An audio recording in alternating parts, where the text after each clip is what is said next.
السيدات والسادة ضيوفنا الكرام، أهلا بكم في اليوم الثاني للقمة العالمية للحكومات 2025. Distinguished guests, ladies and gentlemen, welcome to the second day of the World Government Summit 2025. Ladies and gentlemen, our next session is a conversation titled Reimagining Technology for Government with Larry Ellison, Chief Technology Officer of Oracle, and Tony Blair, 51st Prime Minister of the United Kingdom, founder and executive chairman of the Tony Blair Institute for Global Change. World leaders face critical challenges every day, from food security to education, healthcare, and inequality. But with the right tools, opportunities are endless. What if you could double, even triple the crop yield in every hectare of farmland, or provide populations with customized vaccines? Oracle and the Tony Blair Institute are working together to help governments harness the power of technology for the betterment of their communities and people. We know governments hold vast amounts of data, but often lack the infrastructure and tools to unlock its full potential.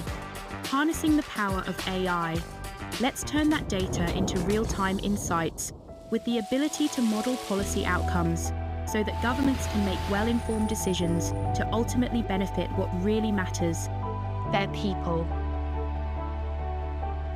Together, let's work to improve healthcare, build resilient communities, strengthen governments, and create a brighter future for everyone. Together, let's change the world.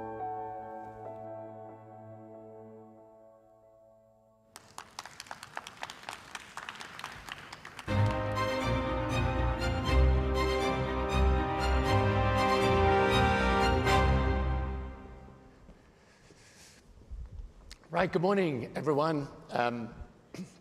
It's my great pleasure to welcome Larry Ellison to the World Government Summit. Larry was recently described by President Trump as one of the most serious players anywhere in the world, and by one media outlet as at the center of everything. He's the founder of Oracle, one of the most remarkable companies in the world. And Larry, it's a great pleasure to have you with us. Welcome. It's great to see you, Tony. Thank you, Tony. Larry, just to start with a general question. I mean, I sometimes describe this technology revolution as the 21st century equivalent of the 19th century industrial revolution, maybe more so. Give us your sense of the scale of this revolution, where it's taking us, and its implications, particularly for a lot of the people who are here today who are in government. Well, about 18 months ago, when we began to fully grasp what the people at OpenAI, ChatGPT had achieved, a level of artificial intelligence that would actually advance human thinking. We created neural networks that could answer questions that human brains would struggle with. When we came to grips with that, I made a speech and I said, is artificial intelligence the most important discovery in the history of humankind? And question mark, maybe. We'll soon find out. 18 months later, I think it's very, very clear. It is a much bigger deal than the Industrial Revolution, electricity, everything that's come before. We will soon have not only artificial intelligence, but much sooner than anticipated, artificial general intelligence, and not in too distant future, artificial superintelligence. What is artificial and superintelligence? I'll quote my dear friend Elon Musk. Well, Elon said about artificial superintelligence, I'm not looking forward to being a house cat.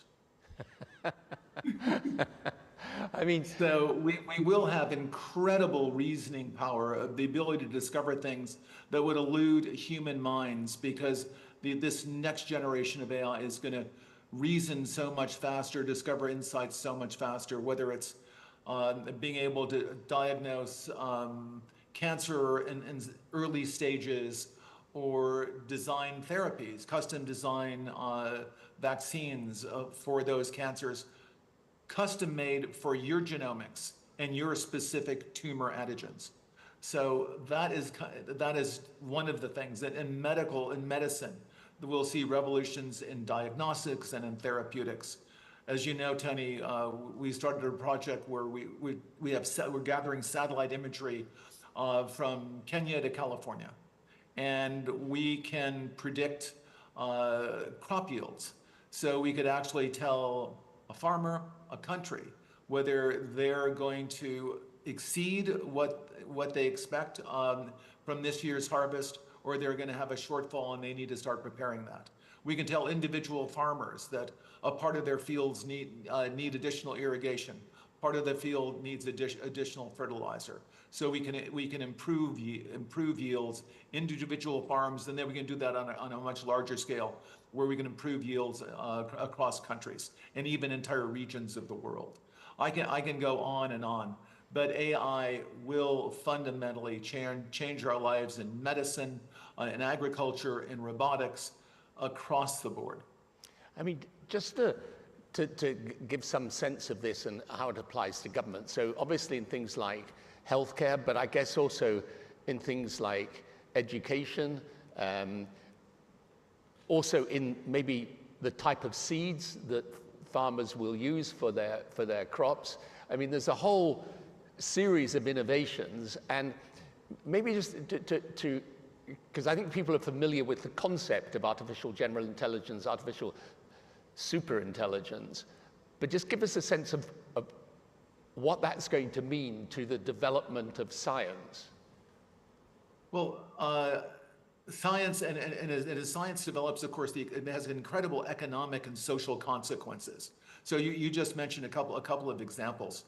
As you know, we are busily trying to design a next generation of rice that grows in salt water. We are busily trying to design the next generation of maize that fixes nitrogen from the atmosphere, so the maize will not require fertilizer. Fertilizer has a number of problems, one of which certain farmers in certain countries can't afford it. So we'll be able to lower the cost of growing, increase yields by having a whole new generation of seeds for wheat, for corn, for rice, that will really provide food security for the planet, at least for the next few generations. Right, and when you come to government and what government's doing, there are artificial intelligence tools, and some of them I know that Oracle have developed around financial management for government, but also tell us a bit about because you're right at the forefront of this revolution, what it means for what government should do in terms of its digital infrastructure, digital ID, data centers, and so on. In other words, if AI is really this great, how do I take advantage of it? Because the impacts are enormous. And it's very interesting because almost no one is talking about that. Everyone is talking about, and I will answer the question in just a second. Everyone's talking about these fantastic NVIDIA chips that allow us to build these huge AI models, how the data centers, Oracle's building a 2.2 gigawatt data center that costs between 50 and soon $100 billion to build these data centers and train these models. Because these models are so expensive, you won't build your own as a rule. There'll be a handful of these models. The question is, how do you take advantage of these incredible AI models? And the first thing a country needs to do is to unify all of their data so it can be consumed and used by the AI model. Everyone talks about the AI model, and they are astonishing. But how do you provide a context? I want to ask questions about my country. What's going on in my country? What's happening to my farmers? I need to give it my climate data. Now, it probably has your climate data already, but I need to know exactly what crops are growing in which farms, and to predict the output. So I have to take satellite images. I have to take those satellite images for my country and feed that into a database that is accessible by the AI model. So I have to tell, basically I have to tell the AI model as much about my country as I can. You tell part of the story with these satellite models. You give it a huge amount of information. You tell it where roads are, where borders are, where your utilities are. So you need to provide a map of your country for the farms and all of the utility infrastructure and your borders. All of that you have to provide. But beyond that, if you want to improve population health, you have to take all of your healthcare data, your diagnostic data, your electronic health records, your genomic data. And in the Middle East, in the UAE, for example, they're incredibly rich in data. They have a lot of population data. The NHS in the UK has an incredible amount of population data, but it's fragmented. It's not easily accessible by these AI models. We have to take all of this data we have in our country and move it into a single, if you will, unified data platform. So we provide context. When we want to ask a question, we've provided that AI model with all the data they need to understand our country. So that's the big step. That's kind of the missing link. We need to unify all of the national data, put it into a database where it's easily consumable by the AI model, and then ask whatever question you like.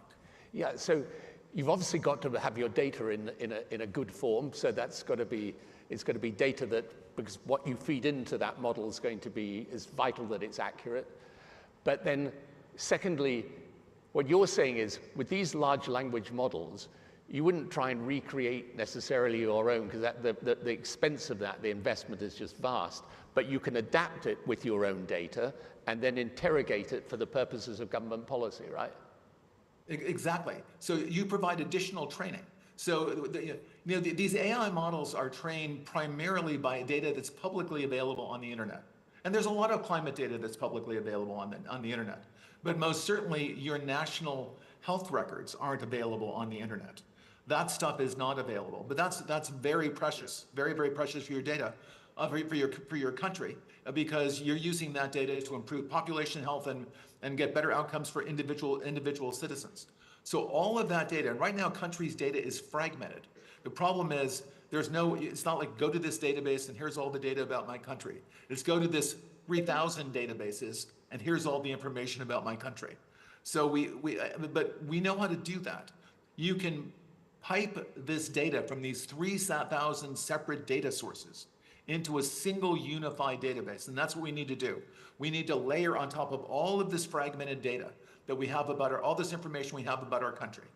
And we need to take that and unify that into a single database. So when we ask questions, the data model has all the information it needs to answer the question, discover the insight, and recommend an action.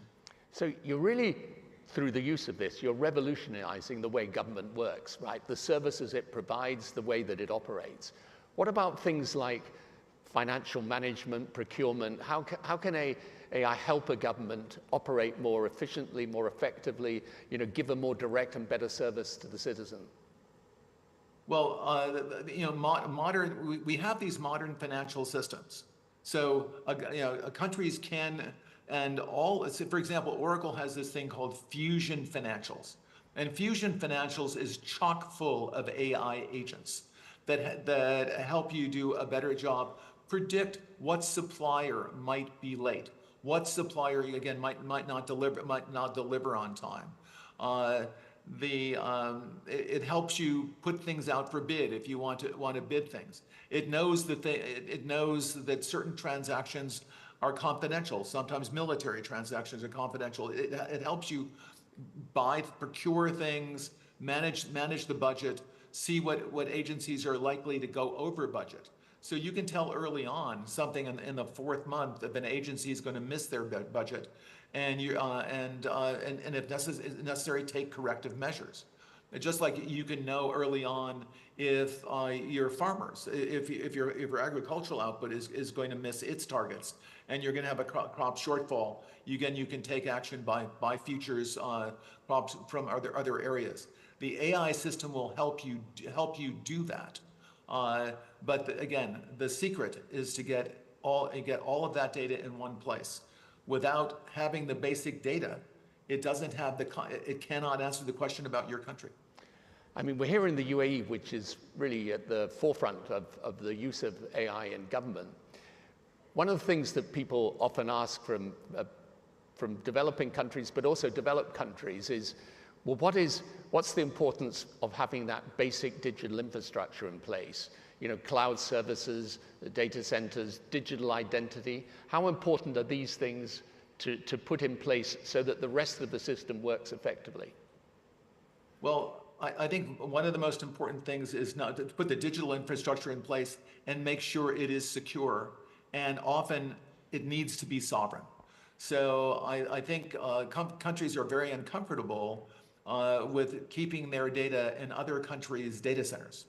So I think part of our essential infrastructure, just like airports obviously need to be in our country, or they're not terribly useful. Ports need to be in our country and they're not terribly useful. Data centers, because of the privacy requirements around the data, need to be in our countries or they're not terribly useful. They need to be in our countries, but they also need to be secure. And there are new technologies right now. This is the last year you will ever log on to an Oracle system with a password. Next, by the middle of this year, I'm quite certain you are Tony Blair. So how do I know? Well, I look at you, I hear your voice, I listen to the kind of questions you ask. I'm pretty sure you're not synthetically created in having this conversation. The security system, we have biometric logins. The computer recognizes you. It recognizes your voice. It might ask you to put your index finger on the return key. And we're absolutely certain it's you. There's no reason to enter a password. In fact, passwords are too easily stolen. Data centers and data is being taken hostage all over the world. The ransomware business is a very, very good business. It's getting bigger and better every year. We tend not to talk about it because the American FBI has a simple advice to someone whose data has been ransomed. Just pay them because there's nothing we can do about it. But there is something we can do about it, not after the data is stolen, but before the data is stolen. We can make sure that we're using the latest security technology, and it is going to be biometrics assisted by AI to make sure that you are in fact Tony Blair, and I'm sure you are. Yeah, well, there are times I wish I wasn't, by the way, but that's that's another matter. But Larry, just because we're tight on time, I mean, you've got a lot of people here from government, also from the technology sector. One of the hardest things is to get the people in government to understand just how much in government is going to change, how you might reimagine the way that government functions, and also to get the people with the technology, with the enabling technology, into the right dialogue with them, okay? Because this is a new world, right? How do you keep on top of these developments, and what would your advice be? I mean, you've got a lot of people from governments around the world. What would your advice be to someone in government trying to figure all this out, trying to work out how they make sense of this huge revolution in technology to deliver better services for their citizens? What should be their attitude of mind? And maybe, if you don't mind also, what's the skill set you need to bring into government? Well, I think one of the biggest changes, I can talk about my country and a little bit about the UK as well. The people now expect in a democracy that we provide a high level of service. Government provides a high level of service, where people get very dissatisfied and they vote us out of office. One of the services, the most expensive service we provide typically in our countries is healthcare. Healthcare, and when people expect high quality healthcare, people even talk about healthcare being a human right.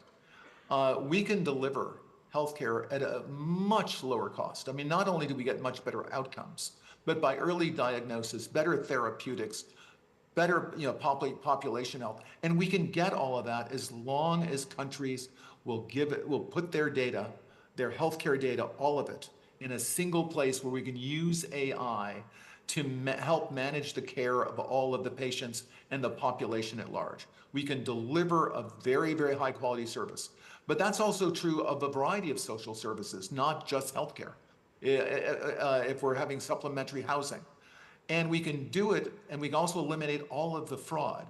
I think one of the most interesting things in the first couple of weeks of the Trump administration, and I think everyone is shocked, and by the way, including Elon and the president and me and everyone, though I don't want to lump myself in that, that's quite a group. I'll just Elon and the president, on the amount of fraud, and the government system's not catching them in our country.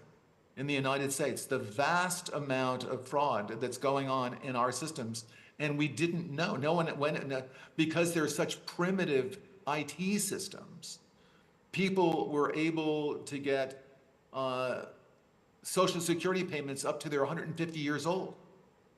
Now, I would love to live to be 150 years old, and then I certainly would deserve my Social Security, though some people would argue I don't need it, but I'll take it. But if I live to 150, I'll take it. I would love that. But we can provide high quality services, save the government a vast amount of money. Our populations will be healthier. They'll have longer lifespans, and the government will be spending less while getting better outcomes. I think this will make for a happier citizenry and dramatically improve the quality of our lives, of all of our citizens. And I think we just need to, the digital tools we have right now are so primitive that a lot of people have been able to defeat them. Whether it's someone doing, taking over your utility or taking over your hospital and locking you out of all of the hospital data. You need to modernize, seriously modernize your systems.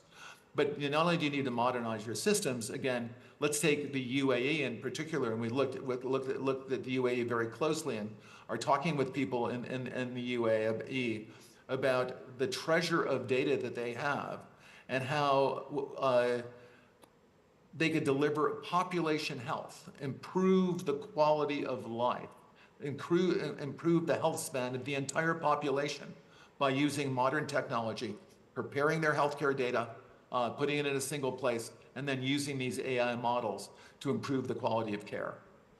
Well, there's an amazing opportunity to reimagine the state, the way that government functions, and the service that it can provide for its citizens. And Larry, thank you so much for being with us. You've explained in a short period of time, I think, just what the massive opportunity is for governments to utilize technology to change their country and to change the lives of their people. Thank you so much for what you're doing. Thank you, of course, for our partnership. And most of all, thank you for appearing at the World Government Summit today. Thank you very much. Larry Ellison. I appreciate the invitation. Thank you all very much. Thank you. It's good. Great seeing you.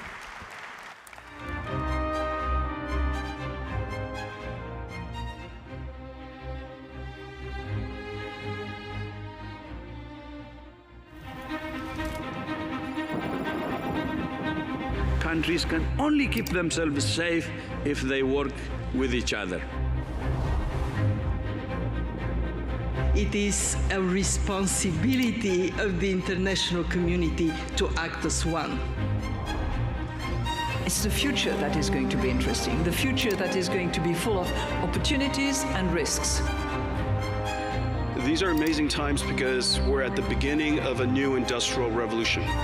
The very fact that space is on your agenda will transform your present and the future ambitions of everyone who participates. We need a surge in diplomacy for peace. We need to be able to address the root causes of conflict. We need a sustainable energy development plan. It's affordable, it's secure, and it's efficient. Tech does offer great opportunities to the world, but of course there are always downsides which need to be mitigated. If we fail to act now, we will see a climate crisis on a scale that is unimaginable. We need free and diverse AI platforms for the same reason that we need free and diverse press. Life can't just be about solving problems. There's got to be things that people find inspiring and make life worth living.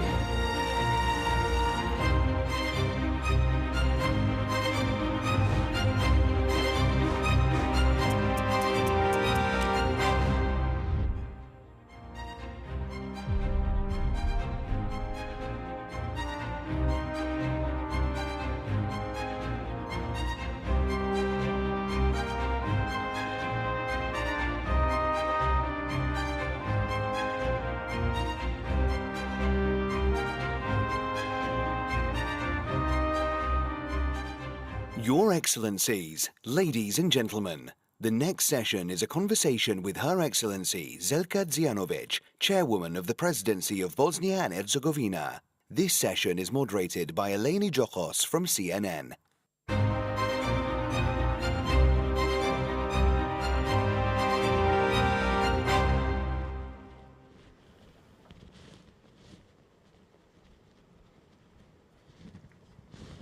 Good morning, ladies and gentlemen, Your Excellencies. Fantastic to be with you today. Please help me welcome Her Excellency Željka Zijanović, the Chairwoman of the Presidency, Bosnia-Herzegovina. What an honor to have you with us today. Thank you, likewise. It's such a great pleasure to be here, and thank you for the opportunity. And welcome to Dubai. Yeah, and I would like to thank our host for really, being so nice to all of us, and I think that I can speak on behalf of everyone who visits Dubai. Absolutely, and fantastic to see so many people here for this important conversation. I think when we think of Bosnia and Herzegovina, many people would correlate it with a complex political system, complex economic system, and I think it's important for us to kind of go through this. Your system was established through the Dayton Peace Agreement, which was signed in 1995 after the war, with the tripartite presidency, Bosniaks, Croats, and Serbs, that's rotated over an 8-month period. You're now in that position, and you represent Republika of Srpska.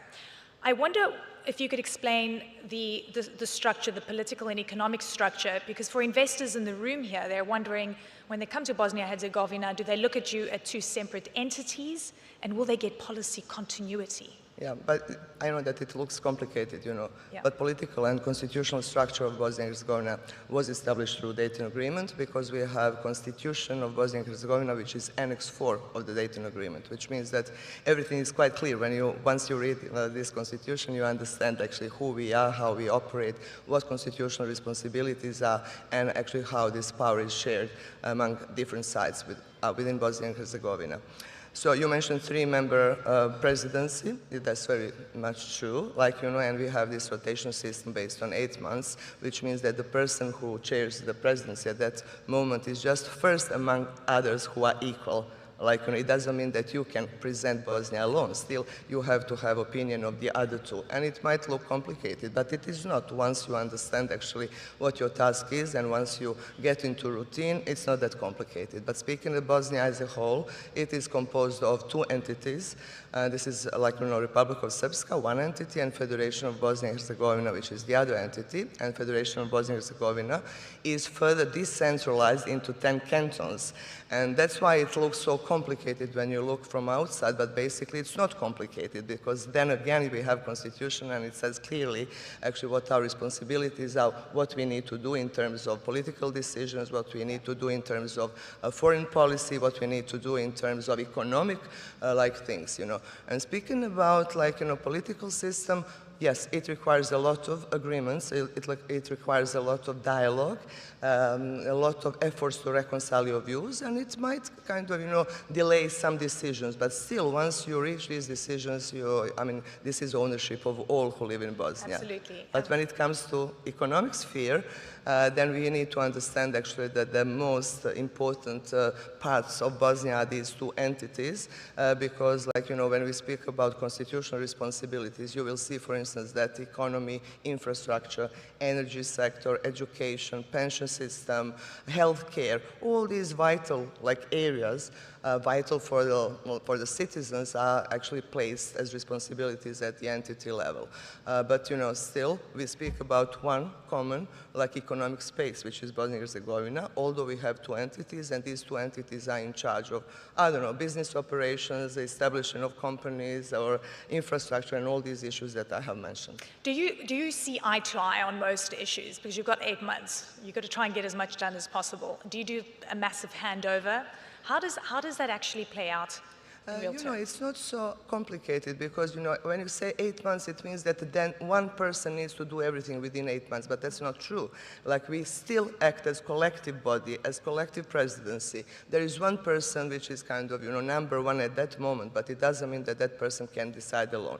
This means that when it comes to defense, for instance, and the presidency is in charge of defense, that it has to be full consensus of all 3 members in order to pass any decision. When it comes to foreign policy, for instance, one person can be outvoted by the other 2 members of the presidency, but then you have procedure how you can kind of annul such a decision which you proclaim to be detrimental to your vital national interest or things like that, So it is kind of, it looks complicated, but as I said, once you are in, you are on board, no problem. Yeah, exactly, and I think that's what investors look for, right?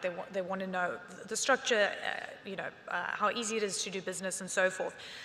One thing I've also come across is this high representative, which has significant powers, and essentially the Europeans have put into place a high representative that oversees the Dayton Peace Accord and so forth. Some have said that this person yields way too much power, that you do have someone overlooking your affairs. Do you think that is outdated? Do you want to see another structure? Because it's been 30 years now. Yeah. Are you ready for reform? I'm among those who claim actually that that person has too much power. And these powers are not based in Dayton Agreement, So my approach to, our country and the way how we should operate, and whether it is politics or economy or whatever the area, security, my approach is actually that we should nourish and nurture our internal dialogue, that it is us, domestic people, domestic institutions, those who are elected in elections, in fair, free, democratic elections, that we need to make the decisions. And it is exactly the way how Dayton Agreement envisaged this position of high representative, because Dayton Agreement says clearly in its Annex 10 of Dayton Agreement, that high representative is someone who is coordinator of domestic efforts, someone who is facilitator of efforts of the sides in order to reach some agreement, But it doesn't say that that person can impose laws, that that person can change entity constitution. It doesn't say that that person can remove officials who are elected in elections from their positions. But all these things, have been done by many former high representatives within these 30 years period, and it's something I very much oppose to. There are some colleagues, who live in Bosnia, who are politicians, who favor that, who think that it's okay that you have one person who is a foreigner, who is not someone from your country, who doesn't get these powers, from Dayton Agreement, but who just, got these powers through some political conference that was organized several years after Dayton Agreement was signed, and who just got these powers. So to me, it's logical that once if we want to have country which is healthy country, and I believe that everybody wants to have healthy country, it means that it is domestic powers, domestic political leaders, domestic institutions that need to take decisions, and you cannot live like now, it is 2025, having one foreigner who is like a colonial power or something like that, who will just do things instead of your institutions. I very much disagree with that. I have colleagues, like in the other entity, who very much support that, But it's okay, that's Bosnia, that's any other country. You have agreements and disagreements. So you believe what matters is the way how you resolve disagreements. Exactly. It's not about, fairy tale, that you're not going to have them. Absolutely. EU membership. It's something that Bosnia-Herzegovina has been on the path of and really pushing for that in terms of structural reforms and all sorts of things. Is Republika Srpska wanting to get into the EU? And then the other question is about NATO membership. You've been a partner of NATO for 20 years.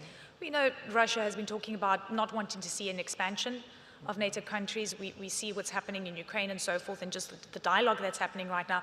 Where do you stand at this point, and at a time of changing geopolitical but first, number one, like you know, Russia is not bordering Bosnia and Herzegovina, so it has nothing to do with this, like you know what we're discussing here. When it comes to the EU, there is a full support from everyone in Bosnia and Herzegovina that we should move towards the EU. It has lasted for too long, and it is a kind of problem for us. I wish actually this process was accelerated, and it was kind of, you know, it's more speedy. You know why? Because it is quite logical because of our geographical position. And it's quite logical that people support this idea. But what's holding you back? But, you know, it's too many reforms and requirements and disagreements within the country how we could tackle or should tackle all these reforms. But still, I think that it is something which is manageable. It's not something which is kind of, you know. But there is another issue. It's not only about us. It is also about the EU. We need to understand that the EU is a complex structure, much more complex than Bosnia and Herzegovina. And it takes a lot of efforts for them in order to prepare for new member states, you know. And you saw that actually, I mean, you can see that countries have waited for, I don't know, 20, 30 years or something like that, 15 years in order to reach membership status.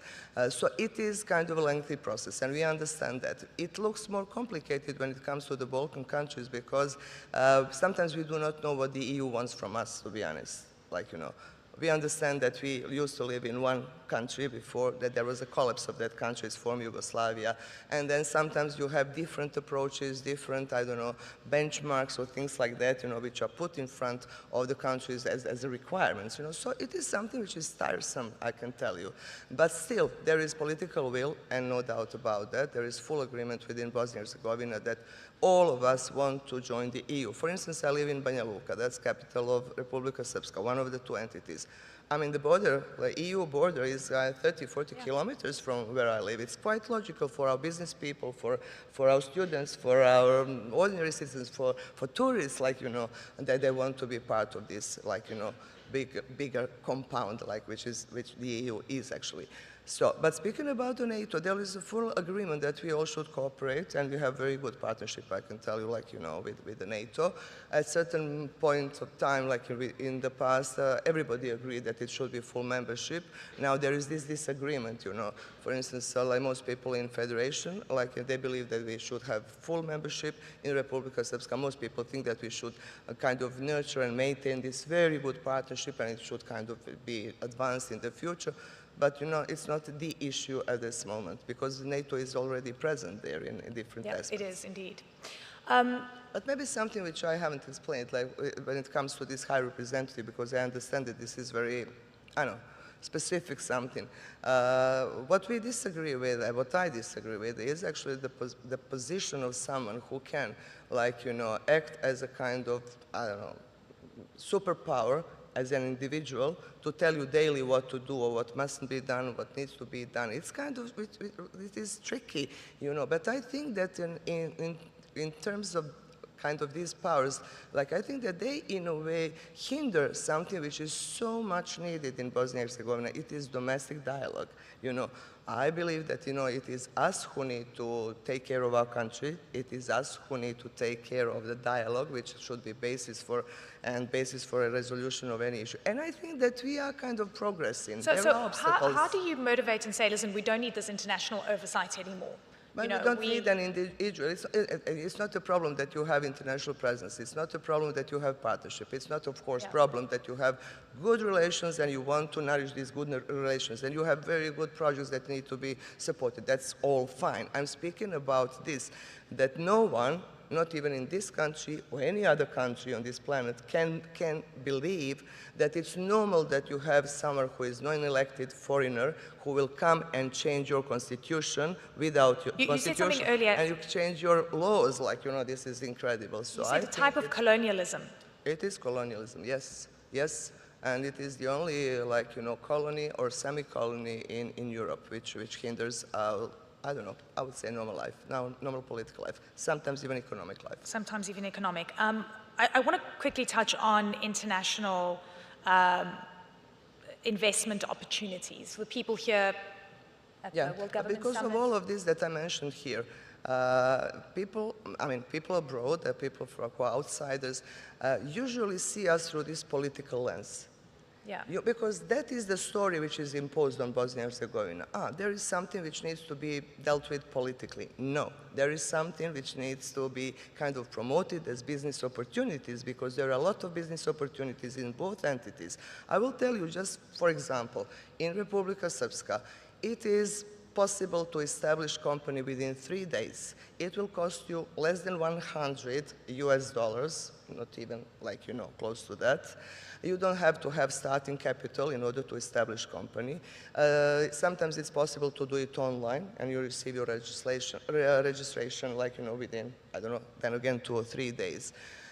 You have electricity costs that are very low. You have labor costs, like, you know, which is very low. You have kind of so many resources that are still not exploited in Bosnia and Herzegovina in both entities.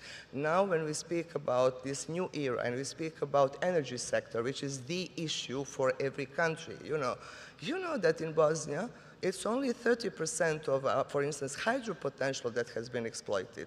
And out of this 30%, sometimes we have surpluses so that we can sell electricity outside, like, you know. So 70% is there, open for investment.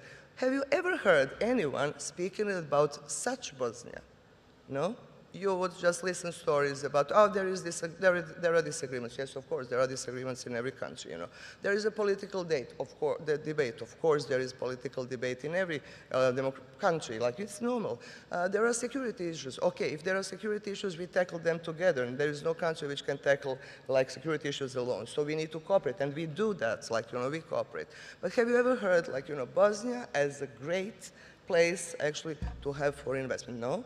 No, because it is presented as something which is kind of strange, which is kind of, you know, unique. No, we are not unique. Like, you know, we are unique maybe in terms of what we can offer, but no one has exploited that. And it looks really beautiful, by the way. It's on my list of places to go. Very quickly, because we've run out of time, I want to talk about the new sort of multipolar world. Yeah.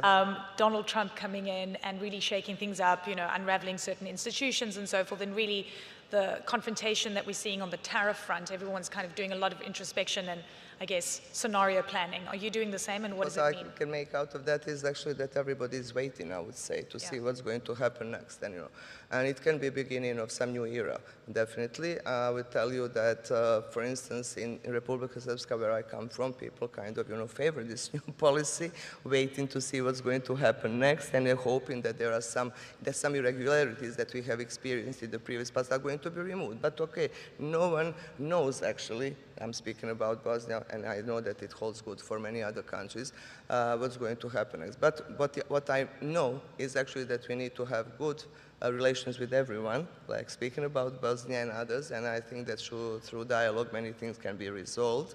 And I believe that actually that's going to be kind of recipe for the world of the future. Madam President, a pleasure and honor to have you with us today. Thank you so much. Thank you, ladies and gentlemen. Thank you. Thank you so much. Thank you.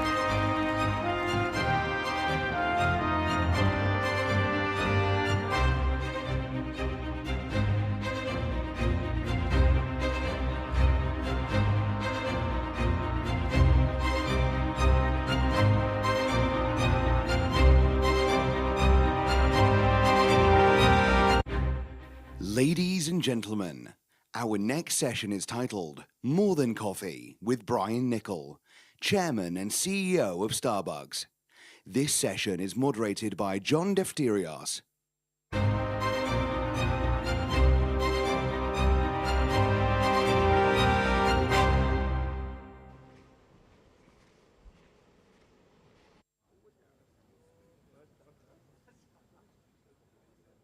Good morning.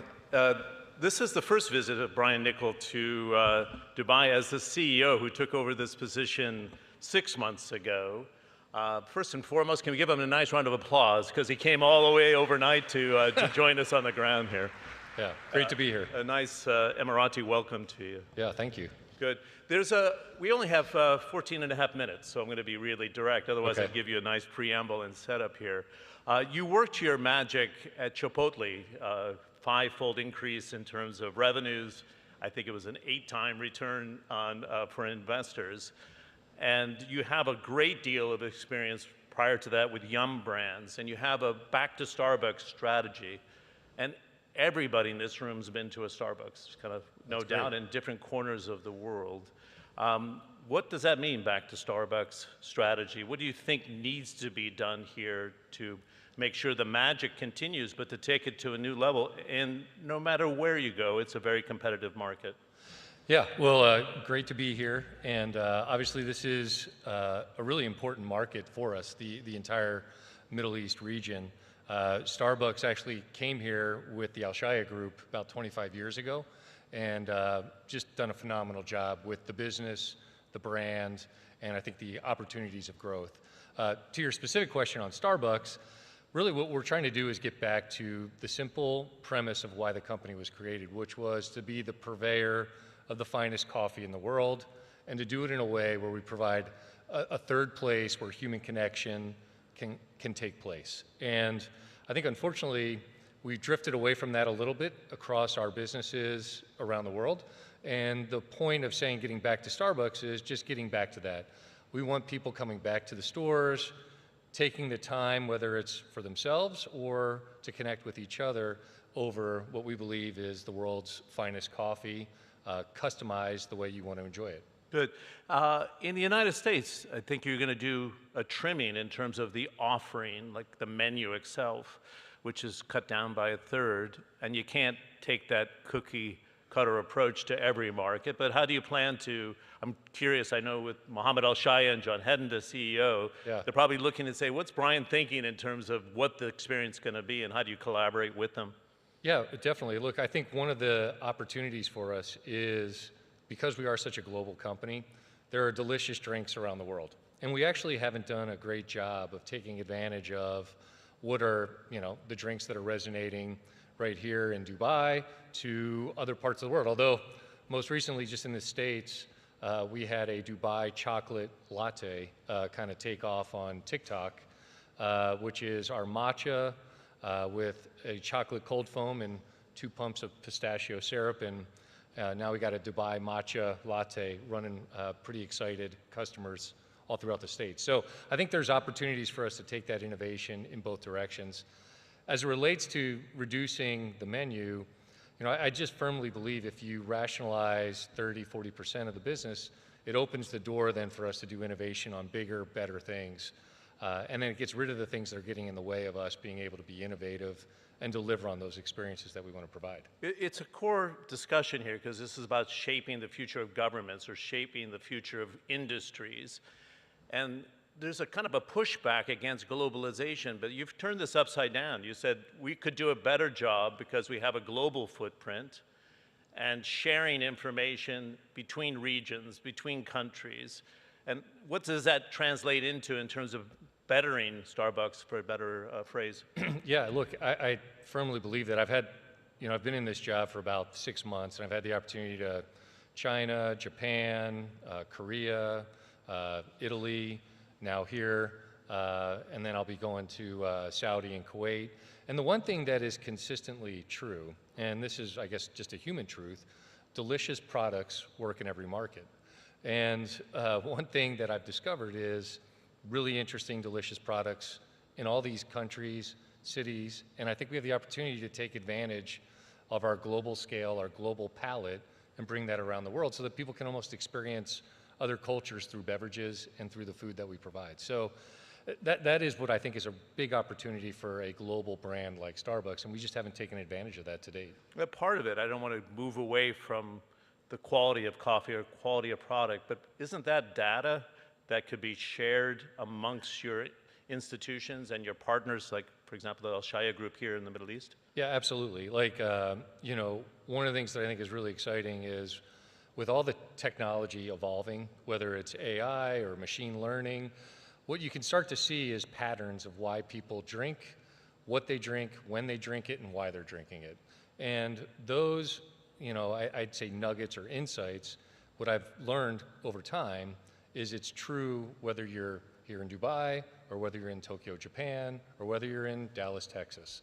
And so if we can get down to those understandings and then apply those understandings through technology, it gives us the application then to have the right products at the right time for those customers in our stores pretty much anywhere in the world. Good. The #1 product apparently here in Dubai is iced Americano White mocha, is that correct? That is correct, and by the way, that's pretty delicious.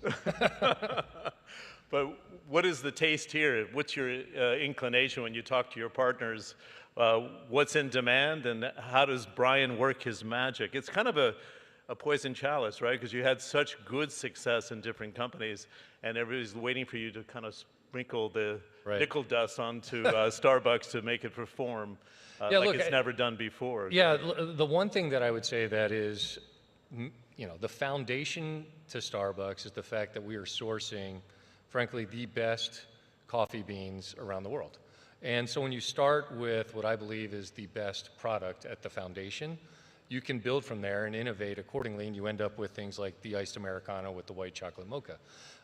So not surprising, coffee done correctly resonates really well. And I think the Al-Shaya group and team and Mohammed and John have done a fabulous job of taking, what is at the core, great product, put together now in a great environment, and then presented in drinks that really resonate with the palate locally. So that is what we're going to continue to do.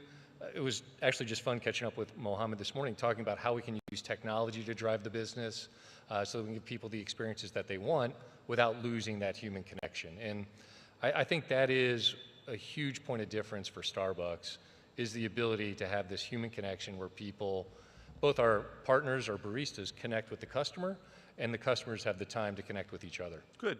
What was missing in your view, if you're surveying, you're 6 months into the process, you don't want to be best friends with the barista, but how do you get the balance right? And there's even jokes and memes and things like this about the initials or drawings on the cup and the rest. What is the experience that needs to change in your view? Or maybe it doesn't need to change in certain markets. Well, in some markets, I think actually they're doing a great job with the idea of having that human connection and providing that space where people can take time together. I think unfortunately in some markets, we've gotten too focused on transaction and just the speed of the transaction at the expense of hospitality and a moment of connection. And so we just got to strike the right balance. Great product with great human connection, I think, is really powerful. And I think unfortunately this is another global fact. People feel more and more lonely. And the loneliness comes from the fact that people are almost too engaged in their technology and not engaged enough with each other. And I think this is a place that, frankly, our company can step in and provide that opportunity for people, to finally get together with their friends again. When you look at surveys of young people, like under the age of 25, one of the #1 things they say is, I want a place to get together with my friends again. And I think, unfortunately, COVID and the pandemic really isolated these young people, and now they want to figure out how they can find places again to reconnect with real human connections, with real friends. Good. It's interesting. Do you remember the Ellen DeGeneres, the talk show host? She did a skit, and she was saying those people that were camping out at Starbucks, like she was bringing like the garden hose and computers and cables and everything else. And you actually are tinkering with this. I'd love having people spending more time in our stores. But how do you strike the right balance so they're not camping out at a Starbucks and it's not their second home? It's a third place to have a coffee. But there's a psychology into this, isn't there? Without a doubt. I mean, look, I want this to be a place where people feel comfortable to come, gather, and connect. And, obviously, you got to be a customer. This is not just, a public service. It is a place of business, but it's a place of business where I think we can provide people that space where they connect at a very different level. And hopefully our employees or our partners are providing them the hospitality where they feel welcomed and they want to spend some time together. Good. There's an initiative here. In fact, when I was at CNN, we did a story on InJazz, which tried to empower the next generation. There's a blessing that 70% of the population is under 35 in most countries here in the Middle East and North Africa. And empowerment in some countries which are not as benefited from the growth of the Gulf, for example. What are you trying to do to be kind of the model global citizen with a partner that actually encourages the next generation to work with Starbucks? Yeah, look, this is a great example. In partnership with the Al-Shaya Group, Starbucks is contributing $6 million over the next 3 years to InJazz, which is targeting Arab youths, right, to help them grow up, develop, accordingly. And I think it's the exact right place to be spending our efforts with our foundation to help young people, young Arab people, grow up the way we want them to grow up, which is to be folks that are able to connect, contribute, and be a positive force in their local community. And, you know, hopefully Starbucks can play a place in that and then also play a role in that. And I think it's important for us to do both. I want to be the place, and I want to be a supporter and a developer. Good. Can you take this model to other markets in the world, do you think? What do you think is the role of Starbucks? I mean, you are a coffee brand, but we're saying beyond coffee. What do you think, Brian? Yeah, look, this was one of the things I was in. I happened to be in Rome, Italy, and it was amazing. It was a group of young women, probably, you know, 18 to 20 some odd years old, and they were all walking, holding their Starbucks, talking to each other, and they had left the store. And at one point I thought this was like staged, and then I realized, no, this is actually happening. But the thing that was really exciting is when I got into the store, the number of young people that, sure, they had their laptops out or they had their phones out, but they were also talking with each other. And I think the power of just connecting together over a coffee or a meal is so powerful. And I think to give young people that place and invest in them so that they know that is a place for them to be, I think is hugely powerful, and it creates moments of, you know, powerful development. Myself, I think it's a great place to also meet with a young person. You know, it takes some of the, you know, awkwardness out when you can present them with, in this, you know, this case, their iced coffee and my hot Americano. You sit that down, you start to talk about life, how you can help give them insight, but also gain insight from them on how we can be a better company to support them on their journey too. Good. My wife's from Rome, and I remember when you were opening that outlet there, people are like, these guys crazy, they're trying to compete in the Italian market, but you've actually done well there. We've done really well. Yeah, it's interesting. I wanted to talk to you in our last 2 minutes together here about, it's not the easiest time to be a global company, but you're trying to turn that upside down. For example, most people thought you would have problems in China because US-China relations, but that's a very important market. So can you share the strategy of how to be a global CEO of a global brand and still resonate in a large-scale market like China, the Middle East, North Africa, and the US at the same time? It's a pretty tricky game, is it not? You know, look, I think it's one of those things where if we stay focused on what our mission and values are, which I think resonate globally, and I mentioned the mission, right? The mission is around this idea of being the purveyor of the finest coffee in the world and providing human connection through one cup, one person, one community at a time. That works everywhere you go in the world. And putting politics aside, I actually do believe what the world needs is a third place. Because I think you've got a combination of loneliness and people talking past each other instead of talking with each other. And I think if we can provide a space where people have the ability to talk with each other, great things happen at the community level. And frankly, the way the whole world works is it all starts locally. And you know, I think it starts locally. I think social media has proven that local things can become global movements. And I'm optimistic that our efforts of providing this third place of human connection, getting rid of the loneliness, and getting back to supporting each other can resonate around the world. Okay, final thoughts, because I'm sure everybody in the audience, because this is a leadership forum at the same time. What is the magic of a good leader? Your track record's excellent. Yeah, thank you. So how do you translate that? I mean, what's the DNA of good leadership? We see leadership in the UAE kind of pushing forward all the time. What are the key principles of leadership in your view? You know, look, I believe what great leaders do is they make decisions and then hold themselves and their organizations accountable against those decisions. And I also think great leaders aren't afraid to always be learning. I think the leaders that are always inquisitive, learning, and understand what, you know, their constituents need to be successful and what they're driving towards to be successful, I think is how you result in great places like Dubai. I think this is a great example of people that had clear vision that then executed against that vision and then delivered it on in a big way. And I think that's a hallmark of great leadership. Taking complicated ideas, turning them into simple ideas, taking action with decisive points of view, and then holding everybody accountable and learning along the way. Good. It's a good place to finish. It's a pleasure to meet. We only had a quick hello in the green room, but it really popped out on stage. So nice to meet you. Can we have a nice round of applause for Brian Niccol, the chairman and CEO of Starbucks. Yeah, thank you.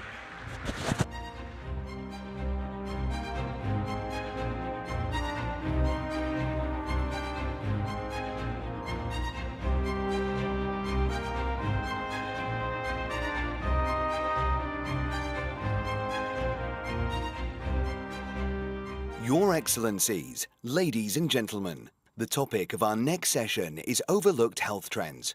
What do governments need to prioritize? With Pascal Soriot, CEO of AstraZeneca. This session is moderated by Anna Stewart from CNN.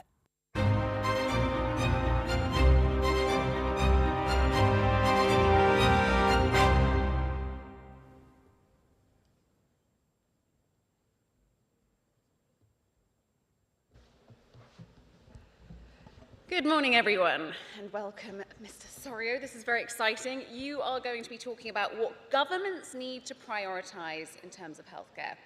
Pretty big subject, and we only have 15 minutes. Presumably, in many parts of the world, one of the biggest areas of concern must be aging populations, for which there's probably no magic pill yet. Yeah, good morning, Anna. Good morning, everybody. Really great pleasure to be here in beautiful Dubai. Aging is, of course, one of the big causes of healthcare issues and death, of course. But actually, you know, aging is a good thing. Living longer is a good thing. The biggest issue in the end is almost self-inflicted. It comes from air pollution. It comes from climate change. There are lots of people dying of heat conditions, heart attacks. There's a lot of people who actually develop cancers out of microplastics. So that's a big reason for the rise of diseases, the environment in which we live. And the second big reason that is also self-inflicted is overweight, excess weight. Obesity or even excess weight actually drive low-level inflammation in the body, and this low-level inflammation will drive kidney disease, heart disease, cancer, and many other conditions. So those are really the biggest reasons for the increase in deaths, and most of it is actually preventable.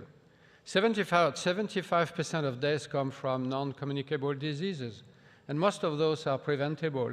But government actually only spends about 3% of healthcare budgets on prevention and early diagnosis. Well, that is key. So we're looking then maybe at needing a greater focus on preventative medicine. Where is this being done well? Well, I don't think there is anybody who's doing it very well, actually, because it is very, very complicated. Requires education campaigns, it requires funding. Every country is trying, but resources are an issue. You need to redeploy resources from treatment to prevention or early diagnosis. Technology is helping, AI is helping. There are many places where AI can help. For instance, early diagnosis of lung cancer. Early diagnosis of lung cancer is really fundamental because if you are diagnosed early with lung cancer, your probability of being alive at 5 years is going to be 95% with good treatment, surgery. But if you're diagnosed when you're metastatic, your probability of being alive at 5 years is maybe 15%. With modern treatments, 20–25%. But still, 75% of people die. So diagnosing early is key, and then AI can help. We have, for instance, in our company, we have partnerships with countries in these regions, actually, looking at how can we use AI to diagnose early lung cancer in X-rays that have been done in people who have, for instance, a chest infections. There are lots of reasons to have an X-ray of your chest, and most of these X-rays are kind of wasted, if you want, in terms of using them for early detection of lung cancer. So by using AI and applying this to those X-rays, you can actually identify people who have early lung cancer, you know, take the cancer out, and then basically cure them. Let's stick with artificial intelligence. How is AstraZeneca using this technology? Because I imagine it's not just used for diagnosis. Yeah, I mean, I think AI is completely transforming healthcare, actually. I was listening to Larry Ellison a bit earlier talking about the use of AI. And if you look at the NHS in the UK, for instance, he is right. I mean, the NHS has an enormous amount of data. The problem is that data is in fragmented databases. So there's a big effort underway since quite a number of years, actually, to try and consolidate this data, at least by region.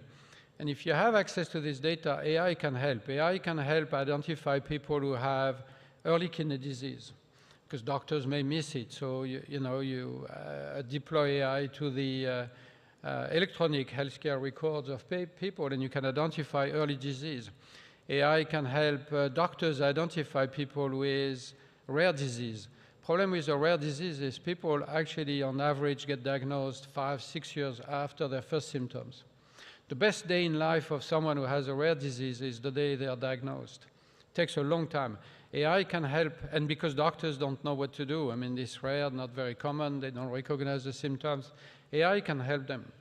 And doctors are very busy. They are, they have a lot of work to do. So AI can help guide them, help them diagnose, help guide them to the right treatment. Technology is actually so productive these days. They have many, many options. They're overwhelmed with data and information. AI can help them. In our industry, AI is also changing the way we do business, the way we research products. We apply AI to find new medicines. We apply AI to accelerate the optimization of molecules. For instance, when you have a large molecules, it takes typically 6 months to optimize the molecule for safety efficacy, even before the clinic. We can do this in a matter of days now. You can do it in a matter of days, and you can finance the development of the technology. With healthcare systems, it's a huge burden to transform your healthcare system, to incorporate technologies you've never used before, which of course raise issues of safety and trust. How do governments tackle this, particularly given so many healthcare systems are already completely overwhelmed? Yeah, different regions or different countries are in different situations, of course. Some are more dealing with cancer as a big burden, others are more dealing with cardiovascular disease. So in Africa, for instance, hypertension is a big deal. 35%, 40% of people above the age of 25, 30 have hypertension. And hypertension may seem to be a very minor disease. It's actually a real problem because it drives heart attacks, it drives kidney disease, and people who have kidney disease end up in dialysis, and dialysis is expensive. It's, of course, problematic for patients. You produce a lot of carbon, and you consume a lot of water.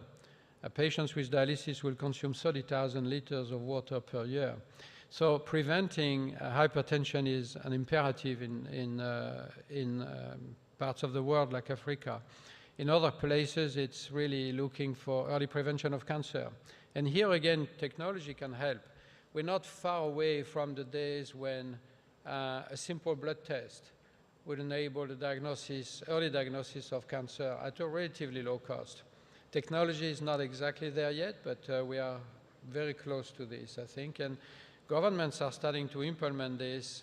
Again, technologies will help, but it is very difficult because of aging, because of the increase of diseases and the cost associated with this, of course. Yeah. Prevention and early diagnosis is the key. You have to, beyond prevention, the next step is identifying patients early. You have to screen, identify the disease early, whether it's kidney disease, lung disease, cancer, intercept the disease, cure patients, and save a lot of money that way. There's a huge focus at the moment on longevity science, on biohacking. People are really taking their healthcare into their own hands at this stage, particularly with preventative medicine. Supplements. Here in Dubai, you can get a full body MRI, you can get your DNA sequence. I've done it all here. But it's not accessible, it's not cheap. How do we make being healthy accessible to more people?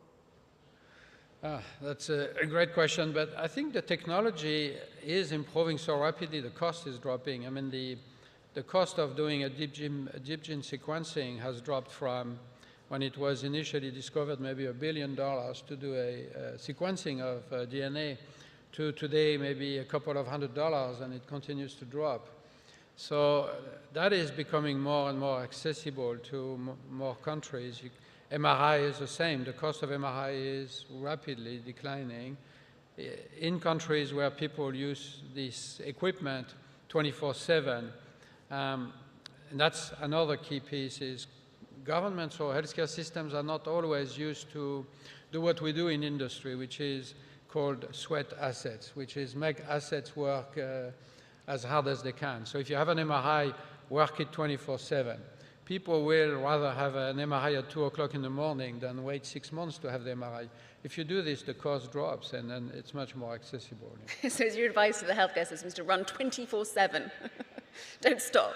Yes, don't stop, yeah. I mean, that's the best way to amortize the cost of your equipment, and then make it accessible.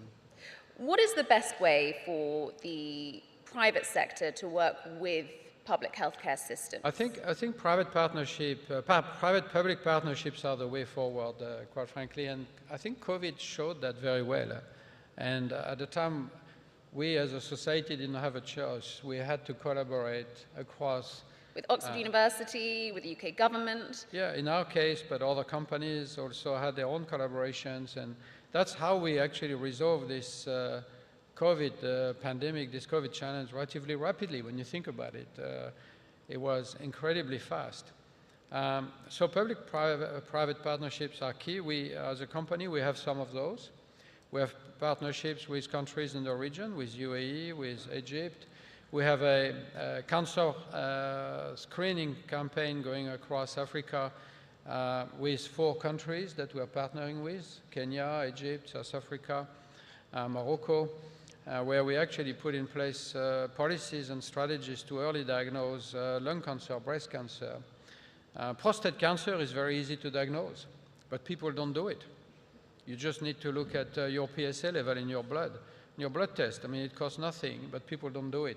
It's a question of government developing policies to early diagnose chronic bronchitis, for instance, lung disease, which is also a big cause of disease, of death, diagnosing early prostate cancer, putting in place mammograms for breast cancer. We also have a breast cancer collaboration with governments, looking at how do you use portable devices to diagnose breast cancer early in countries that don't have access to mammograms like you have in the West. Yeah. If we had better preventative medicine diagnosis, what do you think the rate of deaths from cancer would be? I think the rate of deaths, I can't give you a number, but it would completely collapse because cancer is rising. Cancer is going to increase by 50% by 2050, and it's a question of obesity, I think, driving this low-level inflammation, driving cancer. It's a question of pollution, microplastics. Unfortunately, most of us in this room have our bodies full of microplastics. It's a question of aging, of course. And so if you can actually diagnose patients early, and again, a simple blood test maybe costing a couple of $100 or $100 is not that far away.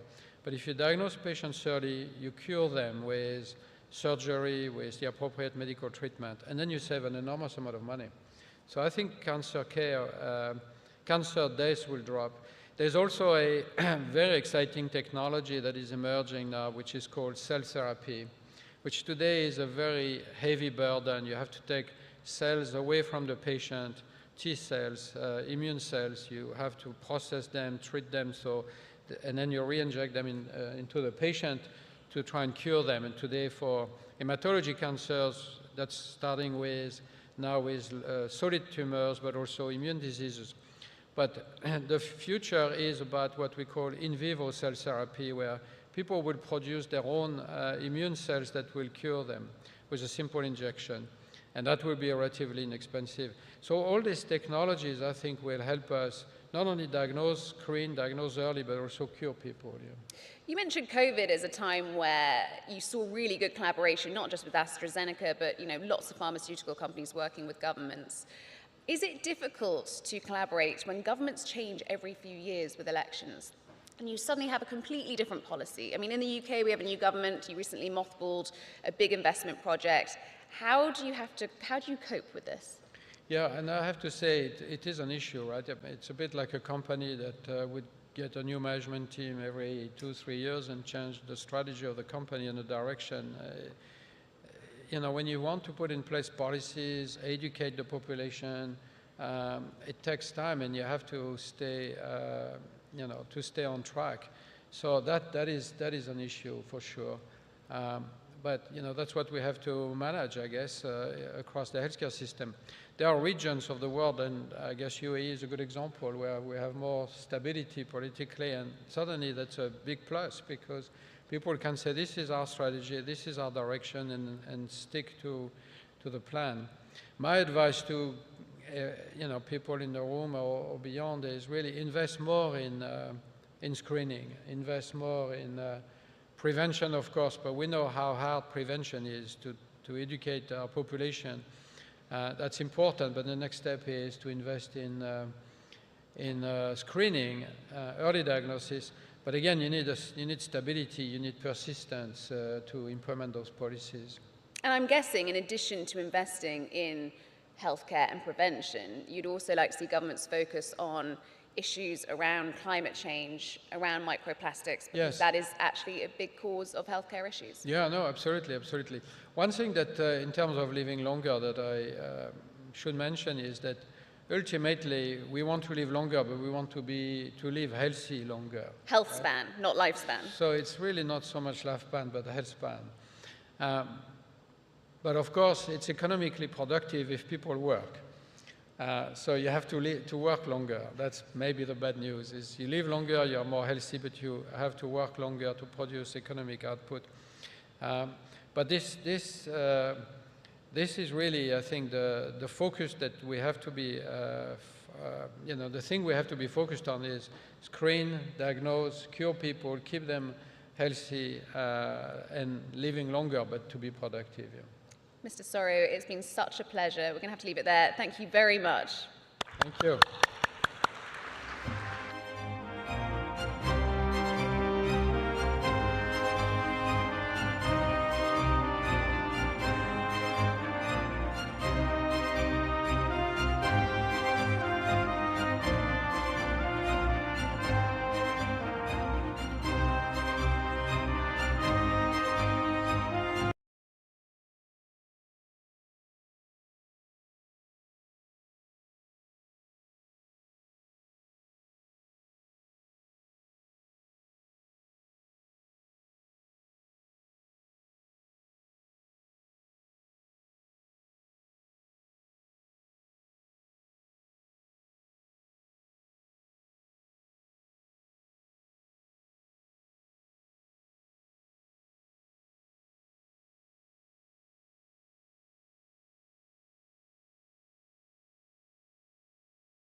لسيادة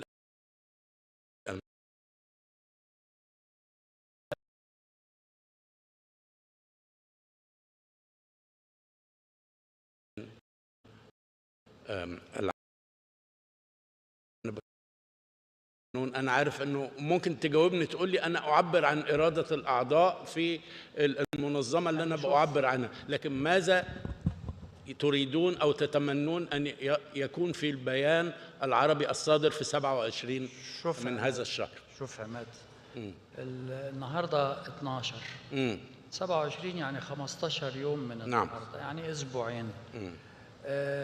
طبقا لمتابعتنا واتصالاتنا حتى هذه اللحظة ما بدأتش صياغة البيان، لكن أفكاره الرئيسية موجودة في عقول الدول الأعضاء الرئيسية التي لها اهتمام بالقضية الفلسطينية، في الفلسطينيين وفي المصريين وفي السعوديين وفي الأردنيين. دول الكور اللي ممكن يتفاوض على عناصر هذا البيان. لكن البيان من وجهة نظري هيكون إيه؟ هيكون إعادة طرح فكرة مبادرة السلام العربية، الدولة الفلسطينية في مقابل الانسحاب الإسرائيلي في مقابل السلام. هيكون في بالتأكيد فكرة إقامة الدولتين إلى جوار بعضهم البعض. هيكون في إشارة إلى المؤتمر اللي دعت ليه المملكة السعودية في فرنسا في منتصف شهر يونيو شهر 6 في الأمم المتحدة. هيكون في بالتأكيد إنه الفكرة الأطروحات الأمريكية غير مقبولة عربيا وغير مقبولة فلسطينيا، ودي مؤكدة. بمعنى إنه أنا معلوماتي الشخصية إنه الجانبين المصري والأردني وفي هذه اللحظة إذا كانوا لسه في واشنطن، المصري أعتقد إنه هو في طريقه إلى القاهرة أو لميونخ، لكن قال هناك لكل الأطراف اللي التقاها طبقا لمعلوماتي لا، الطرح الأمريكي غير مقبول. في المقابل أتصور أنه على الجانب العربي أن يطرح أفكاره. إيه هي أفكاره بالإضافة إلى البعد السياسي، الإطار العام السياسي للتسوية؟ هيقول لهم أنا قادر مع قوى إقليمية أخرى، دول عربية أو دولة تركيا أو المجتمع الدولي أو شركات صينية أو شركات أمريكية حتى، أننا نستطيع طبقا لخطة على مراحل يتم تنفيذها على عدة سنوات 3 أو 5 أن احنا نعيد تهيئة تأهيل غزة مرة أخرى بدون نقل السكان. نقل السكان ده ليس فقط ظلم للشعب الفلسطيني، في إلغاء لحق سيادة الشعب على أرضه، وبالتالي يمكن تطبيق هذه الأفكار على أي دولة وشعب آخر في العالم، وهو شيء لا تقبله ولا الإنسانية ولا التطور الإنساني. معالي جاسم البديوي نفس السؤال، ما الذي تتمنى، مش هقول لك كأمين مجلس التعاون، كمواطن عربي أن تراه في بيان يوم 27؟ ما في شك المحافظة على الثوابت. بالفعل هنالك ثوابت يجب أن لا تتغير، وهذا لفت الانتباه اللي أنا تكلمت عنه بالأول اللي هو التهجير وإعادة البناء والصفقة العقارية، كلها تأتي بقالب الديستراكشن. لازم ويتوجب على يعني العالم العربي المحافظة على هذه الثوابت، المحافظة على موقفنا، التأكيد على أهمية تطبيق واحترام الشرعية الدولية.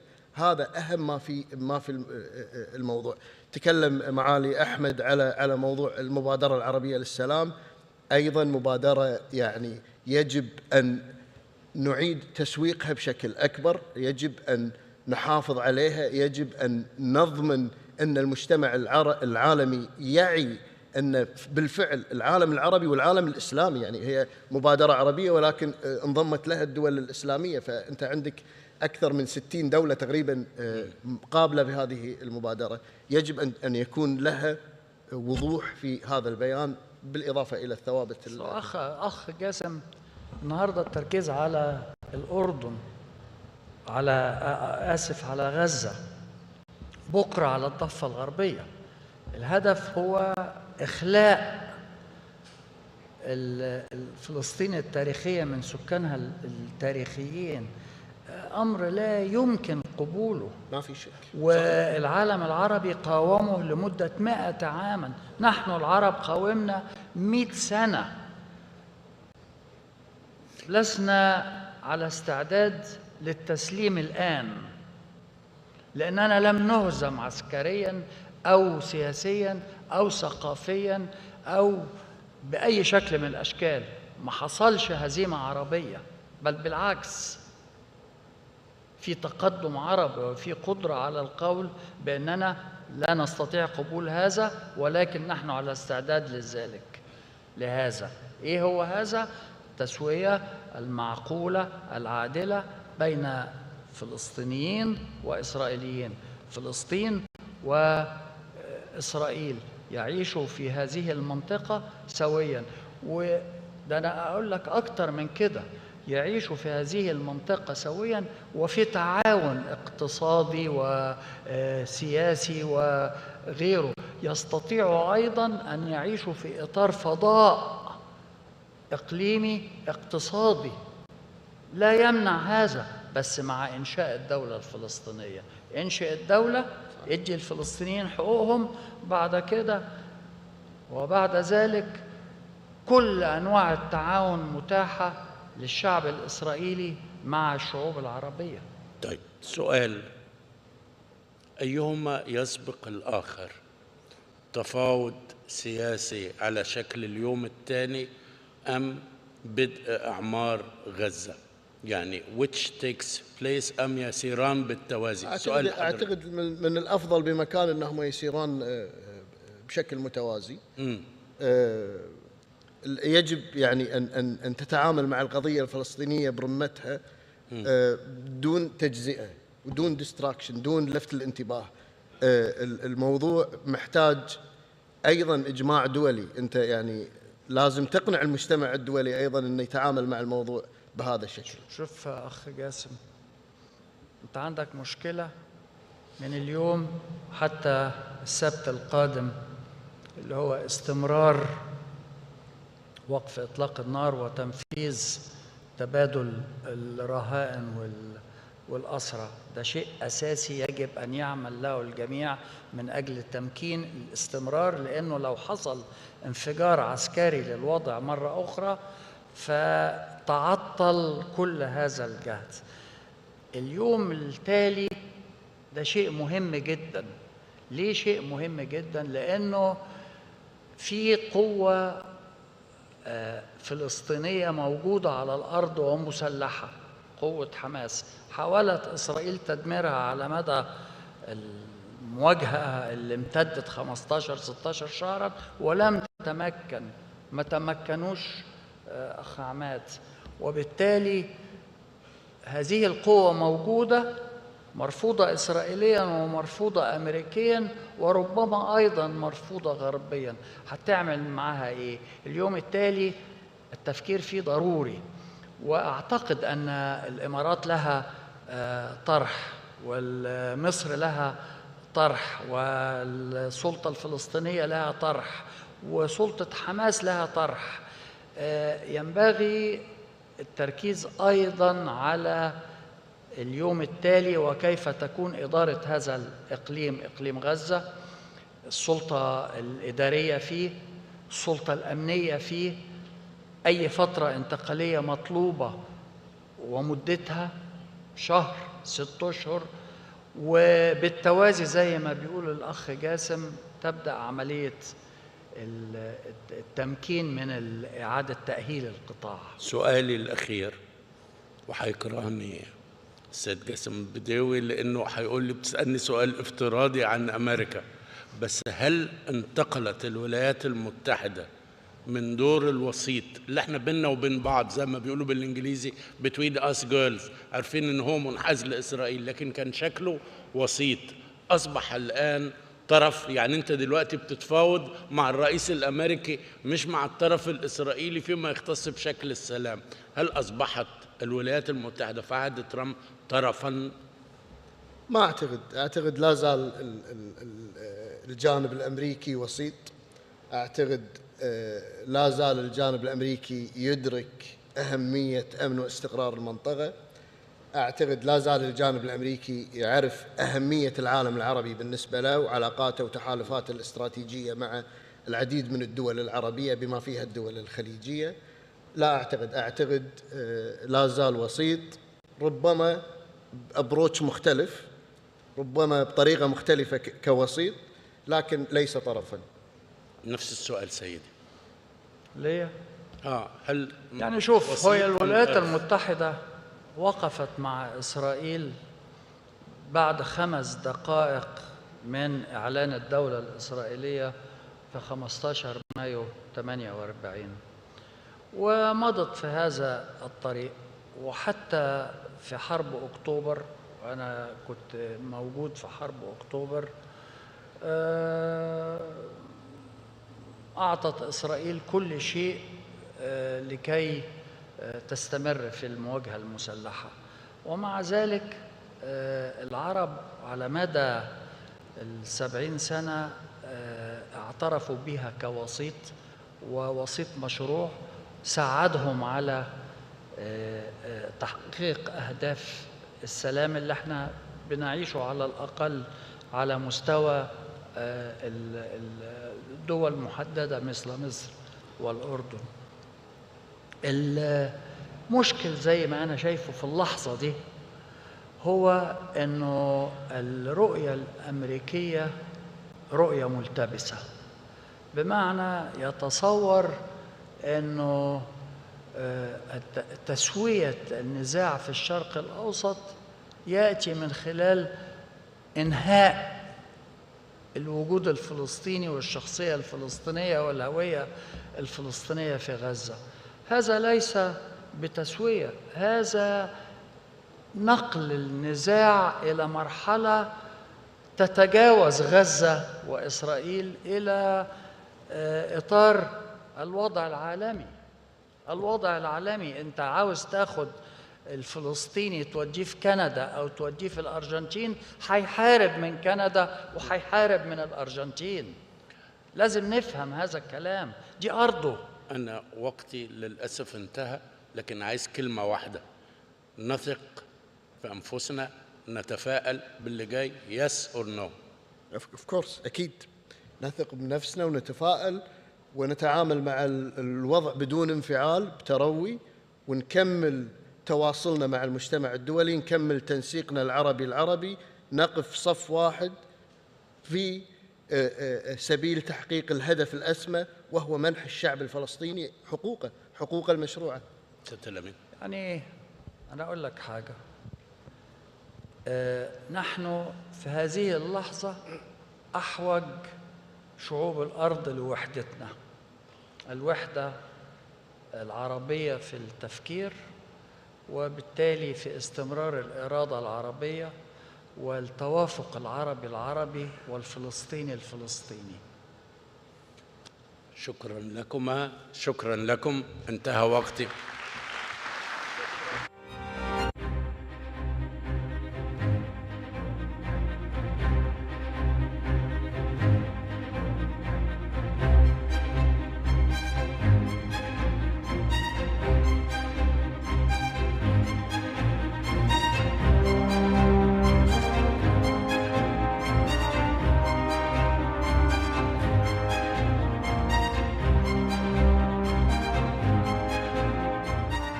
Ladies and gentlemen, the next session will begin shortly. Please stay seated.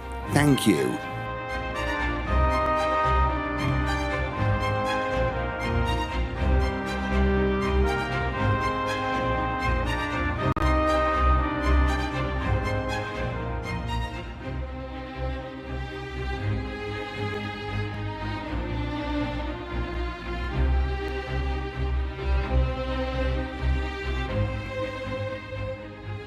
Your Excellencies, ladies and gentlemen, our next session is a main address by His Excellency Andry Rajoelina, President of the Republic of Madagascar. Please note that this session will be in French. Kindly use your headsets for instant interpretation.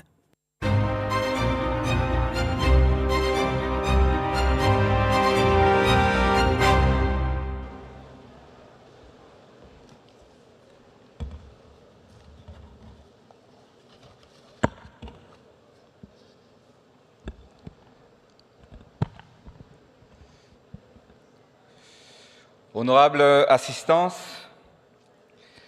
les réflexions sur le développement de l'industrie touristique me tiennent particulièrement à cœur. Aujourd'hui, nous nous réunissons pour discuter des difficultés et opportunités qui façonnent l'avenir du tourisme mondial. Bien que le développement touristique soit en constante croissance, il est confronté à de nombreux défis. Nous vivons à une époque où cette industrie, après avoir surmonté une crise sans précédent, comme la pandémie qui a grandement impacté le secteur, doit faire preuve de créativité. La reprise effective est là et portée par une nouvelle dynamique. Toutefois, cette croissance doit répondre aux attentes évolutives des voyageurs en quête de nouvelles destinations, d'expériences plus authentiques et durables. Le continent africain, riche de son immense patrimoine naturel et culturel, se positionne comme la prochaine grande destination touristique mondiale. Pourtant, force est de constater qu'aujourd'hui, la plupart et la part du marché touristique international est encore très faible. L'Afrique doit relever plusieurs défis majeurs. Investir massivement dans les infrastructures répondant aux normes internationales. Améliorer et renforcer la connectivité aérienne. Attirer davantage des investisseurs en mettant en place des mesures incitatives et s'adaptant aux exigences du tourisme de qualité. C'est dans ce contexte que Madagascar offre une opportunité exceptionnelle pour un tourisme durable et authentique. Notre pays est une terre d'exception qui abrite 5% de la biodiversité mondiale et 90% endémique, ce qui fait de Madagascar une destination privilégiée de l'écotourisme. Comme vous le savez, 5000 km, c'est la distance entre Dubaï et Paris. Et 5000 km, c'est également la distance entre Dubaï et Madagascar. Mais 5000 km, c'est surtout le périmètre de nos côtes de plage qui bordent Madagascar. Vous imaginez donc la grandeur et l'énorme potentiel touristique que Madagascar représente. Madagascar est la plus grande île du continent africain, la 4e plus vaste au monde. Nos plages paradisiaques, nos forêts primaires, nos parcs nationaux, classés patrimoine mondial de l'UNESCO, nos canyons, nos piscines naturelles, offrent une diversité unique. La richesse de notre culture et l'hospitalité de notre population font de Madagascar une destination encore préservée et pleine de promesses. La position géographique de Madagascar est stratégique et se présente comme un pont entre l'Asie, le Moyen-Orient et l'Afrique. À elle seule, l'industrie touristique représente 14% de notre PIB national et constitue un levier puissant pour notre développement économique. Cependant, pour libérer notre potentiel, plusieurs défis doivent encore être surmontés. Tout d'abord, le renforcement de la connectivité aérienne. En effet, on ne peut pas attirer plus de touristes sans augmenter et diversifier l'offre de la connectivité à travers le transport aérien. C'est pourquoi nous avons pris des mesures stratégiques pour ouvrir Madagascar au monde grâce à la politique Open Sky qui est désormais une réalité. L'un des progrès majeurs a été l'inauguration de la ligne Dubaï-Antananarive, opérée par Emirates depuis la fin de l'année. Cette nouvelle liaison a considérablement renforcé notre connectivité, mais surtout c'est un vecteur de développement touristique et économique du pays. En seulement 4 mois, on est passé de 4 à 6 vols hebdomadaires. Et ensuite, il faut impérativement augmenter le nombre des infrastructures d'accueil en bâtissant des établissements hôteliers répondant aux exigences de la demande touristique. Pour ce faire, nous allons mettre en place des mesures incitatives, mais également mettre à disposition des investisseurs et des vrais professionnels dans le domaine les réserves foncières pour accompagner et faciliter les investissements à Madagascar. Et notre défi est la construction de plusieurs hôtels 5 étoiles qui devraient sortir de terre dès cette année même. Le processus est déjà enclenché dans cette optique. Pour augmenter le nombre de touristes, cela passe par la construction d'hôtels haut de gamme, l'amélioration des dessertes aériennes et la réhabilitation des axes routiers menant vers les principaux sites touristiques. En parallèle, l'État malagasy a mis en place un cadre réglementaire propice pour accompagner les investissements et rassurer les investisseurs. Les procédures administratives ont été facilitées et de nombreuses incitations fiscales sont mises en place pour encourager l'implantation de groupes hôteliers et le développement des services touristiques. Enfin, le succès du tourisme repose sur les savoir-faire et l'accueil.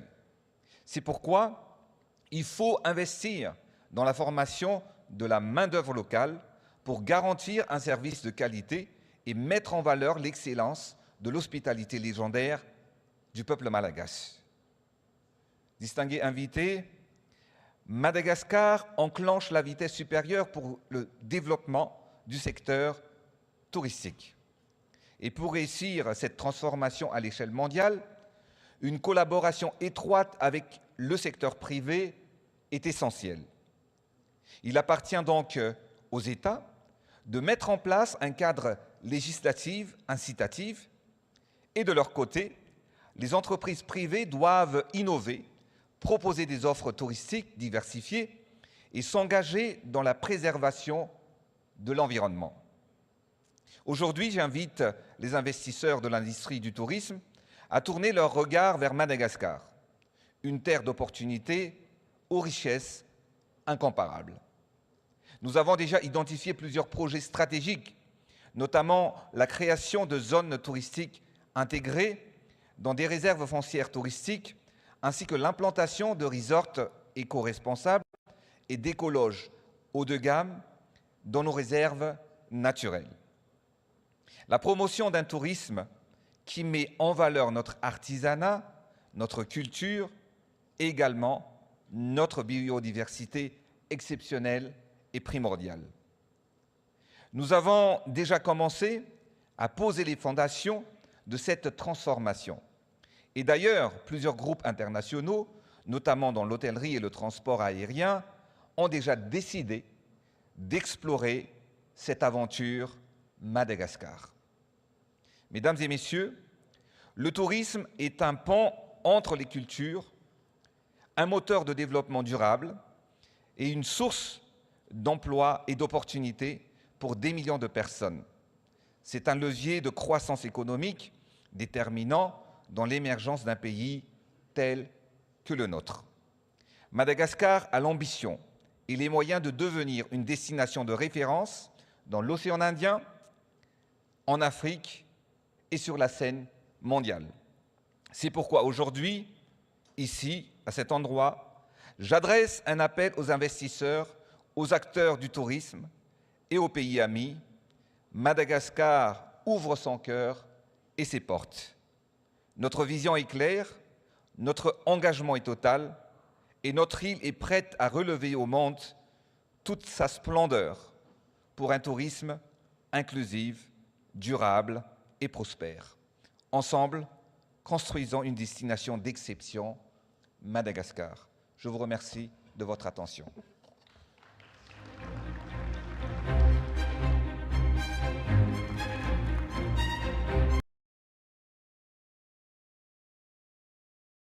It's very important for shipping industry and logistics industry. You mentioned that there's a port in the south of Madagascar, and it can cut shipping routes durations by a lot. It connects the east and west quite literally, and the region. So can you tell us about that and what benefits it stands to bring Madagascar? Sure, thank you. Definitely there's a very great opportunity with the location of the island first. Madagascar, located in the Indian Ocean. I don't know if you see exactly the picture, is in between of Asia and Africa as a concern if the maritime road are concerned. And the port of Ewala, which is a port which was constructed by the Rio Tinto group, huge investment, more than $3,000 million, 12 years ago. Actually is very located on the very south and is very strategic position because all the shipping line coming from Asia going to Africa or going to America are going through that area. And we'll be able to touch Ewala if there is enough trade. Because actually one of the challenges we face just to bring all the shipping company having a stop to that port is because of the trade. We need to develop the internal trade, the regional trade, and after that just to export and import more. But definitely the position is just a very big opportunity for the global south, and Madagascar can play a very important role as a platform in between of Asia, Africa, and America. Have you found it challenging to increase internal trade and external trade because of different factors? Yes, definitely. We have issues on the international, in the internal factors nationally because of road, because of creating industry, because of many things, an issue we face regarding entrepreneurship, etc. But we are on our way just to develop this. And the industrial politic will help us just to improve the national trade in the next few years. And also regarding the international trade, we don't have enough trade with international just to allow the shipping line just to stop and having a program with Madagascar. But that will be resolved, I hope, in the next few years. Yeah, increasing trade is directly correlated with increasing shipping routes, for sure. Abhishek, now this part of the conversation is a lot of people's favorite. We're going to be talking about automation and digital technologies. So digital technologies like blockchain, Internet of Things, and AI are transforming the logistics industry quite literally. So how are shipping companies in Global South leveraging these innovations to improve efficiency, reduce costs, and increase transparency in supply chains? Yeah, thanks so much. You know, supply chains historically until today are still very, got many parties in play. So you have very lack of transparency, and there is a lot of information that is lost in the middle between all these intermediaries. So elements like IoT and blockchain, which today are still trying to find its commercial uses, but governments and regulators like the UAE have been very good at taking that sort of leadership in that position. But when you come to elements of AI, which has been democratized so much in the last year or so, we're all starting to use them in our businesses. And the one thing that every supply chain organization like ourselves sit on is a treasure trove of data. And now that data point of every single part of a parcel's journey or a shipment's journey or a container's journey is able to be analyzed, predicted, and help really do some of these meaningful heavy lifting tasks, which now allow us to make more informed decisions to help our customers' businesses. So yeah, I mean, it's a phenomenal change, and it's an ecosystem that's going to be graduating together to make that a better place. Vijay, yesterday we were speaking about the strategy about lowering costs, and you said each leg of the tour, as you just mentioned, or each leg of the route, you use different partners. And the next question that I asked you yesterday, and this is what I'm going to do now, is about sustainability. It didn't sound very sustainable to me, and sustainability is becoming a key focus of the logistics industry globally. So what steps are shipping companies, and your company especially, and in India, a huge country in the shipping and logistics sectors, what steps are they taking to reduce carbon emissions in their operations, especially in regions in the global south? Sure. So for us, I think the different change when you, like he mentioned, there's a lot of data available, right? Now, using that data, historical data, if I have done a point A to point B a million times, I can effectively predict now which partner or which company or which actual supply chain provider is actually most efficient in that region for that particular leg. So the more you do this at scale, the more you allocate the right demand to the right partner. That is one. The other is because now I can control different legs, I can actually rely on to more sustainable options, like a first mile can be done within using EV, and my warehouses are all using renewable power mostly.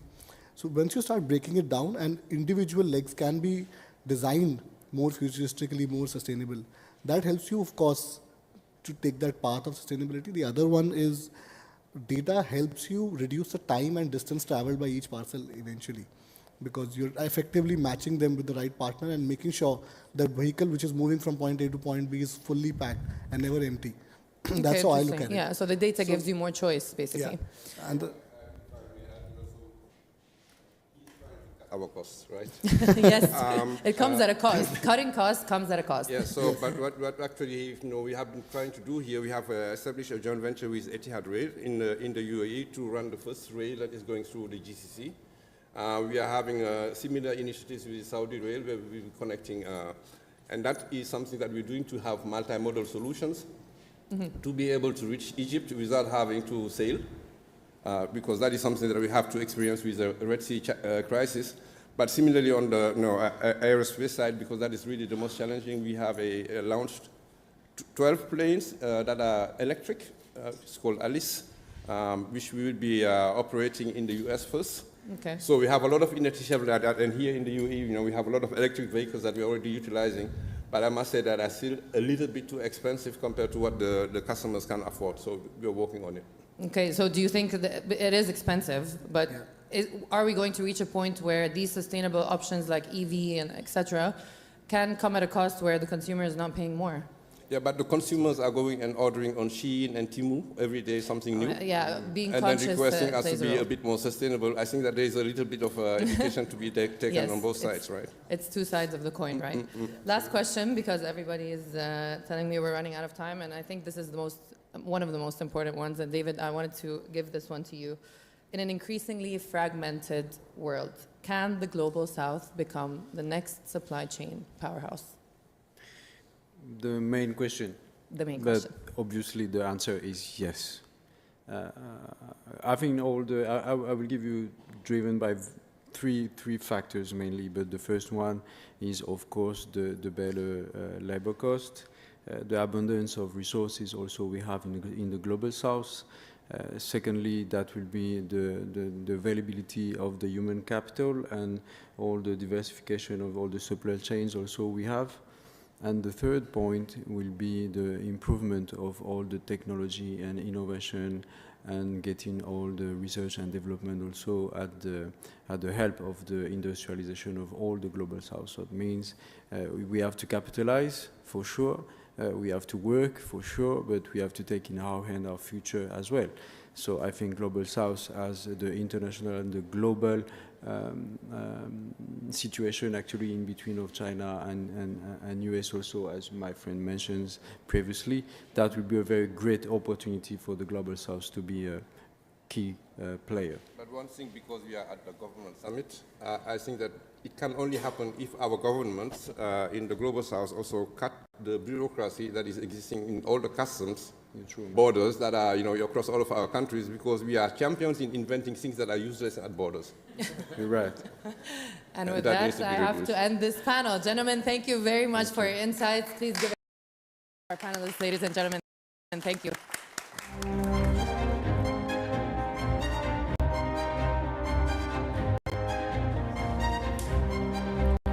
Thank you, Your Excellency and esteemed panelists. We now welcome to the stage Matt Berry, CEO of Freelancer.com.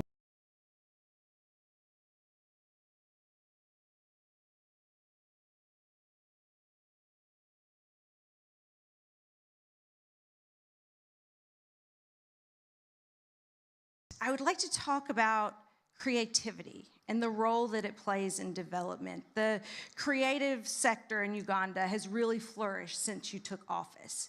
And so how do you integrate creativity, cultural traditions to keep the soul of the country as you pursue development goals? Thank you so much. Your Excellencies, ladies and gentlemen, Uganda is on an ambitious journey. Socio-economic transformation guided by our vision 2040, implemented through 5-year national development plans, now in the 4th cycle. Government is focusing on a 10-fold growth strategy of growing the economy from $50 billion in the financial year 2023-2022.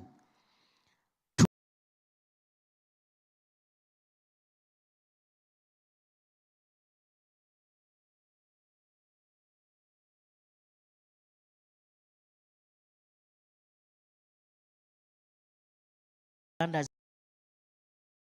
3 areas. 1, agro-based industries.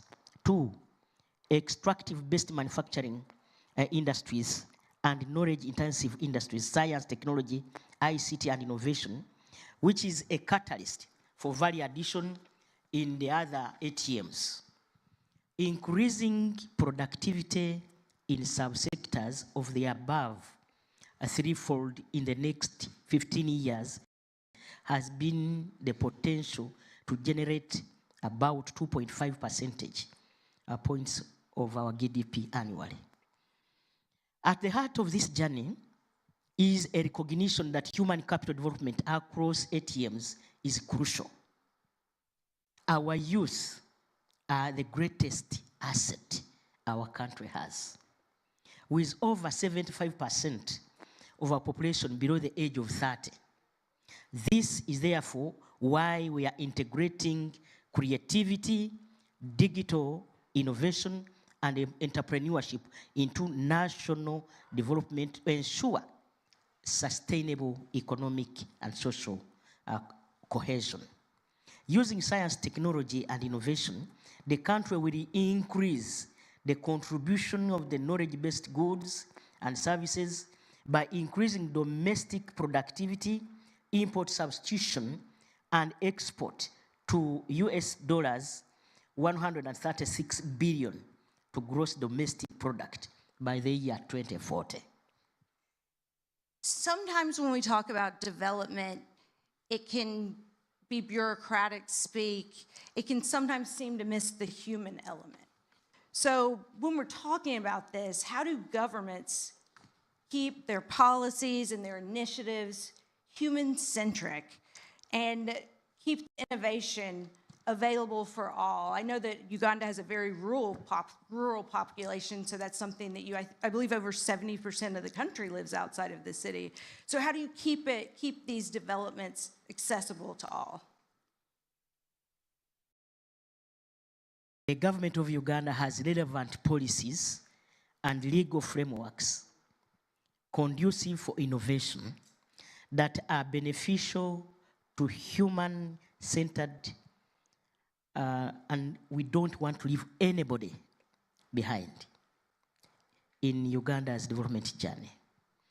And the following are our policies. 1, the creative industry policy. In 2015, we also have ratified the Uganda 2005 Convention on promotion and protection of diversity of cultural expressions. The Uganda National Culture Policy of 2006. The Uganda Registration Services Bureau, whose function, among others, is to promote, register, and protect businesses and enterprises, among others. Then the National Intellectual Property Policy that was enacted in 2019 aimed at stimulating and nurturing innovation and creativity for social economic transformation and growth of the country. The National ICT Policy of 2014, which aims at harnessing the potential of ICT to drive Uganda's social economic transformation. Well, with your leadership, hopefully Uganda's on a brighter path in the future and moving toward these goals of human-centric development. Thank you so much for spending some time with us today.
Hello, everyone.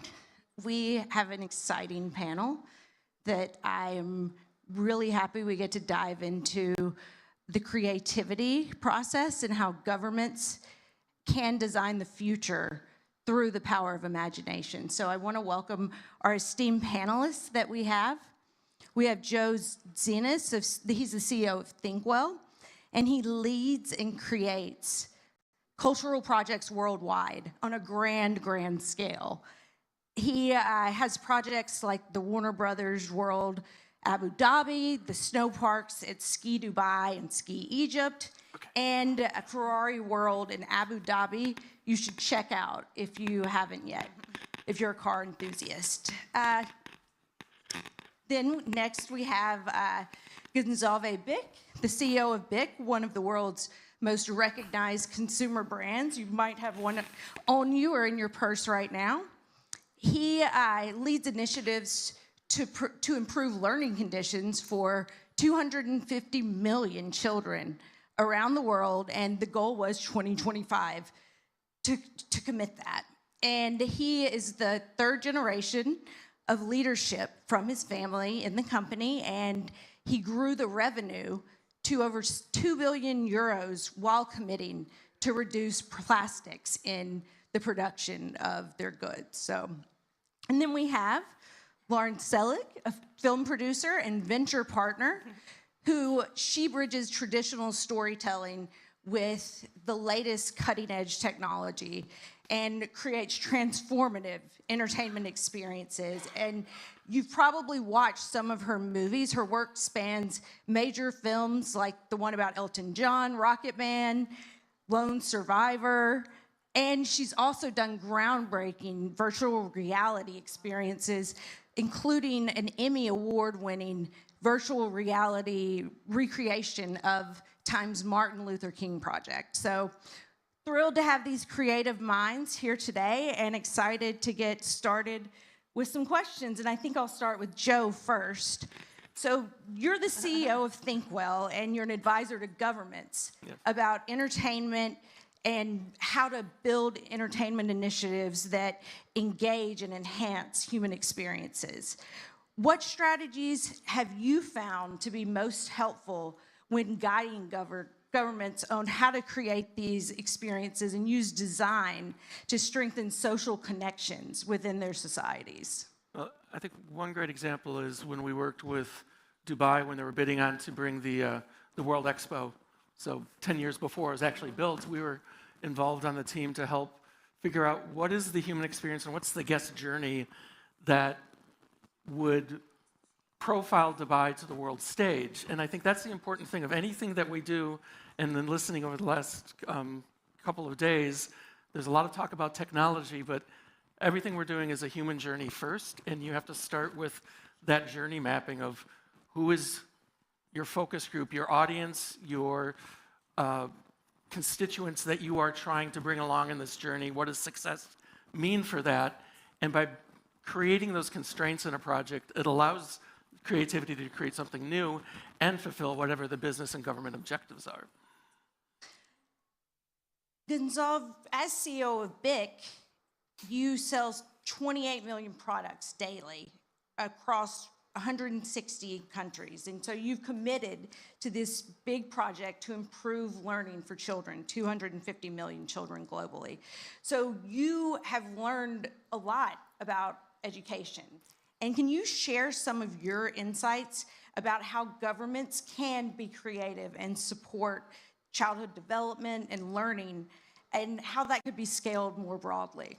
So the interesting thing about that number, 250 million, is it started at 25 million, and I told the team that that was wildly unambitious. And we'll get to $250 million. I think the next step will be hopefully $1 billion by 2030 or 2032. But I've been fortunate throughout my career to work with governments all over the world, especially in Latin America, the Middle East, and Africa, on the childhood development journey. And of course, that starts in the classroom. Now, here and in other parts of the world that we're all very fortunate to live in, there's going to be a screen maybe in that classroom, but there's going to be art supplies and creativity builds.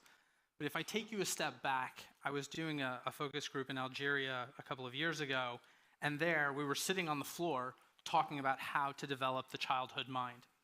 And it's so incredible the difference in the synaptic density that you create when you do creative drawing and creative thinking for children. To give you rough numbers, Harvard and the Center for the Childhood Brain just completed a 15-year study, and they overlooked no creativity, video games, and then what we would do, drawing, storytelling, and the synaptic density was 20.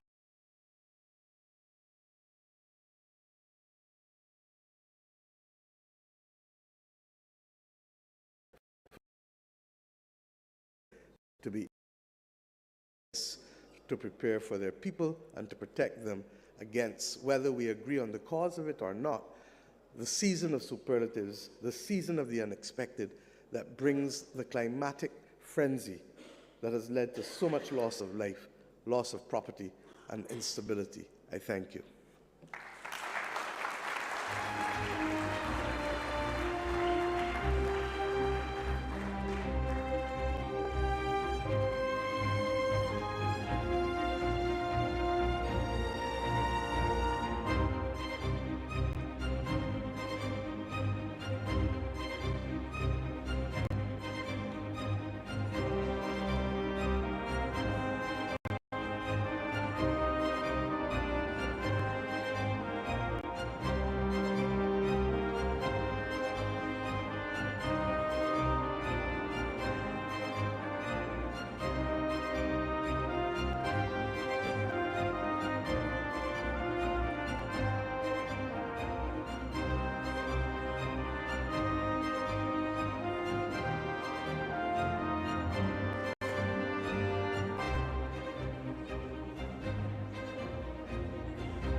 thank you all for that wonderful address. Thank you, Her Excellency. And now we have a panel on redefining health. This is investments for the future. So we'll be looking at some of the cutting-edge innovations in healthcare, but also how we can actually finance them. And I'm delighted to be joined by Luke Gilbert, Assistant Professor of UC San Francisco, who specializes in genomics and CRISPR-based technologies, and Thomas Cahill, founder and managing partner of New Path Partners, who is actually a physician by background. He went to medical school and is now a venture capitalist with a focus on biomedical innovation.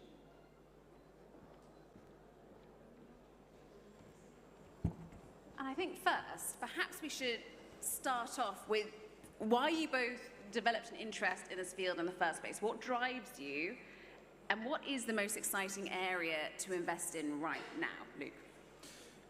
I mean, science impacts everything we do in modern society, directly or indirectly. And to me, like somewhat selfishly, it's one of the best careers one can have. It's just better than a hobby in a lot of ways. So, and I think, like, with respect to medicine, we all know somebody who's been afflicted with a severe disease of some kind, or who's died of a severe disease. And so there's a deep and sincere desire to make an impact that will help people. I'm on the nonprofit academic side of medicine, right? We don't make real medicines. That requires investment and requires infrastructure. So that's what the topic is today.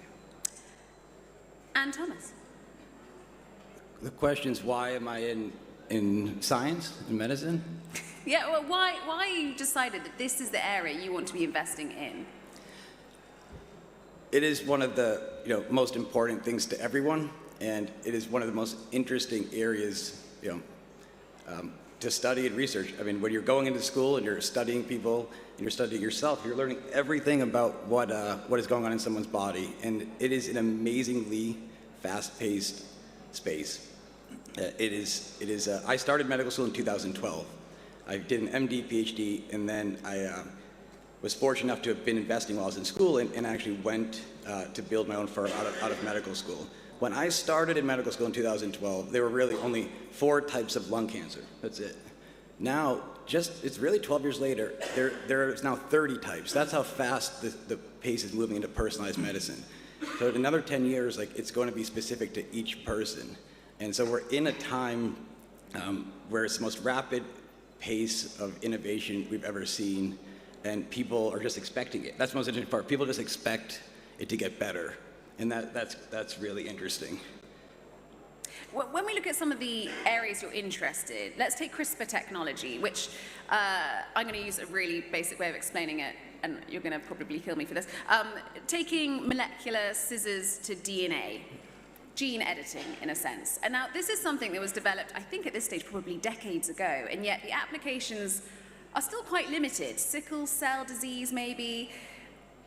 Why is it that we're not seeing a technology like that being used more? No, so I would push back. So the first gene editing experiments were done in human cells in '93, and then CRISPR was reduced to practice in a test tube in 2012, and then in human cells in 2013, and then the first approval was about a year and a half ago. So 10 years in medicine is actually quite a short amount of time if you consider all the regulatory processes and clinical trials and all that. So there's probably 30 or 40 clinical trials happening right now that'll be likely approved over the next couple of years, and that's just the start. I would envision, like, let's say 200 or 300 in the next 10 years. Why does it take so long? This is the fundamental question people will ask. You see breakthrough innovations in the newspaper and you think, fantastic, there's a cure for cancer, there's a cure for something. And then it takes, as you say, years or decades for that to actually reach a patient. Why is that? And is this something that can be reduced?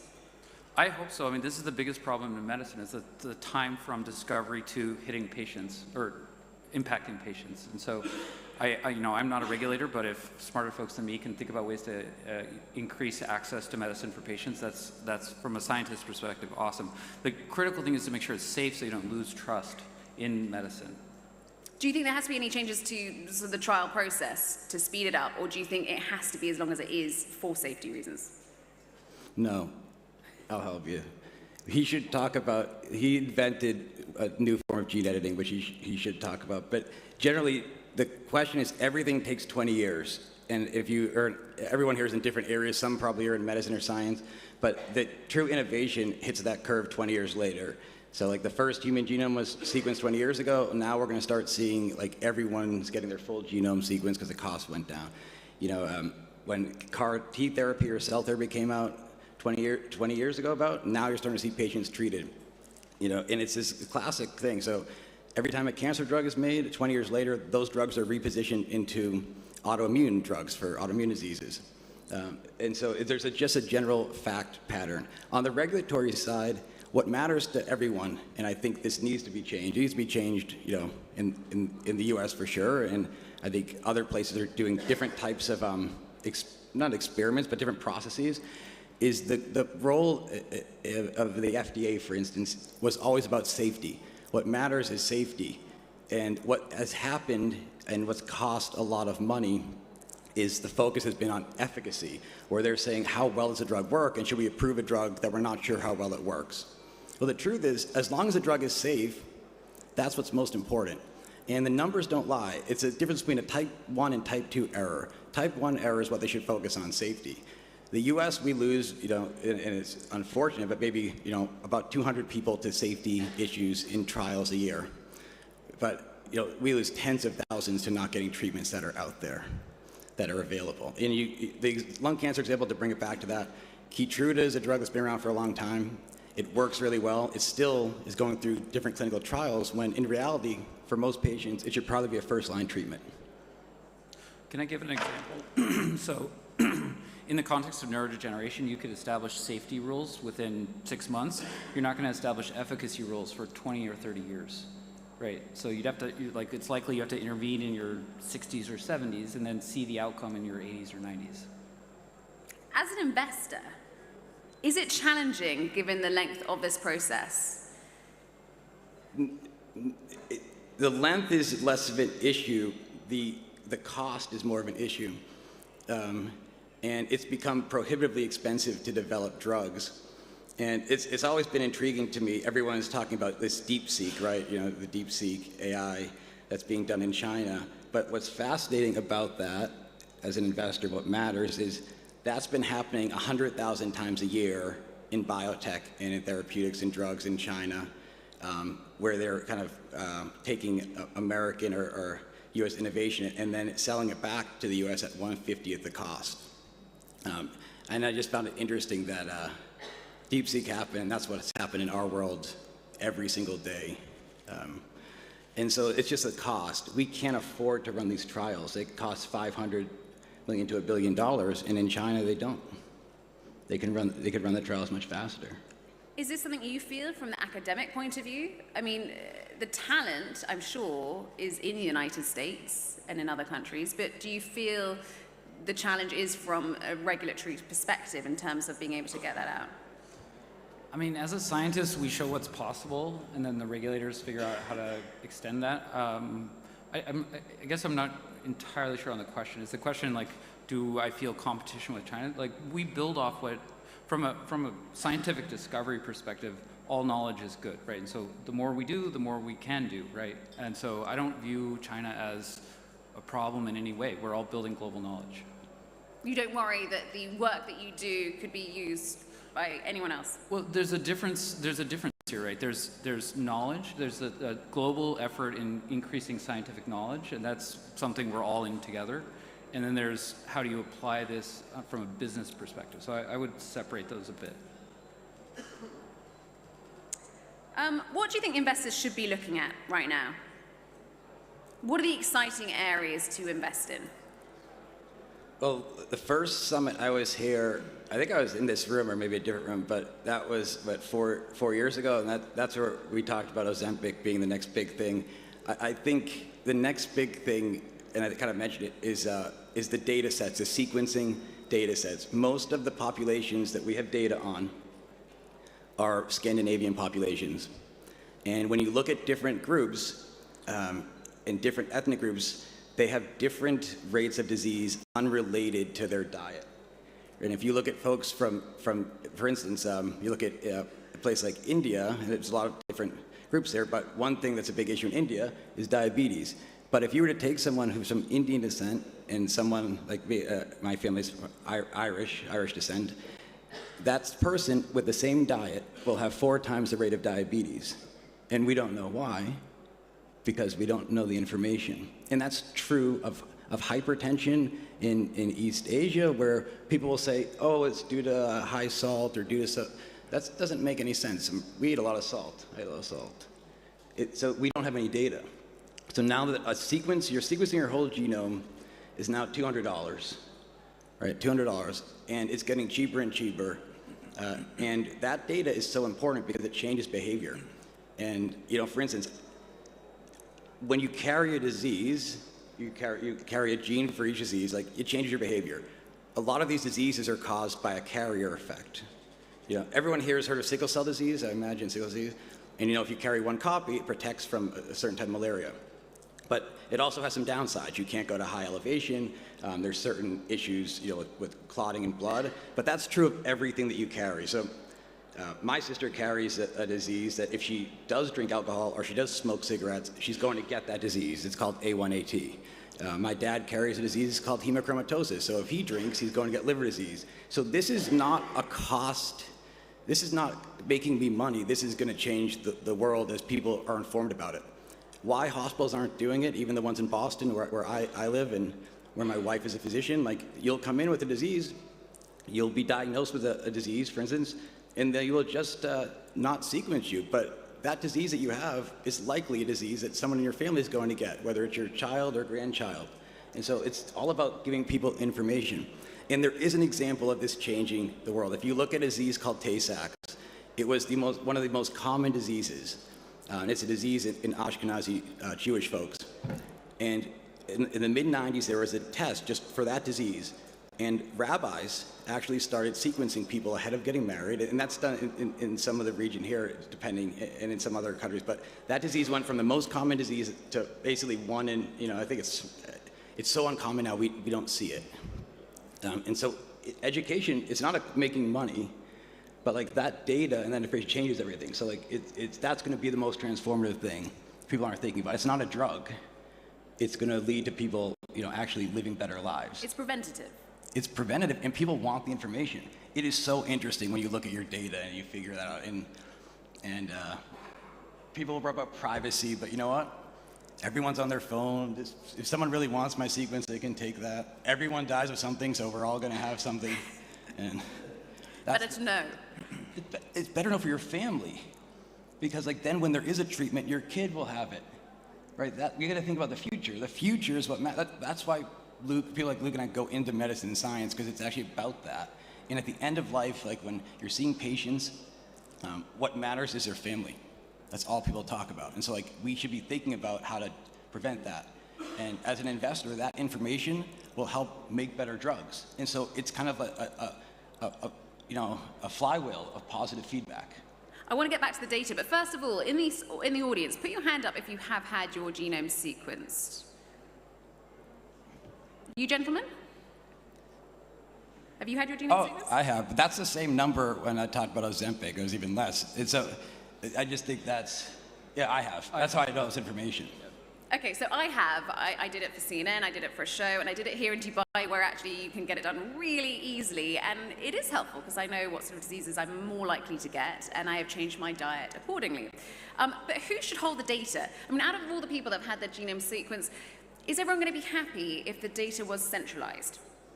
So maybe I can highlight a slightly different topic. So part of the problem with where we're at in 2025 is that we have a lot of genes we don't know very much about. So if you get your genome sequenced, you'll see results, but it still remains a challenge to translate that into actionable items for complex human disease. So let me give you a specific example. I'm not an MD, I'm a scientist, right? But I frequently go to clinical tumor boards where you'll have whole genome sequencing for pediatric cancer patients. In this context, it was brain cancer. And I sat through a session recently where there were 10 patients discussed, and there was no molecularly approved therapeutics for any of these 10 children. And so they were given radiation or chemotherapy. So that's the problem today. That is why I got into medicine. Tell us about the work you're doing right now. Yeah, so I'm building tools to better understand gene function. So we can't go, it's very, very difficult to go straight from a genome to a therapy. You have to understand how those genes work and work together. And you're not just looking at CRISPR technology? Are you also looking at the epigenetics? So I work on two areas. One is using CRISPR to directly impact genes where we don't actually need to understand how they function, we just directly turn them on or off. I also work in the context of oncology on small molecule traditional therapeutics for various reasons. So. The area of epigenetics, the ability to influence the genes that we have, has become incredibly popular and certainly has been embraced, I'd say, by the biohacking longevity community, Brian Johnson, who's going to live forever. And I'm curious to know what you both feel about this area. People taking healthcare, and particularly kind of preventative healthcare, I suppose, into their own hands, taking handfuls of supplements alongside diet changes. I mean, what I care more about is health span than lifespan. I feel like most people want to live into their 90s in a healthy manner where you can enjoy your family and you can travel still. And I think if you could avoid chronic diseases that are debilitating, that would be a big step forward for humanity. Do you think this is the way to do it, though? I think, to me, like eating healthy and avoiding certain things like too much sun, too much tobacco, too much alcohol is an easy step for most of us. And then past that, I mean, of course, nutritional supplements are important. We no longer die of rickets or things like that, which are like vitamin disorders. Beyond that, I think it's still a work in progress. Thomas, I know you have some opinions on this. It's He's trying to work out how to how respond. about this? The hype to fact ratio is disproportionate, and it's the hope that often kills, and that's the strategy with a lot of discussions about whether it's longevity or psychedelics or AI in medicine. I mean, the AI thing, we don't even have data on people, so those AI actually requires good data, and I'm telling you we don't have it. So I think people should focus on being happy. Like that's part of the issue. Is like when you see patients and they have something, and they, I'm saying this, in a way that's just true. It's like if they wanted to go smoke a cigarette and that's going to change their life, they might live a little longer having that cigarette than not. And so like putting yourself into a prison to potentially live a year longer, like it's not necessarily going to make you happy. And like that's what's important. Like that's what matters. And so if you try to live a healthy life, you should try to live a healthy life. There's a lot of different data. When I was born, my wife and I just had our first baby. And when we were born, every doctor says, oh, you got to lay the baby on their belly. And but no, now you got to lay the baby on their back. And so these things will change. And so the most important thing for the medical community and folks like Lucas is to give people the best information they have and let them make their own decision.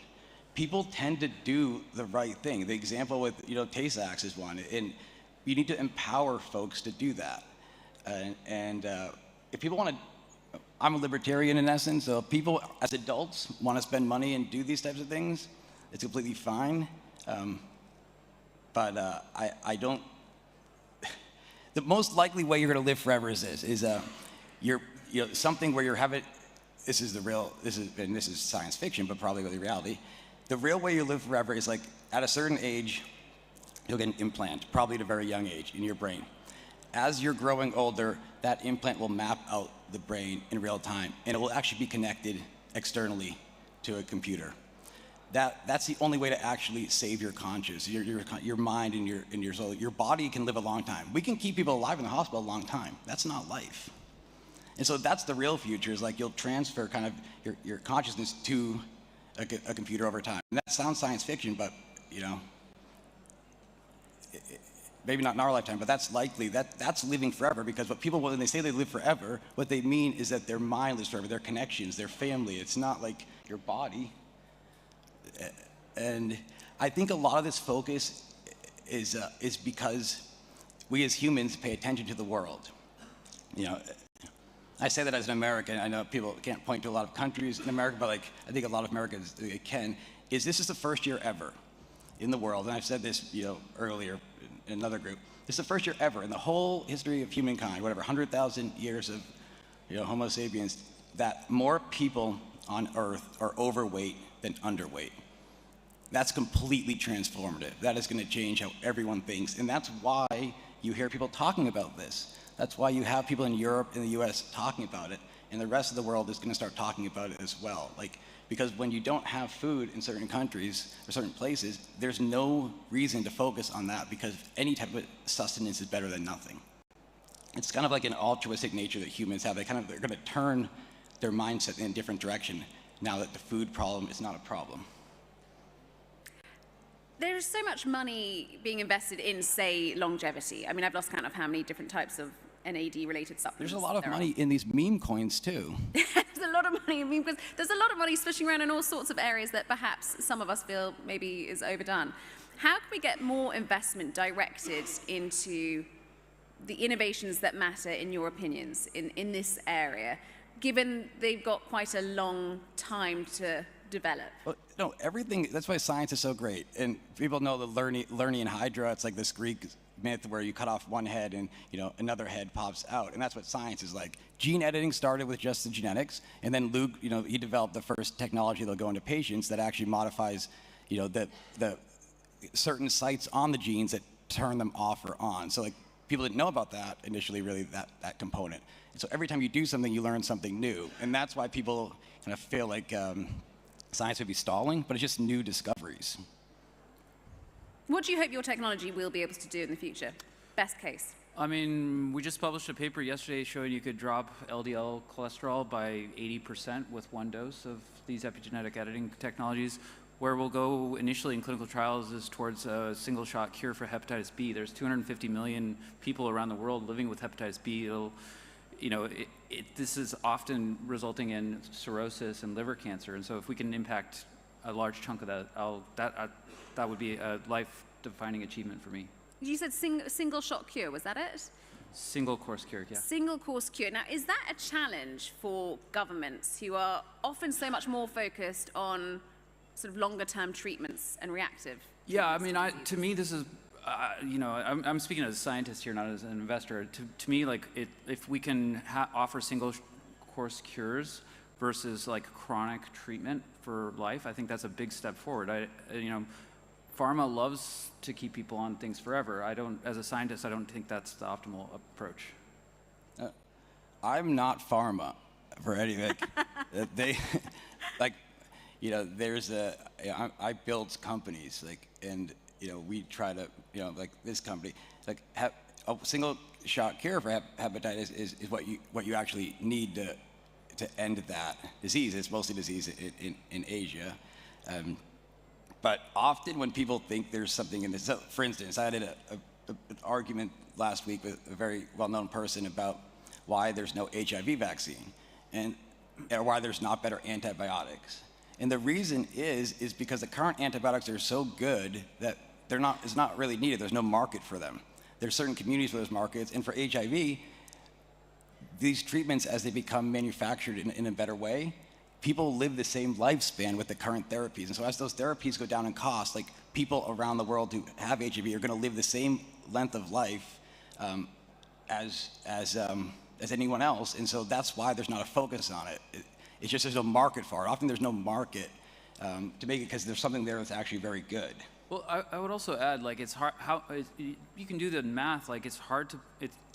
It is very valuable to avoid, if you treat a 30-year-old, to avoid them going to the doctor every month for the next 50 years, right? That's a very valuable. For economic reasons. They spend more time at work. They're more productive. They don't worry about things. They're happier, right? And so, how do you put an exact price on that? I'm not sure, but I think it's incredibly valuable.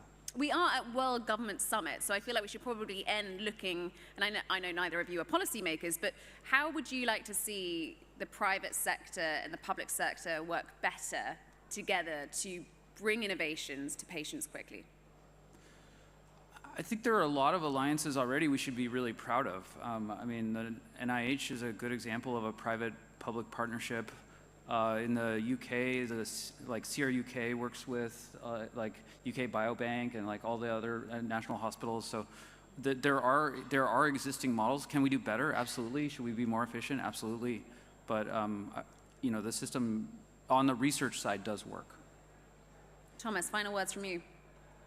I think when I first came here, I didn't know what to expect, and coming here and spending time in the region, 4 or 5 years ago, and coming from the U.S., completely changed my view of everything. It was a very like transformational experience because I realized like, you know, just like in South America, there's no telephone poles, right? Everything is cellular. Like here, like the innovation has happened so recently and so quickly that they've done things that are much better than the U.S. in terms of, especially in terms of the lack of bureaucracy and the focus on kind of risk profile. The most important thing for policy is to eliminate bureaucracy and kind of empower patients to make those decisions. The government's job is to kind of serve the people and to give them the best opportunity. So if you were to change one thing, you would stratify trials based on risk. If someone is going to die from disease in a year, let them do whatever is needed.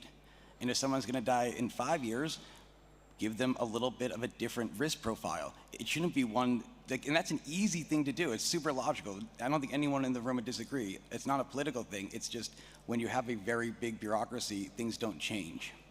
And so I think the countries that will show the path forward and help the US will be from this region and elsewhere because they have a blank slate and we don't, you know. That is a great place to leave it. Thank you very much, gentlemen. And I think all of you should get your genome sequenced. You know, if you didn't put your hand up, it's about time. Thank you very much.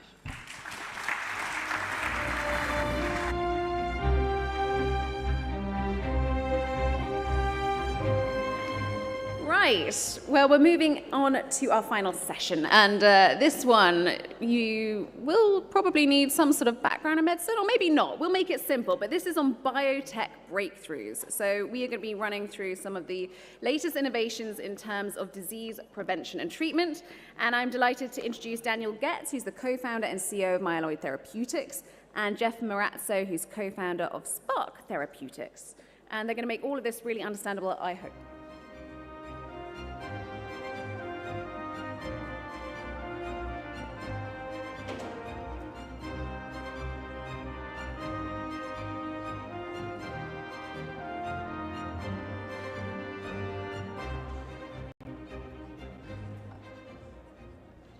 What a pleasure. Now, I could just about try and explain CRISPR quite poorly, but you're going to have to really keep things simple, I think, when we talk about biotech breakthroughs. But why don't we start with each of you telling me what the cutting-edge therapies, in layman's terms, that you're most excited about? Well, in the last session, you talked a bit about CRISPR, which, as you described, is rightly, I think, described as molecular scissor.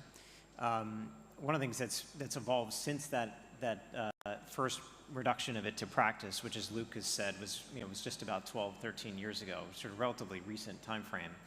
I'm particularly excited about some of the new versions of that tool that have come out that look more like a molecular pencil or look more like a molecular word processor, where you can literally put a cursor somewhere and type in pieces of the genome, or you could add things in. So that's a continued evolution. And again, I think it speaks to the pace at which science is moving. The fact that we, not even 12 years ago, the field invented the idea of a molecular scissor. And now we have versions and permutations of it that allow us to expand what the potential of gene editing is. So that's just one of numbers of examples. I'll let Daniel talk about some other ones he's working on. Yeah, I mean, I've been doing this for nearly 20 years now. And, God gave us an amazing vehicle, our bodies. And I think if you look across the spectrum of disease, autoimmune disease, cancer, neurological disease, the things that I get excited by are the things that we're doing just to try and restore homeostasis. So if we think about autoimmune disease, building therapeutics that help the immune system recognize the difference between self and non-self. If we're thinking about our genome, not to use tech as an example too much, but really the genome is the code. And then we have RNA that uses that code to make proteins. And we have tools now that can regulate each level of that, right? And so our job is to think about how we just push the pendulum back into a healthy pathway instead of a diseased pathway. And I think we have a lot of tools to do that today. And in the context of cancer, taking some of the learnings from the COVID RNA vaccines and being able to help our immune systems see cancer and kill it, I think is actually, for me, really, really exciting. And I think the other thing about it that's important and maybe a little bit different to the panelists beforehand is cost is really important. You know, it's no good making a sickle cell cure that costs $3 million. This is useless. I mean, I hate to say it. It has to be affordable in regions of the world where these diseases are, you know, mostly present. And, you know, RNA technology actually gives us that opportunity that we can get the cost of goods to the cost of a vaccine. Now we're talking about technologies that can be applied globally in regions where they're most needed. I mean, that's a really interesting perspective, because a lot of people would say you start with an innovation, it costs a lot of money, and, you know, over time, it's used by enough people that that cost comes down. Yeah, but I think that, I don't know that it's purely just about time. It is about additional technological innovation that recognizes how to take a tool from perhaps another field and apply it over here. So the example that Daniel just gave of thinking about what did we learn from the mRNA vaccines, and how do you take some of the fact that we've invested tons of money to try to figure out how to scale up and produce enough of those vaccines and take it into a completely new area. Think about how it could work in an area like cancer, or as Daniel just said, something like hemoglobinopathies. And I think we're at a point where there is so much technological innovation that I think it's about thinking about how to creatively apply it to different places so that you can make some of these breakthroughs. I completely agree with his view that, you know, it is both about, if you take the sickle cell example, it is partially about cost. It is also about the fact that the process today to be able to deliver a treatment for sickle cell involves taking cells out of a patient, modifying them somewhere in a clean enough lab, and then bringing them back to the patient, ablating their entire immune system, taking it out for a temporary period, and then giving them the treatment. That is an incredibly complex process to try to replicate around the globe. What if you could instead do that all inside the cell? You never take cells outside the patient. You actually modify them inside the patient, and you don't have to ablate their immune system. Those are technological possibilities that we'll start to see. So I think it isn't just about time, it's about the innovation that's happening through that time. I mean, in these discussions, it's so exciting because we talk about these innovations that sound honestly like magical, like a real silver bullet. What is holding you both back? What would you know, if I could give you, if I were a genie and I could command some wishes, what would you want? I'm going to be really bold here, and it's just a function of capital. I truly believe, in the context of cancer, that within, you know, a $500 million investment to some of the things that we're doing probably will get us to a place where we have, you know, therapeutics that are approved in the next 5 years that really transform breast cancer, pancreatic cancer, liver cancer. I think that's really, really possible. And I think the other thing is, you know, Jeff and I are fortunate we have science and business background. When you come at something from a business point of view, you know, one of the things they teach you very early on in business school is if it costs too much to make and people can't afford it, it's probably not a good business model. And I think having that mindset and applying it to that is actually quite important. Yeah, I mean, I think capital is certainly one answer. I think the other answer right now is that we have this sort of explosion of new science that's helping us, frankly, perturb the human biology in various ways to correct disease. So whether it's through RNA, whether it's through direct DNA editing or changing, whether it's modifying cells inside the body, modifying cells outside the body, we have a tremendous amount of tools. What I would say in the last 5 to 10 years that we have, that I would love to see more of, is more of a direct understanding of human biology. So a little bit less investment or focus on the tools itself, but sort of further elucidation. So when we talk about, and Tom mentioned this in the last panel, when people talk about artificial intelligence and its application in something like drug discovery, you know, my biggest skepticism for that has to do with the fact that we have to generate an extraordinary amount of data about human biology in order to elucidate new things that we don't know today. There are things we don't understand yet. We have the tools to do something about it, but we don't know the thing to do yet, right? And so that would be the thing that I would love to have more of, which is sort of the raw data to be able to elucidate a much, much wider set of human disease, because we have the tools to actually interfere. So if we're going to talk about artificial intelligence, I mean, there's huge work being done by Google DeepMind with, you know, predicting protein shapes, protein folding. How do you see AI influencing the work that you do?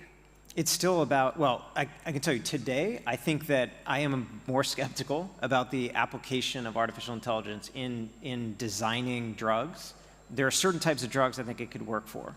But for many, many classes, I think it is early and too early because I think we don't yet have a sufficient amount of data to place the machine on top of to then go find us something. You got to have the data first. I mean, the reason why things like ChatGPT came out is because we had developed, we had basically placed the entirety of human language online.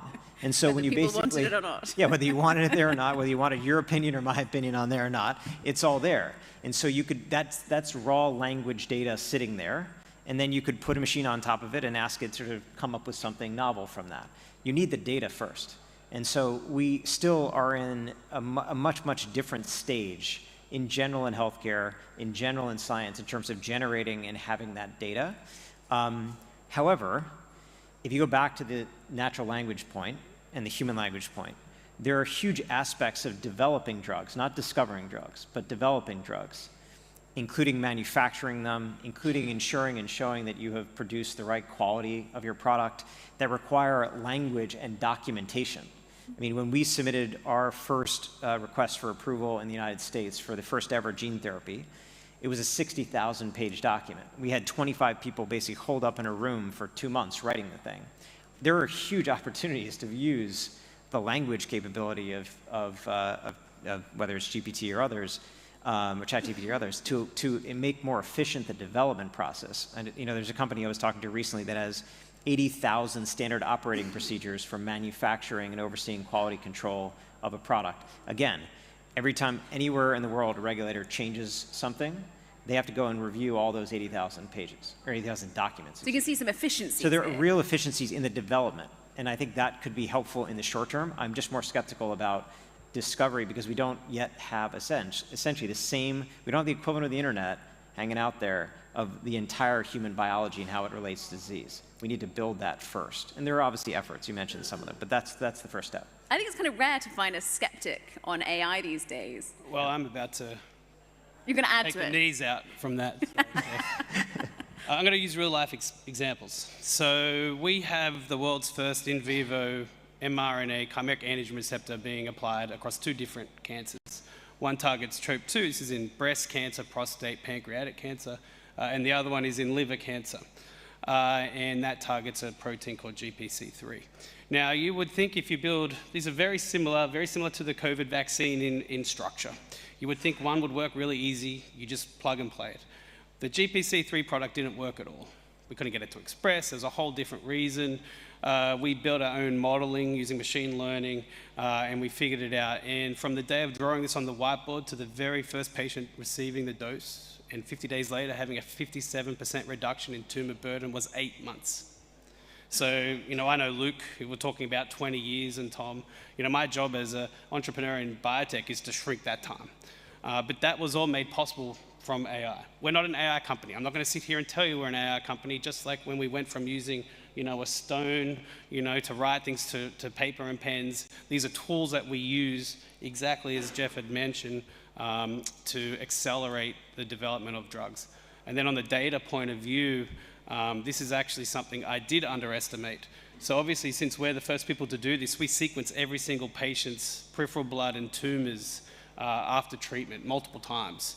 And the amount of data that just comes from having 20 patients is more than 20 laptops, right? So you're thinking about the amounts of data that you're managing. And, you know, for someone like me, I'm an immunologist that did old school, you know, immunology, trial and error, and now we have all of this data, your head kind of pops off. And to give you an idea of just how powerful ChatGPT is, we took a paired biopsy and we just put the biopsy into it, the image, and just said, tell us what's going on. And it gave us a 5-page pathology report. We didn't give it anything else. We just said, this is a pre and post biopsy. And we just said it had been treated with an experimental drug. That was the cue we used. And it actually was very similar to actually having a pathologist read it. So again, these are just tools, and I think it's going to accelerate everything. Obviously, if I go to someone like Tom Cahill for investment and said, oh, here's what ChatGPT says, you should invest, he's probably not going to say yes. But I think AI is something that we have to embrace, and I think, you know, AI will do one of 2 things. It's either going to make the haves in the world have more, and those that don't have less. Or my hope is it's going to bring healthcare and access around the globe closer together so we can be all closer and move our innovation faster forward.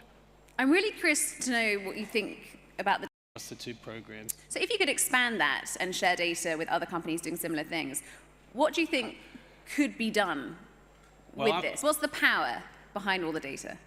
So I'm a capitalist at heart, and so that data is very, very valuable. And if we were to work with companies that were like-minded, I think at the present time, Big Pharma is, probably 5 or 6 years behind where we are. So in the context of our data, it's very, very valuable.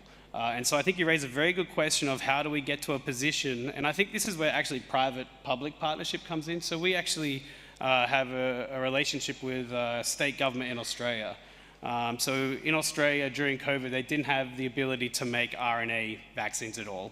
And we're about enabling people. So the Australian federal government did a deal with Moderna to come in. The problem with doing deals with Moderna is Moderna wants you to use all of Moderna's technology.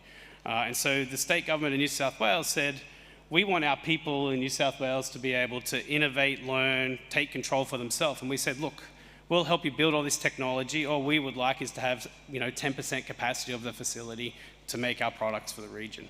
And so through that partnership, we've actually given access, and we're helping build the local ecosystem. Obviously as Australia is a developed nation, so it's a little easier than some other areas in the world. But in the context of data, that's an area where it's beyond data. It's about training, it's about ecosystem building and giving power to the people. So if there is another epidemic, they're able to move a lot faster. And I truly believe that within the next decade, these gene editing technologies will cost $500, $600, $700 as opposed to $3 million. And so the more regions in the world that have access to these approaches, the more likely we're going to be able to really impact disease, moving into the next 50 years. I mean, the pandemic has been used more than once today in my conversations with various health leaders. The CEO of AstraZeneca, for instance. This was a moment where we really saw public-private partnerships work because they had to. We saw academics, AstraZeneca worked with the University of Oxford, they worked with the UK government and so on. Do you think public-private partnerships are working as well as they did in a crisis? Generally, no. I think it sometimes does take those crises. I think, one of the things that I was hoping we could learn from the pandemic was how we went about the process of both, just as an example, sharing information that allowed everyone to then figure out what they should target the mRNA against. Then the process of developing the vaccine and the first clinical trials to the pivotal one happened all within 12 months. If we went now to a regulator and said, we want to go and test something in a first trial and then a second trial and do it all in 12 months, that isn't the framework that we're currently set up to do. And I think, Tom mentioned last time a risk framework for thinking about clinical trial conduct and allowing people. That's essentially if you think about what was happening during COVID, it was a risk-based assessment of how and when we allowed trials to sort of go and what speed, because we were thinking about the risk of losing millions and millions of lives around the world. So, I don't view it as any different. If you think about, there are somewhere in the order of about 6,000 rare genetic diseases, many of which patients don't have a treatment. I think maybe somewhere in the 300 or 400 of those have a treatment, so the vast majority of them don't. Many of them are diseases that cause dramatically shortened lifespan and certainly impacts their lives, even if it's not an impact on lifespan, it's an impact on health span, to Luke's point before. And I'd love to see the same urgency taken in the context of a treatment for those people, right? So I think it is the risk framework I think is important. So I think there's ways to look at that pandemic and say, what could we evolve and change about our regulatory framework? Would you agree with that? Have we learned enough lessons? Has the pandemic changed us for the better? Have we learned? Do we remember? That's a great question. I think we don't have enough time for that. I think one of the important things to really remember, though, is we were all pulling in one direction. And I think part of the complexity, just as you pointed out, you know, thousands of rare genetic disorders that all need different products with a whole different, you know, standard there. And if you could build a platform for that, that would be great. But, you know, in the context of obesity, hypertension, and we're at the, you know, the World Government Summit where, you know, obviously for governments, the focus is how do I get my average life expectancy to increase over time. I come from Australia where we have a public healthcare system, right? If you're on the either side of the bell curve, it is unfortunate because the way these systems are developed is to really drive, you know, the general average up. And there are simpler ways, and I think Tom was getting at it, hypertension, obesity, cancer, autoimmune diseases. There are easier or lower hanging fruit to go after. The one thing that COVID showed us as a race is that if we actually get on the same page, put, you know, the peripheral differences, you know, we all want the same thing. Tom mentioned this, it's about our families and our future. If we come back to focusing on that and we just picked 10 global health options to tackle, I'm sure we could do it. But you know, what's happened since COVID is we've all gone back into our holes, we've all gone back into our self-interest, and that's what's happened. I mean, I don't know how to solve for that. It's very altruistic for me to sit here and say that, but I too have my own self-interest. I have a company building therapeutics for cancers that express TROP2 and cancers that express GPC3, and I'm building RNA facilities. So outside of that, I'm not focused on it, right? I mean, we all went back into our holes, but we do get these amazing opportunities like summits like this where we finally get, you know, to speak to policymakers. I think it's quite rare. I do a lot of tech conferences and it's often business to business, and we all complain about regulation and lack of policy or lack of incentives or lack of subsidies.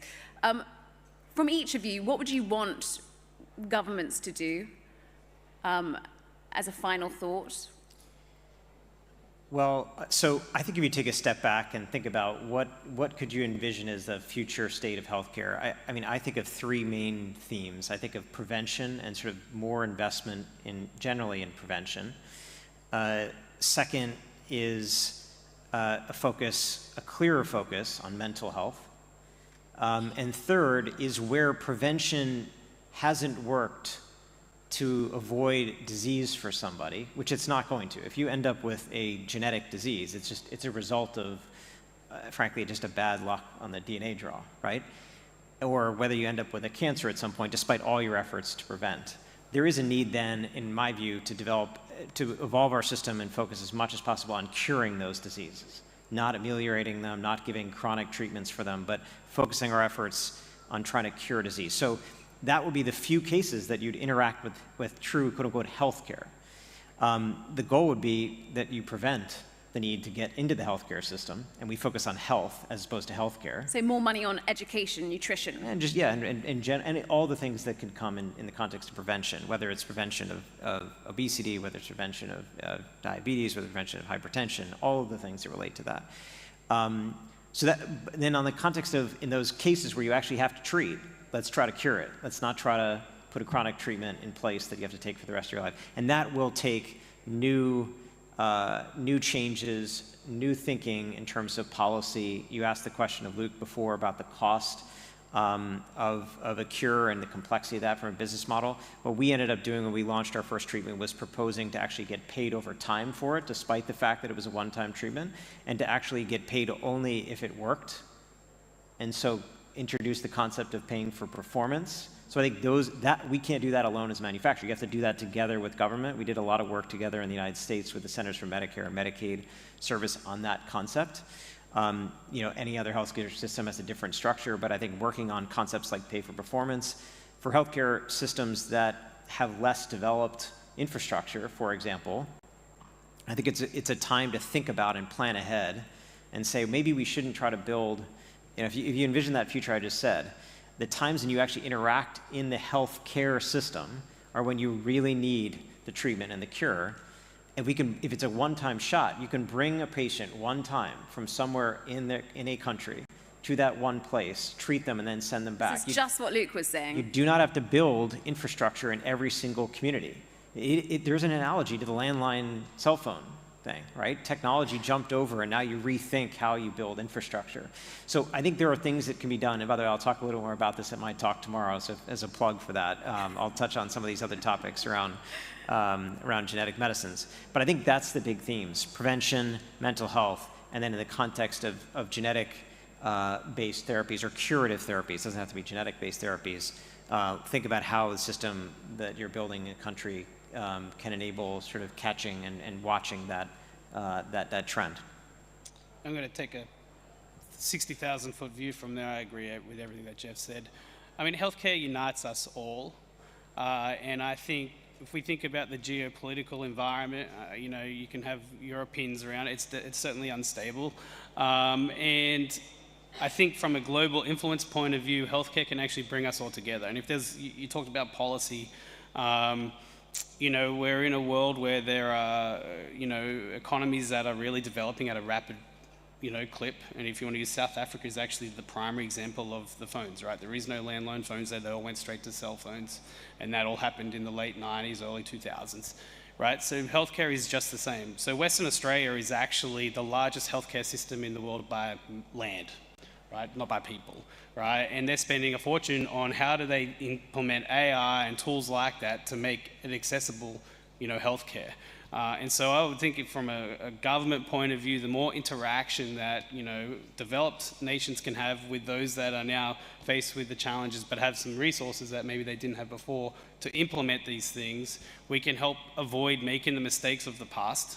We can look to make much, much more effective healthcare systems, and then hopefully, we can all exert, stronger influence and come around a common goal of humanity, which is again our healthcare, our families, and our futures. And that would be maybe a little bit too optimistic, but it's certainly outside of any of the other crazy. I'd like to end on a little optimism. We're entrepreneurs. We have the very nature have to be optimistic. So I think it's a nice way to end it. Well, thank you for leaving us on a positive note. And thank you all for joining us for this track on health. I hope you've all learned as much as I have. And yes, go get your genome sequenced. Thank you very much.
Your Excellencies, ladies and gentlemen, our next session is a conversation with the Right Honourable Boris Johnson, former Prime Minister of the United Kingdom.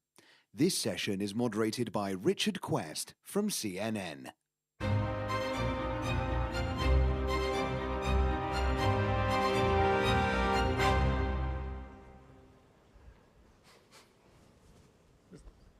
Johnson? Thank you, Richard. Now, we are the first session of the day. Fantastic. We'll wake everybody up then. So, everybody's Good. expecting us to deal with all the difficult issues. We have a good half hour, which is plenty of time. Bags of time. To get into all sorts of trouble. Bags of time, yes, I'm sure. I want to divide it just so that you know where we're going. We're going to do it with present, past, and future. Right. And that will sort of allow us to cover all the major areas. If we deal with the present, then obviously it has to start with the current administration in Washington. Yes. Of which you are a great supporter. Well, you were at the inauguration. I was at the inauguration, and I was very, very honoured. I was there in the rotunda. How on earth did you get into the rotunda when there were such few seats? I was very lucky to be there. I was behind some very smartly dressed young members of the Trump family, who were all having a wonderful time. And I was in the church service before. I was in the same row. This is absolutely true. You can see the photos. I was sitting next to Jeff Bezos, Mrs. Bezos. Actually, I was sitting next to Mrs. Bezos, Jeff Bezos, Mark Zuckerberg, Tim Cook, and Elon Musk. And I was considerably bringing down the net wealth average. Why do you think you were invited?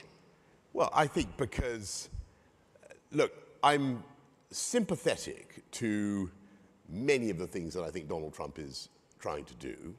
And I think that the world is, on the whole, better when America is strong and providing strong leadership.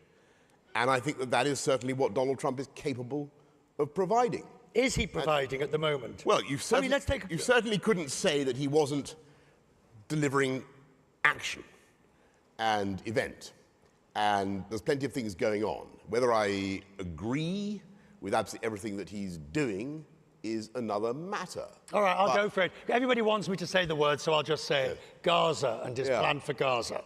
Well, look, what's happening in Gaza, what has happened in Gaza is an absolute tragedy.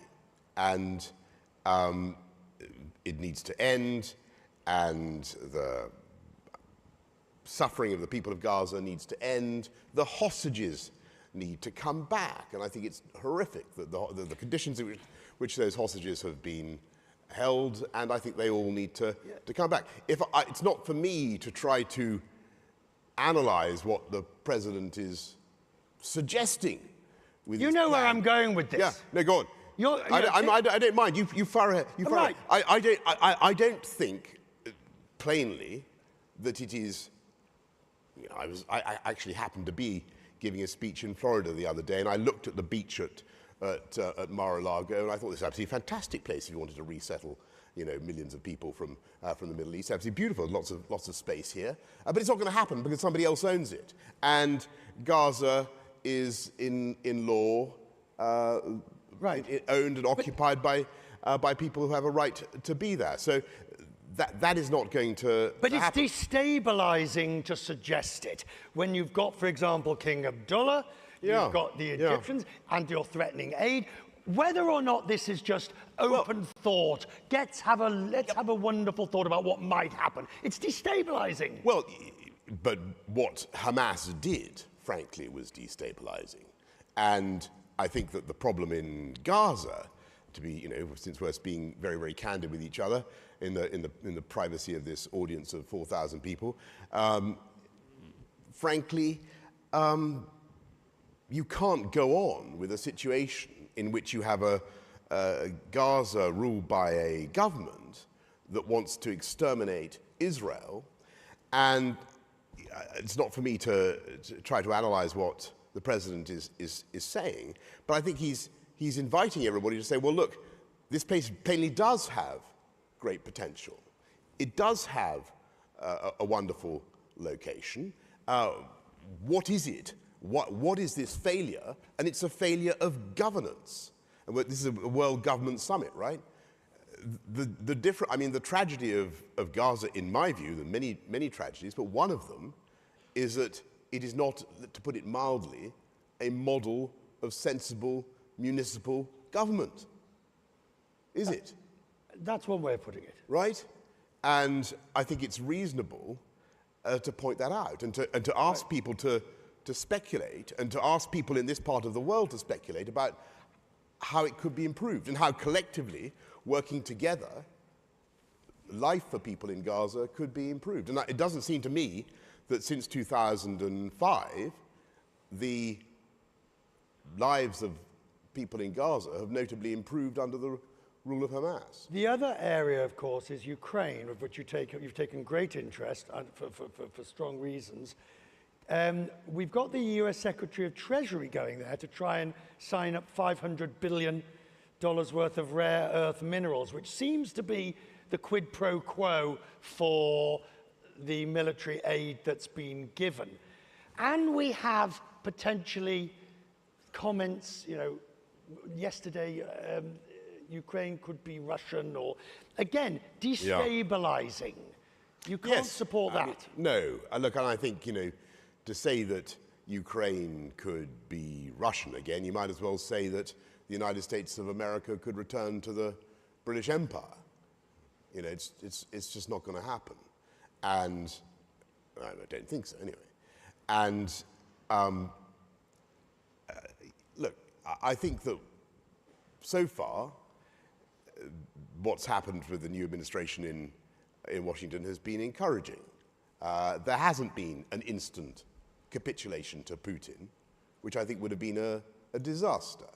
And I still think that any kind of solution to the disaster in Ukraine that involves Putin keeping some territory, freezing the conflict, not giving the Ukrainians the security guarantees they need, that represents, I'm afraid, a success for Putin. I don't think that Donald Trump is going to want that. Do you think eventually... And I think actually he's being very clever, and I think he's trying I think he's thinking very hard about how to deliver the right result for the West and for America and for himself. In a battle of wills between Putin and Trump, who wins? Look, overwhelmingly, the United States is in the stronger position. And I hope, for the sake of freedom for But you don't think Donald Trump's going to abandon Ukraine? I really, really don't see how he can do that. And I think that is basically what has happened, Richard, in the last sort of, couple of months. I think that people in the Trump administration are focusing very hard on Ukraine, and they're seeing that the solution that they thought they could come up with kind of last summer, you remember there was talk about freezing the conflict, having a long border that was monitored, but basically not giving Ukraine any sense of where it was going. That won't work. Ukraine is... The solution to Ukraine is not about geography, it's not about territory, it's not about drawing a new line on the map and saying, okay, Putin, you keep this, Ukraine, that won't work. It's about identity and it's about destiny. And the Ukrainians want to be free. And we've learned no solution that ignores that point can work. In both cases of Gaza and in Ukraine, we're at risk of not learning from history that you can't just rewrite borders and move people and expect it to work 30, 40, 50 years down the road. I completely agree with that. And I think that, Gaza is a terrible, terrible problem. We've discussed that issue. I think that, but there is no easy solution there. There really is not. And the Palestinian people do deserve to have the state that they've been promised for decades. But you've also got to accept that Israel can't be expected to live side by side with people who are literally vow to eradicate them from the river to the sea. You talk about, a moment ago, about municipal government. You know something about that, Mayor of London, obviously Prime Minister. Does good government and governance mean you really shouldn't be doing the sort of things Elon Musk is doing? No. Which is pulling things down, USA, Department of Education, Consumer Protection Board, without having a plan for what's going to replace it. No, I think honestly, that's sort of all the things that are happening now in the United States. I think that's the one we need to have it. We need to have a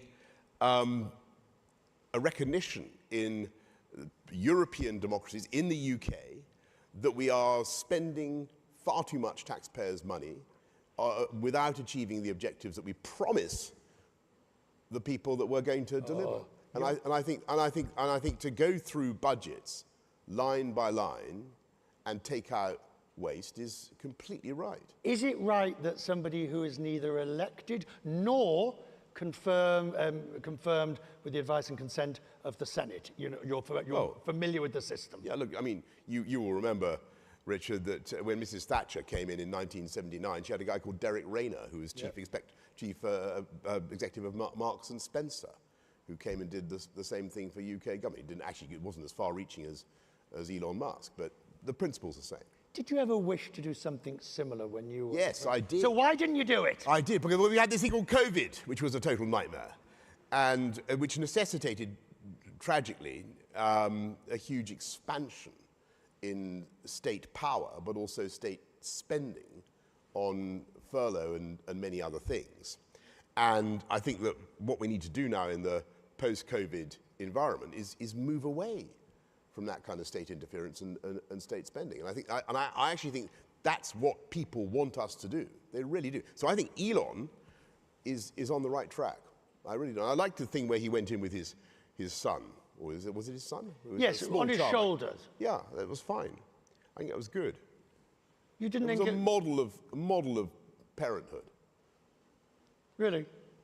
Yeah. Well, I think he's showing that you can take your kids to work or something like that. Does it not look, you have the president at the desk, Elon Musk behind, power behind the throne, the puppet master? I don't think so. Well, I don't think so. I think that, look, it's so difficult to get change in government. It's so difficult to cut government spending. The cutting $1 billion is cutting £1,000 from 1 million people, right? Cutting government spending is, you need to have a lot of attack. And I think he's doing, and by the way, I thought what he said about the 50 million condoms going to Mozambique or whatever, that was completely right. It is entirely reasonable to look at some of this expenditure and to wonder. But you don't look at it by closing it all down. Surely the reasonable way, all right, I've said the word reasonable, way is to look at the whole thing and then decide, not slash and burn. Or are you saying slashing and burning is the only way to get the result? Well, I think that you've got to move fast, and the new presidency is on the clock now, right? It's got 4 years. This is it. And they've got to move fast if they're going to achieve something. And I think that when it comes to overseas expenditure, there is a overseas aid has yes, it's a relatively small amount of government spending, but a lot of it, frankly, is wasted. And Mozambique, I happen to know, sub-Saharan Africa, probably the literacy rate, the female literacy rate in Mozambique is probably about 50%, right? The male literacy rate will be about 70% or even higher. And that is the problem. The way to fix poverty in the developing world is to get the men, and it's the men who run these countries, right, to educate their daughters and to insist. Right. And that will fix it. All the societies which have invested in female education see massive improvements. Like this part of the world. Like this part of the world. See massive improvements in prosperity. And if there is a Swiss Army knife for global governance, which is what we're talking about, it would be that. Rather than spending huge sums on highly paid executives in white Toyotas, air-conditioned Toyotas, to drive around Africa, I would ban all representatives of governments from international conferences or whatever until they educate their girls. That's all they need to do. It's the number one thing. You talked about your time in government and what you did and could not do. And obviously, as you reflect on that, we are at the World Government Summit, the criticisms of you, most recently, of course, by your former chief, Dominic Cumming, are fairly brutal. Do they hurt? Honestly, I missed the most recent stuff. I'm afraid, it's water off a duck's back. It says basically that you came into power, you thought you were the king, and therefore you didn't need to make the changes. You didn't need to be an Elon Musk. Well, we did make a lot of change. And so one of the things that we did was to take back control of our government, of our national independence, our laws, our borders, our money. And as you saw yesterday, I don't know whether you spotted this, but in Paris yesterday there was a summit on artificial intelligence in which the British government, the Labour government, which you are highly critical of, decided to use Brexit freedoms and to go with the United States on the future of artificial intelligence and not with the sclerotic European model. And there's as everybody here will know, there's a new European directive on AI coming out, which promises, to regulate before the whole thing has even been developed. And Brexit Britain can do things differently. We did things differently on vaccination, and we were far faster, and that was thanks to Brexit. You blame, in many ways, and with some strong justification, that that Britain did not embrace Brexit. You had the referendum, you had the leaving, the debate and the result was done, but there were still those who would not let go, and therefore Britain has not taken full advantage of its departure. You have to remember that Brexit was achieved by the British people who took back control of their lives in defiance of the advice of the ruling elites of Britain. Who've never given up. And 70% of, probably, roughly, of the, if you look at the BBC newsroom or the universities or wherever, you will find a majority who loved the idea of being paid by the EU to travel club class to conferences in, wherever, Milan, and have a fantastic time. And that's what they thought the EU, they loved it. And also it gave them a steady supply of labour from other European countries, which meant that they didn't necessarily have to invest in the talents and skills of people growing up in their own country. And I thought ultimately it was wrong in many, many ways. Right, but we UK hasn't won that taken argument. full advantage of it. There's been a sort of a dragging. I just gave you an example of where the Labour government, even this, I don't know what the etiquette is. Oh, go for it. Well, I think it's absolutely hopeless, the Labour government. I think what they're doing is in many ways nuts. And they put another £22 billion of tax on business, putting up national insurance contributions for every private business in the country, while simultaneously agreeing to pay Mauritius £18 billion for the privilege of having the Chagos Islands, which are British anyway. And, I mean, it's just... What should they do with the Chagos Islands? I'm bearing them... The Chagos Islands. What? Keep them. They're Donald British. Trump wants to keep them, of course, and well, I don't know, but a very sensible policy. We should keep them. They've been British since 1814, and frankly, just because an international panel where one of the senior judges is a Chinese lady who has already called for them to be returned and who actually supports Putin's invasion of Ukraine, just because a panel has said that they belong to Mauritius, that doesn't mean that panel is correct. I don't know if colleagues have looked at the map, but the Chagos Islands are 1,300 miles away from Mauritius. The United Kingdom has a better claim to Calais than the Mauritius has to the Chagos Islands, considerably better. So we should drop it. And Labour, it's being driven by pure political correctness and left-wing ideology. Let's talk about your future. Really? Okay. I assume you have one. Well, I don't know, but it's very generous of you, Richard, even to canvass the possibility.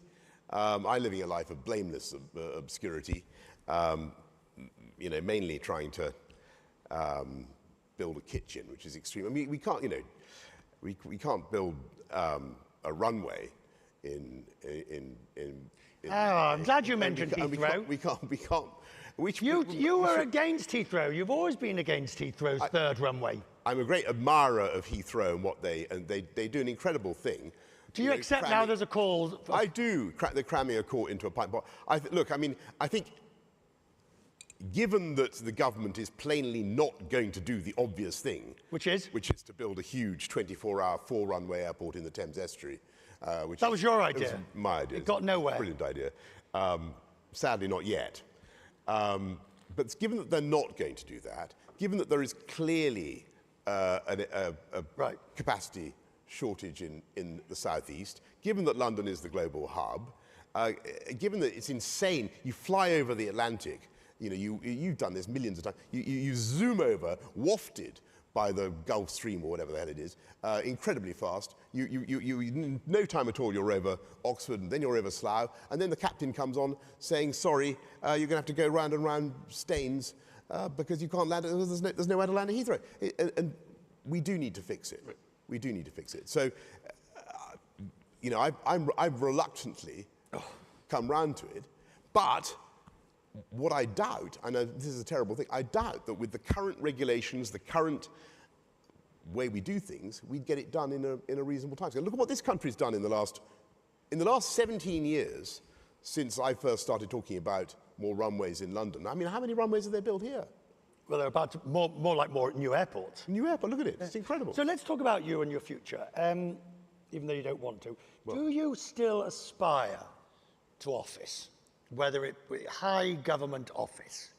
Look, I've had a wonderful time in politics. I was able to do some things that were useful, and when I look back, I can kind of see. Don't divert. No, with respect, don't divert. Do you still want to go into office of some high government office, whether it be with Conservatives or Reform? Well, so those guys never forget the party that you just mentioned currently. Reform. Yeah. They was on 0% when I was running the show. 0. Or, they were 0 to 3%. And the answer to any political problem, when you can't make yourself more attractive to the electorate as a political party if you try to glomp on, monkey glands from some other political party, or to try to cannibalize the strength of another party. That won't work.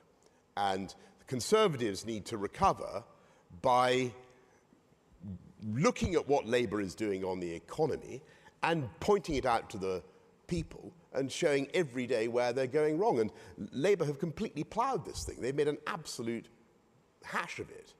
And there's a massive opportunity for Conservatives, as Mrs. Thatcher did in the late 70s, to make the point about Labour and their overtaxing, overspending, over-regulating ways, and to go I'll come at this from a different direction. We'll get there in the end. What role do you want to play in that future? I would only do something if I genuinely thought I could be useful. And at the moment, plainly, there's nothing I can usefully do. But if I think back to 2008, we didn't have a candidate to be Mayor of London, and we tried everybody else, frankly. And then they asked me to do it, and I did that for 8 years. And then in 2019, we'd also got into a bit of a jam. But I'm blissfully engaged, as I say, trying to build my wife a kitchen. You're not physically doing it yourself, are you? No, it's very, very expensive and laborious business. It's you have to build newt motels and God knows what, and it's very, very time-consuming and... So we can write... okay, I have a lot of young children, which are also expensive. The Tories recover? Yes, of course, and they are going to recover. But not before the next election? Well, that's the time they need to recover by. And they will recover by the next election. They won't recover, you know, I think the next election is wide open. But do you worry that, for example, coming full circle, the one thing people seem to love, and if you look at the polls on Donald Trump, is they love the fact he's doing what he said he was going to do. Yeah. He's come into office, he's said, and I think if you look at Europe, people are saying in Germany, for example, we want a bit of that. They do. We want a leader that basically breaks the eggs to make the omelette and does what he says. Which is why I think that we need that experience in the UK. And so the whole Elon thing, which shocks everybody so much, I think it's great. And government is taxing and spending far too much. And you know, look at these guys, this amazing country here. They have a very, very different approach. We look at the United States. You don't worry about the far right's rise in Germany. You don't worry about in France. No, the way to crowd out the far right, the way to defeat the far right, is to listen carefully to what people are saying and to answer their concerns. So people want their kids' skills addressed. They want their kids' housing shortages addressed. They want the problems in their country fixed. And they will vote for a party that they think really has their interests at heart. And that was why it was so important to take back control of our borders and of our laws and all the rest of it. You can't do that. You can't focus on the needs of the UK if you're part of a 580 million strong federal superstate. But the reality, if Europe has to make a decision, it either has to go fully federal or it has to sort of almost break apart or become more ASEAN-based. The current way does not work in Europe. Look, I think I agreed very much with a lot of what Mario Draghi had to say the other day. I think the European economic model doesn't work at the moment. But do you believe they can change? The Draghi report has some brilliant suggestions in it, but has Europe got the wherewithal to make those I think changes? if they don't, then Richard, your point about the far right is going to be complete. People will look for people who will break the China and give them the solutions that they want, and that would be a mistake. As we come to the end of this time, were there moments in government or even you're running up as the mayor or as prime minister or opposition where you just wanted to hit your head against a brick wall because you couldn't get anything done? You just thought this is barking. Yes. Yeah, there were many, and but you know we also did a huge amount, and I think that what you learn about government in a mature democracy like the UK is that there are lots and lots of vested interests that are trying to stop you. Is there a deep state? Well, I think that's probably in the sense that there's an organised. There's definitely too much bureaucracy, and so what Elon Musk was saying last night in the Oval Office, I'm afraid, rang a bell with me. We do have a problem in democracies that people vote for change and then find that they don't get it. And unless they get the change they vote for, they will vote for more extreme parties. And that's why Democrats have got to respond. And whatever you say about Donald Trump, and you know a lot of people are very critical of him, he fought for 4 solid years to get those votes. And he won that election fair and square. And there are plenty of countries in the world where the outcome of elections are pretty well preordained. Russia or China or North Korea, wherever, right? Mm-hmm. Everybody knows what's going to happen in the elections. Nobody knew. Did you know? Were you absolutely sure that Trump was going to win? No. No. How about that? By the end of That's democracy. Well, really? I was there on polling day in Washington, and they were all saying Kamala was going to win. But maybe that's Washington. Okay, you've answered your own question there. Last question. We haven't heard the end of you, have we? Well, I think we have, actually, because we've just come to the end. I can see our clock says I've run out of time. Maybe for now we have, but overall, Richard, you're going to come back in some shape, form, or description. Like Gandalf. Yes. Reincarnated yes. in a form more powerful than you can possibly imagine. God help us. Ladies and gentlemen. I think it's highly unlikely. But anyway, Boris Johnson. Great to see you. Thank you. Thank you.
Ladies and gentlemen, the next session will begin shortly. Please stay seated. Thank you.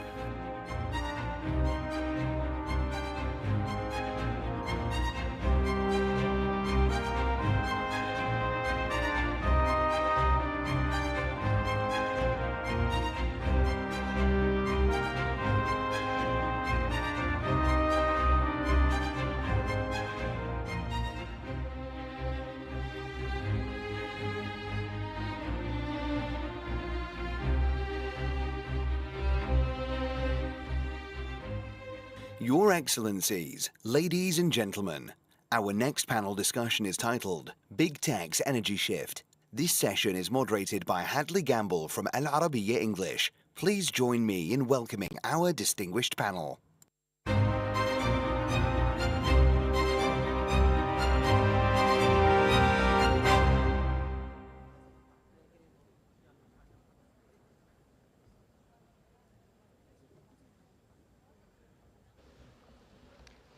Once again, good afternoon, everybody, and welcome once again to the World Government Summit. My name is Hadley Gamble. I am the Chief International Anchor for Al Arabiya, as well as a columnist and writer for Semaphore. It's fantastic to be joining you all today to talk about something that I think all of us are going to be keeping a very, very close eye on in the coming years. I'm joined by the CEO of Schneider Electric, Olivier Blum, as well as His Excellency Suhail Mazrui, the Minister of Energy here in the UAE. Gentlemen, I want to kick it off by asking you to give me your thoughts on where we are today, given DeepSeek. Does that in any way, Your Excellency, change the UAE's plans for nuclear energy? Well, first of all, we need to look at technology with optimism, and we need to look at anything that has to do with AI and open sourcing with also more optimism. And I think they will all help everyone in the industry. This competition among the competitors in AI will only help us as governments and a private sector as well in improving efficiency, trying to increase as well increase the digitization, as well as increase the control, because now the problem with the human is the control. Now the control is going to go through the smart systems that is going to be controlled by the AI to the hands of AI. And I think reducing the cost in that competition is only an enabler for governments and industries. Does that mean in your mind that the Chinese have got it right in democratizing AI, open source, versus what the United States is doing? No, I think it's a competition. It's not that the Chinese are getting it right or in open sourcing. Not everyone is open sourcing. It's two different philosophies and reaching to the end results. But more applications, more use of the technology or use of the application itself is going to enhance it and is going to improve it. And remember, we are just at the tip of the iceberg when we're talking about this new frontier, new life that we will live in the next 10, 15 years. It's going to be very interesting. And we will see surprises, not in 10 years, but probably we'll see surprises in a year or in 6 months. And that's, I think, what we are expecting.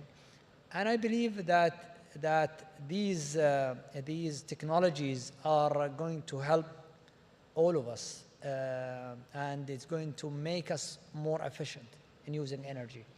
So in your mind, the success, or seemingly success at least, of DeepSeek is not going to hit, in your mind, the demand for nuclear? No, I don't think so. I think it's an improvement, it's an optimization of the current systems. Of course, it's now a tool. How do we use that tool in every field to ensure that we are delivering a better results? Whether we are a government reducing the losses or installing smarter system that is going to help us reduce the ultimate cost. And our target, we're serving the end user. So we need in the future to make sure that the end user getting better service, cheaper service, and a more sustainable service. Yeah. Olivier, walk us through how you envision the Trump administration's policies impacting the energy sector beyond nuclear. Because at this point, we're seeing a raft of executive agreements and executive decisions on a daily basis. It's difficult to navigate that. Yes, indeed it is difficult to navigate, but when you look at any kind of measure which are being taken, it's just going to support the growth of the economy in different sectors. You see that there are a lot of subsidy to support the residential sector. Reshoring will create more manufacturing. So at the end of the day, it will increase the energy consumption and it will increase the need to be more energy efficient at the end of the day. Now, we follow like you follow every day what's happening. I don't think we should be too tactical and react, at least as a global company. You cannot just manage your company, by the news of the day. Directionally, anyway, we expect a fairly good growth in the US, which will be supported by a good growth of the energy sector.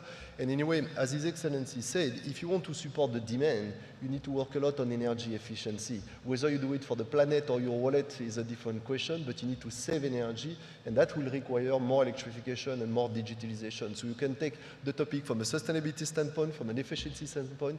There is a big need to work on efficiency on how we consume energy, including in the US. And it's also a question, of course, about cost, because as the United States looks to be perhaps more energy independent and more energy dominant, as the US president has said again and again and again, AI comes into this picture. How much of the energy is going to actually stay at home as a result of the need growing and exponentially? In your mind, Your Excellency, what does the energy picture look like going forward? Well, if we look, when we talk about energy, we need to talk about the supply and we need to talk about the demand. So if we talk about the supply side, then there will be huge requirements of new, greener, probably, forms of energy to supply the large-scale data centers that the world is going to need. This was not seen a few years back. So if you look at the strategy of any country, you will not see that they need a 30%, 40% increase just to supply the data centers demand that is coming. So that's from the supply point of view. And we need to think again, can we make it all green? How can we invest in reducing the emissions while we are growing significantly in the supply? And I think batteries technologies have positively surprised us with the reduction in the cost versus compared to a few years back. But that's something that we are expecting further reduction in the future. So that's the supply. Demand side, there is huge as well, which is similar. The demand on electricity is going to be increased. and the demand is linked to two things. One is the growth. More people are moving to the cities. The growth on our demand as we grow in population is increasing. More urbanization are happening, but there is an old system that we tend to forget we need to be replaced. It's inefficient in most of the countries. There is huge losses in that system, which is the electricity system, from the supply, from the upstream to the transmission to the distribution. Some distribution lines are losing 30%, 40%, believe it or not. That's all waste. Yeah. Who is going to replace that? And that's another thing that we need to worry about as projects. I believe in one thing. Governments cannot do it alone. They will need the help from the private sector. That's why here in the UAE, we've been very open to that collaboration of IPP, trying to address the energy requirements as a demand through diversifying the supply and focusing more on renewable energy. Given how immense the energy needs will be, are you worried that we could see a shortfall, that we just won't have the energy necessary to power this AI boom? No, I am optimistic actually. After I'll give you an example of one project that we recently launched that I'm personally proud of.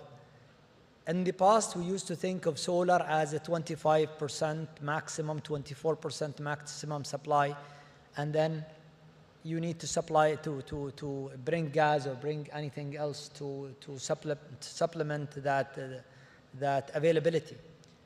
Now, with the reduction prices of solar, we managed to put a project together with more than 19 gigawatt of batteries, 5 gigawatt of solar, to give a base load solar of 1 gigawatt at a price that no one was expecting, which is less than 6 cents per kilowatt hour. This is I think, a good news. So you will see more applications of such utilization of batteries in the future. But we will have a limitation if we're talking about the thousands of gigawatts that we would require on the world scale. That's why we need to work with, on the energy efficiencies.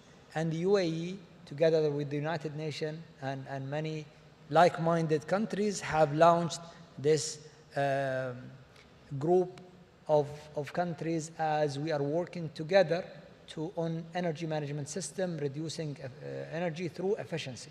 Yeah. And I think if we let the private sector to help us there, companies like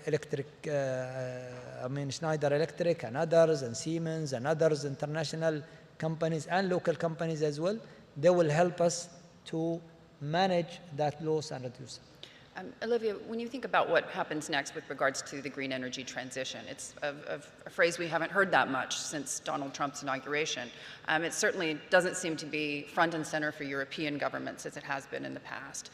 In your mind, where does that leave those in this community who are concerned about their future? And I'm talking about climate. In your mind, are we taking a step backward?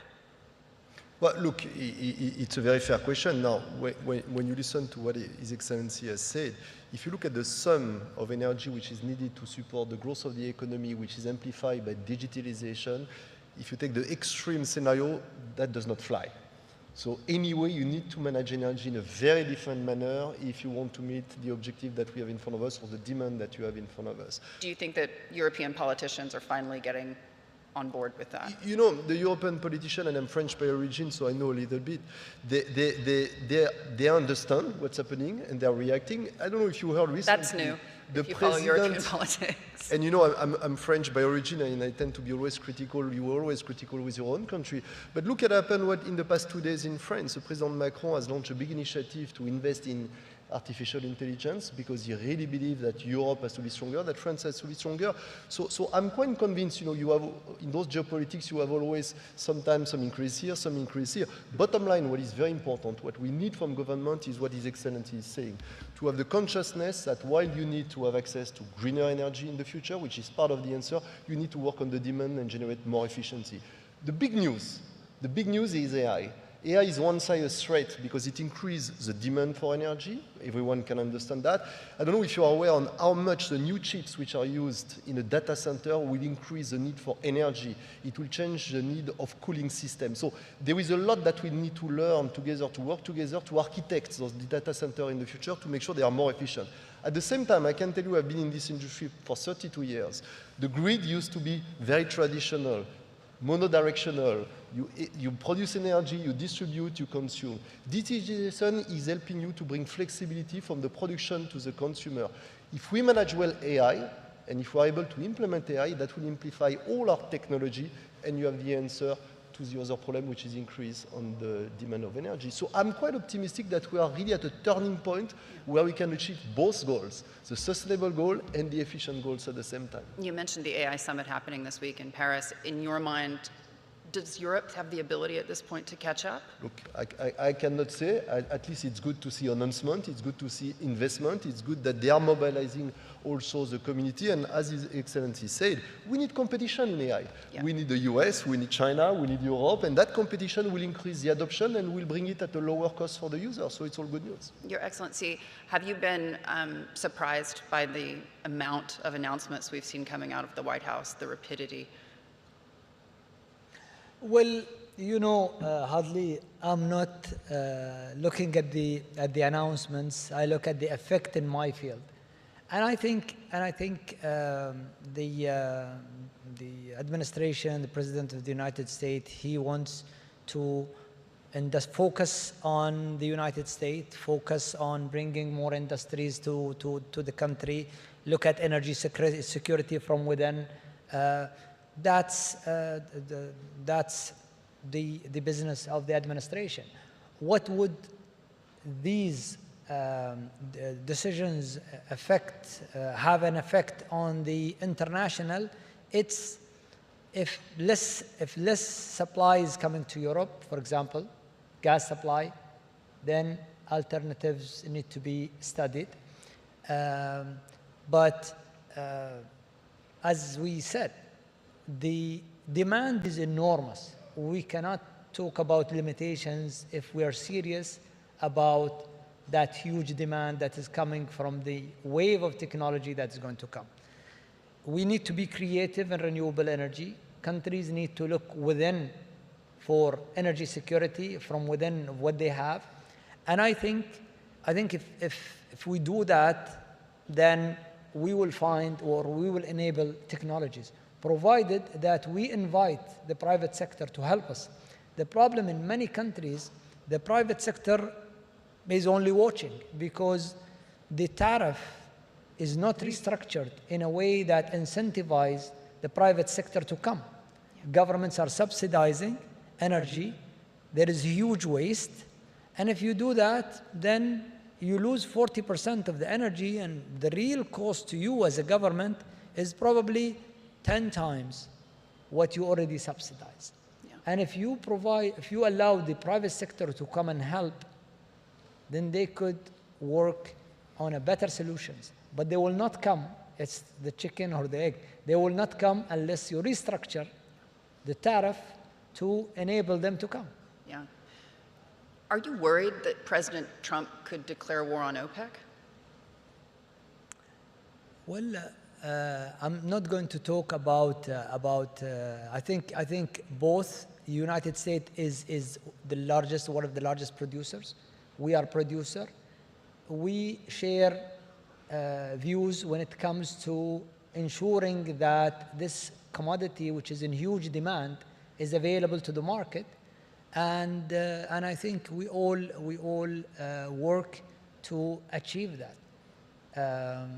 I think we collaborate more than people think that we're not collaborating but let's remember, when COVID came, President Trump and the United States came, joined OPEC in their aspiration to fix the market. So I think pragmatism is always going to be there. What we are doing as a group is ensuring that this commodity is available to the consumers at a price that is right for the consumer and right for the companies which are developing it. If that equation is not right, we know what's going to happen. Either the prices will fall below the level that attracts the companies to bring these resources to the market, and you will have a hike again in the prices. Yeah.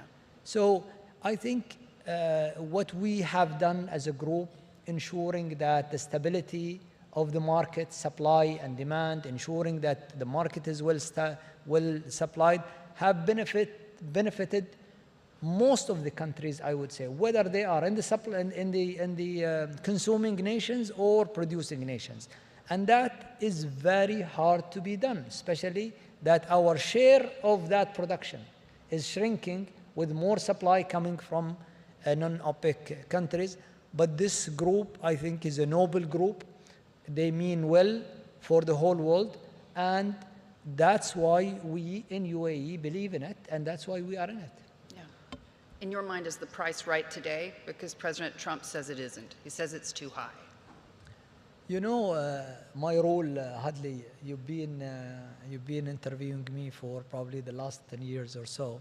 I will never comment on the price. I'm still trying. Yeah, you can try, but I will never comment on the price. I think the market sets the price, and that's something that we don't have a target. We don't talk about it. The market sets the price. That's our doctrine. Your Excellency, Mr. Blum, thank you so much for joining us. Thank you.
أصحاب المعالي، أيها الحضور الكريم، الجلسة التالية بعنوان إعادة صياغة مستقبل الطاقة، التميز والريادة في الطاقة النظيفة والذكاء الاصطناعي.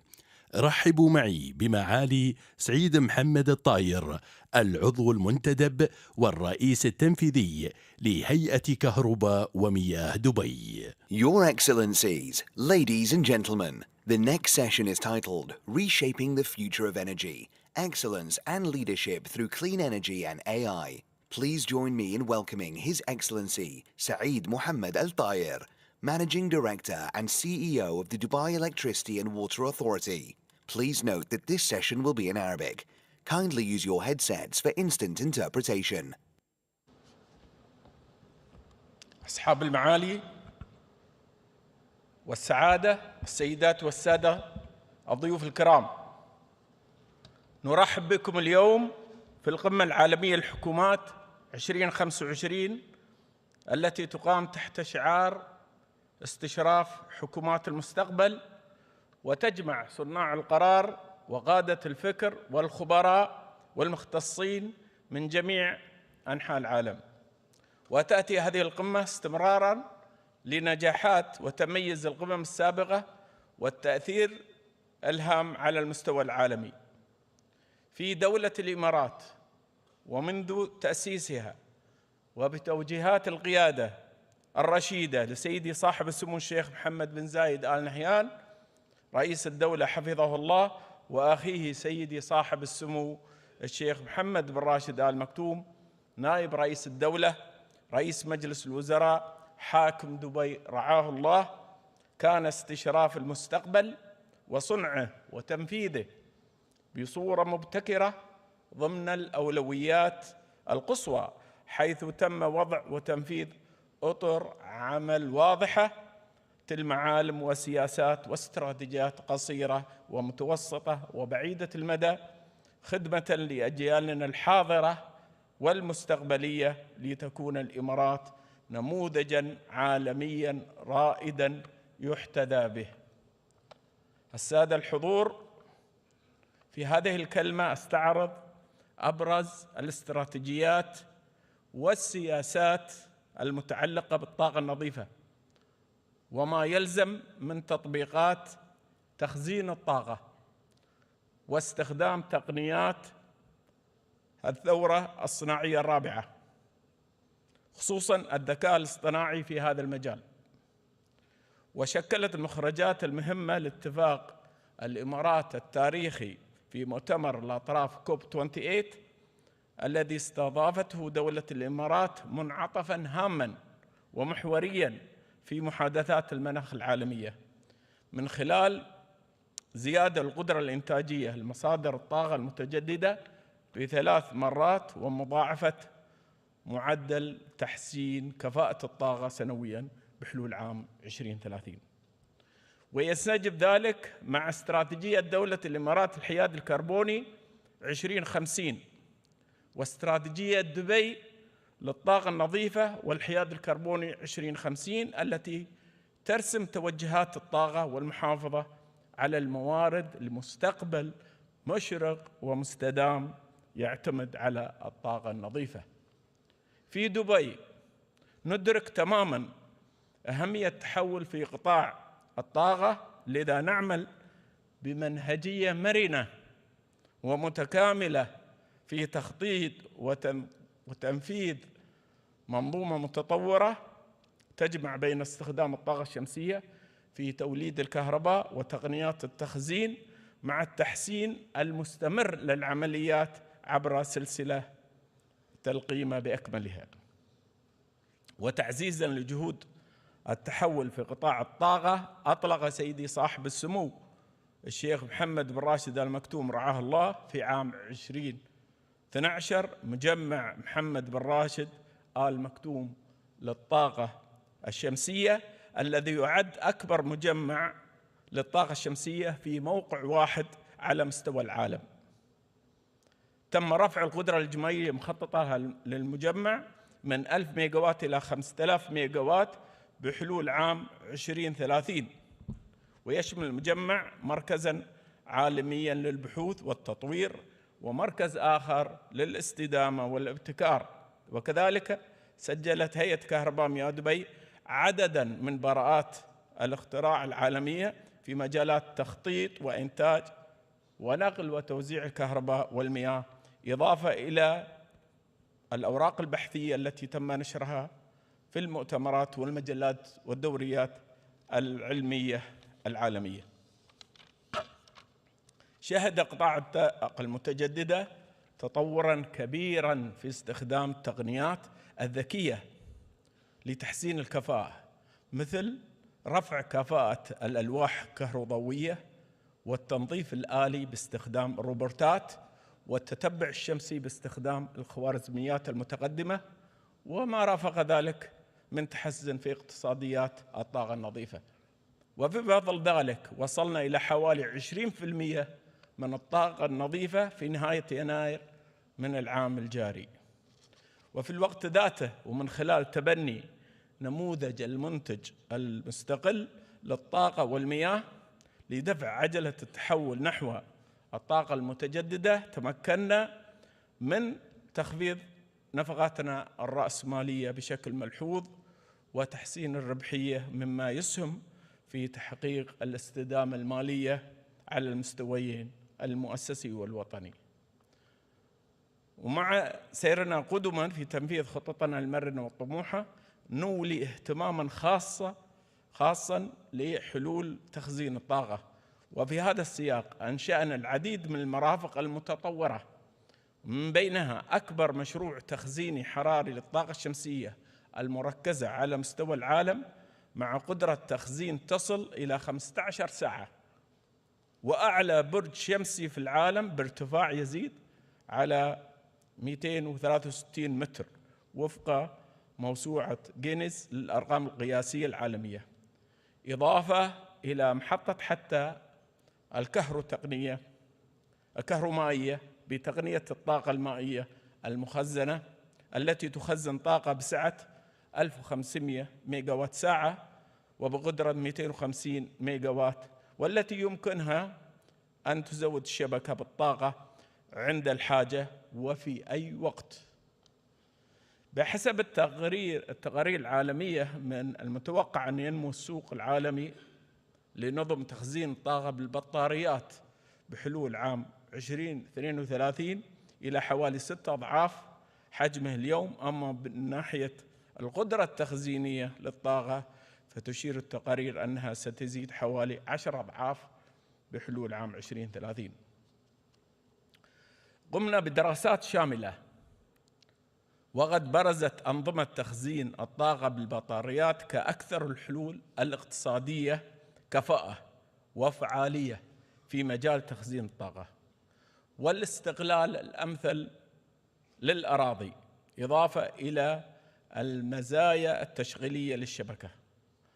وتطبيقاً لذلك نقوم حالياً بتطوير المرحلة السابعة من مجمع محمد بن راشد آل مكتوم للطاقة الشمسية بقدرة 1600 ميجاوات من الطاقة الكهروضوئية، وأنظمة تخزين بطاريات بقدرة 1000 ميجاوات لمدة 6 ساعات وبسعة إجمالية تصل إلى 6000 ميجاوات ساعة، مما سيؤمن إمدادات الطاقة حتى عام 2033. وسينتج المشروع 4.5 تيروات ساعة من الطاقة الكهربائية سنوياً، وتفادي حرق ما يزيد على 36 مليار قدم مكعب من الغاز الطبيعي. وسيؤدي مشروع المرحلة السابعة إلى رفع جديد للقدرة الإنتاجية المخطط له المجمع نحو 5000 ميجاوات إلى 7260 ميجاوات، ورفع نسبة الطاقة النظيفة من 27% إلى 34%، متخطين المستهدف، وخفض إجمالي انبعاثات ثاني أكسيد الكربون من 6.5 مليون طن إلى نحو 8 مليون طن سنوياً، وذلك بحلول عام 2030. وضمن جهود دبي الدؤوبة لخفض الانبعاثات، أود أشير أن صافي الانبعاثات ثاني أكسيد الكربون في إمارة دبي حقق مؤخراً انخفاضاً بنسبة 28.6% مقارنة بسيناريو العمل المعتاد متجاوزة المستهدف المحدد. الحضور الكريم، تشير أحدث التقارير العالمية إلى أن الذكاء الاصطناعي التوليدي وحده سيضيف قيمة اقتصادية سنوية تراوح بين 2 و 4.5 تريليون دولار، حيث يمكن للذكاء الاصطناعي بشكل عام أن يحقق مردوداً اقتصادياً يتراوح بين 10 و 15 تريليون دولار سنوياً. بيّنت الدراسات أنه بحلول نهاية العقد سيتعين إضافة ما بين 50 و 75 جيجاوات من البنية التحتية للطاقة لمراكز البيانات عالمياً، ويعتمد تحقيق هذا المردود الاقتصادي للذكاء الاصطناعي بشكل أساسي على توفير إمدادات كافية من الطاقة لتلبية الطلب المتنامي لمراكز البيانات والبنية التحتية لشبكاتها. في هذا السياق دشن سمو الشيخ حمدان بن محمد بن راشد آل مكتوم ولي عهد دبي نائب رئيس الوزراء ووزير الدفاع المرحلة الأولى لأكبر مركز بيانات أخضر يعمل بالطاقة الشمسية في العالم حسب موسوعة جينيز للأرقام القياسية العالمية في مجمع محمد بن راشد آل مكتوم للطاقة الشمسية، والذي يديره مركز حلول بيانات المتكاملة مورو، أحد شركات ديوى الرقمية الذراع الرقمي لهيئة كهرباء مياه دبي. ودشن سمو الشيخ مكتوم بن محمد بن راشد النائب الأول لحاكم دبي نائب رئيس مجلس الوزراء وزير المالية المرحلة الثانية، حيث حطمنا رقمنا القياسي السابق بعدة التوسعة الجديدة، كما بدأنا بتطوير أول مركز بيانات في الشرق الأوسط يعتمد على الطاقة المنتجة من النفايات في منطقة ورسان. بات الذكاء الاصطناعي ركيزة أساسية لعملنا في قطاعي الطاقة والمياه عبر سلسلة القيمة الخاصة بالهيئة، الإنتاج والنقل والتوزيع، بالإضافة إلى خدمات المتعاملين والعمليات الداخلية. وأحدث الذكاء الاصطناعي تحولاً إيجابياً هاماً في جميع عملياتنا.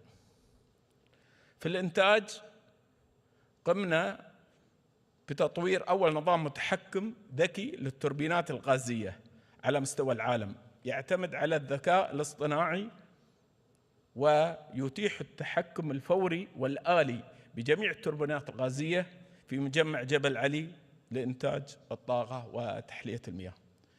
كما عززنا الكفاءة الحرارية ل3 توربينات غازية في المحطة من خلال تطبيق نظام التوأمة الرقمية الدنماركية. ولم تتوقف جهودنا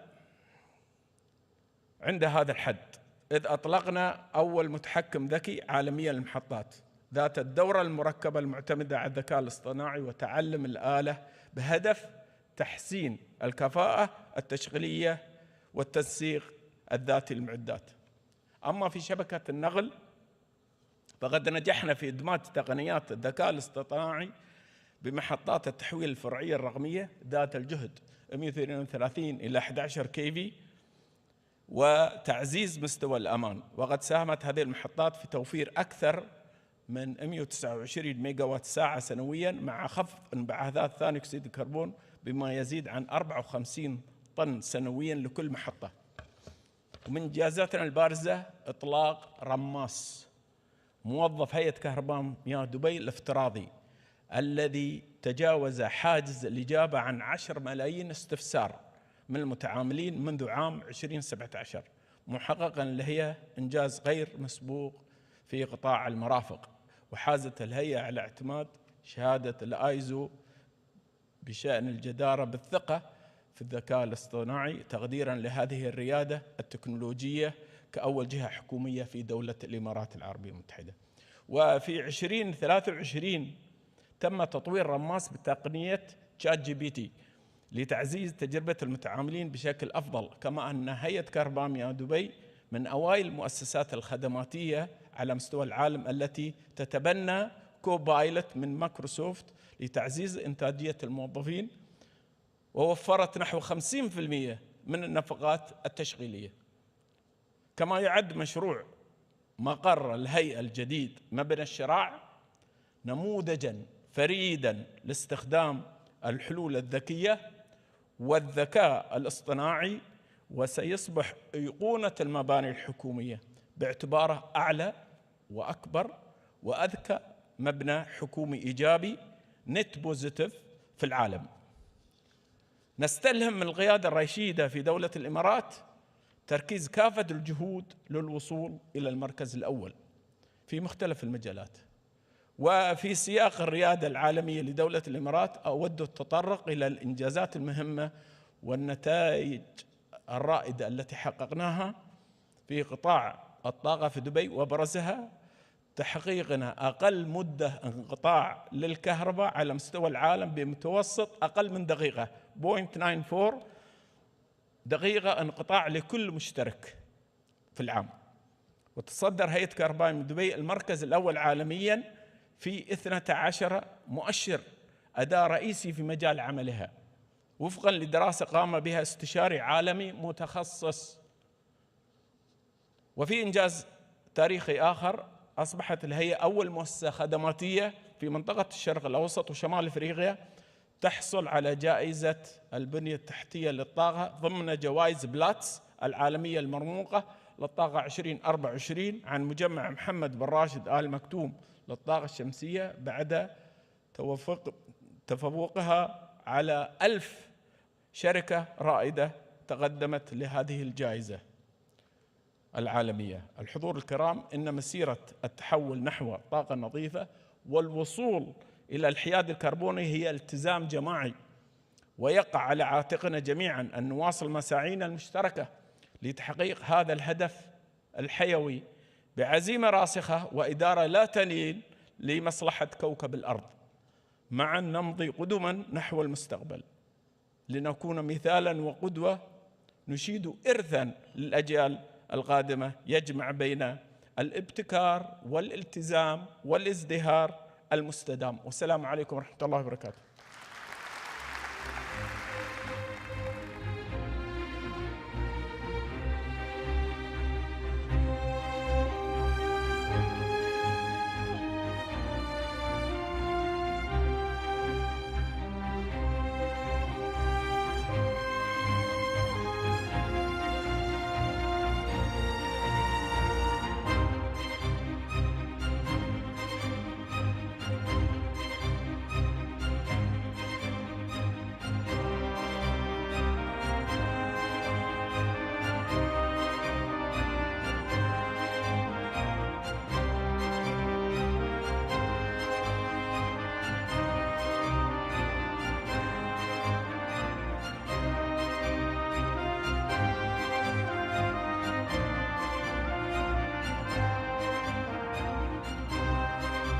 Ladies and gentlemen, the next session will begin shortly.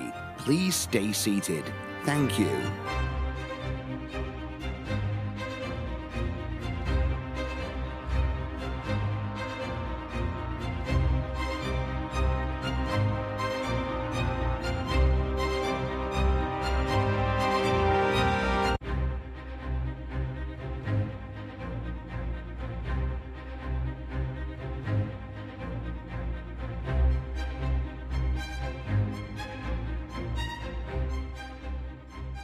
أصحاب السمو والمعالي، الحضور الكريم، الجلسة التالية حوار مع معالي أسعد الشيباني وزير الخارجية في الحكومة السورية الانتقالية، يحاوره الإعلامي في جريدة القبس عمار تقي.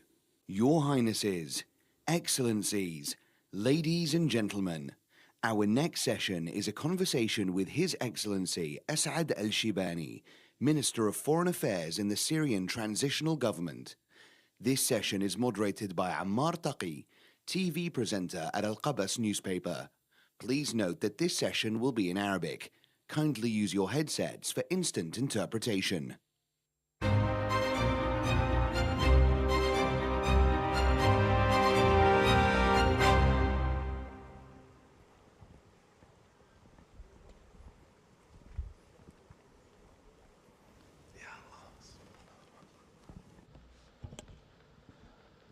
مساكم الله بالخير جميعا.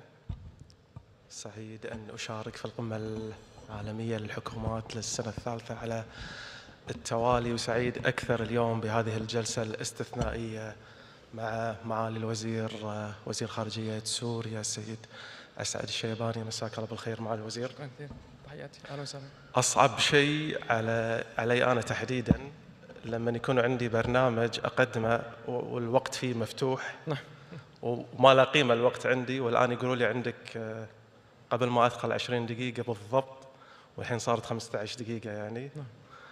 فبحاول قدر المستطاع في هذه 15 دقيقة إن شاء الله أن نتحدث فيها عن أبرز المواضيع في سوريا.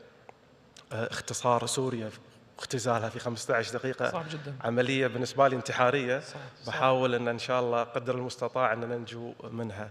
إذا بتحدث اليوم بعنوان المؤتمر استشراف الحكومات، القمة العالمية للحكومات، لكن بكل تأكيد وأتحدث تحديداً عن سوريا في ظل السلطة الجديدة الآن في سوريا. في تحديات كثيرة موجودة اليوم على الأرض، منها محلي ومنها خارجي. إيش أبرز التحديات إذا ببدأ أولاً على الصعيد المحلي؟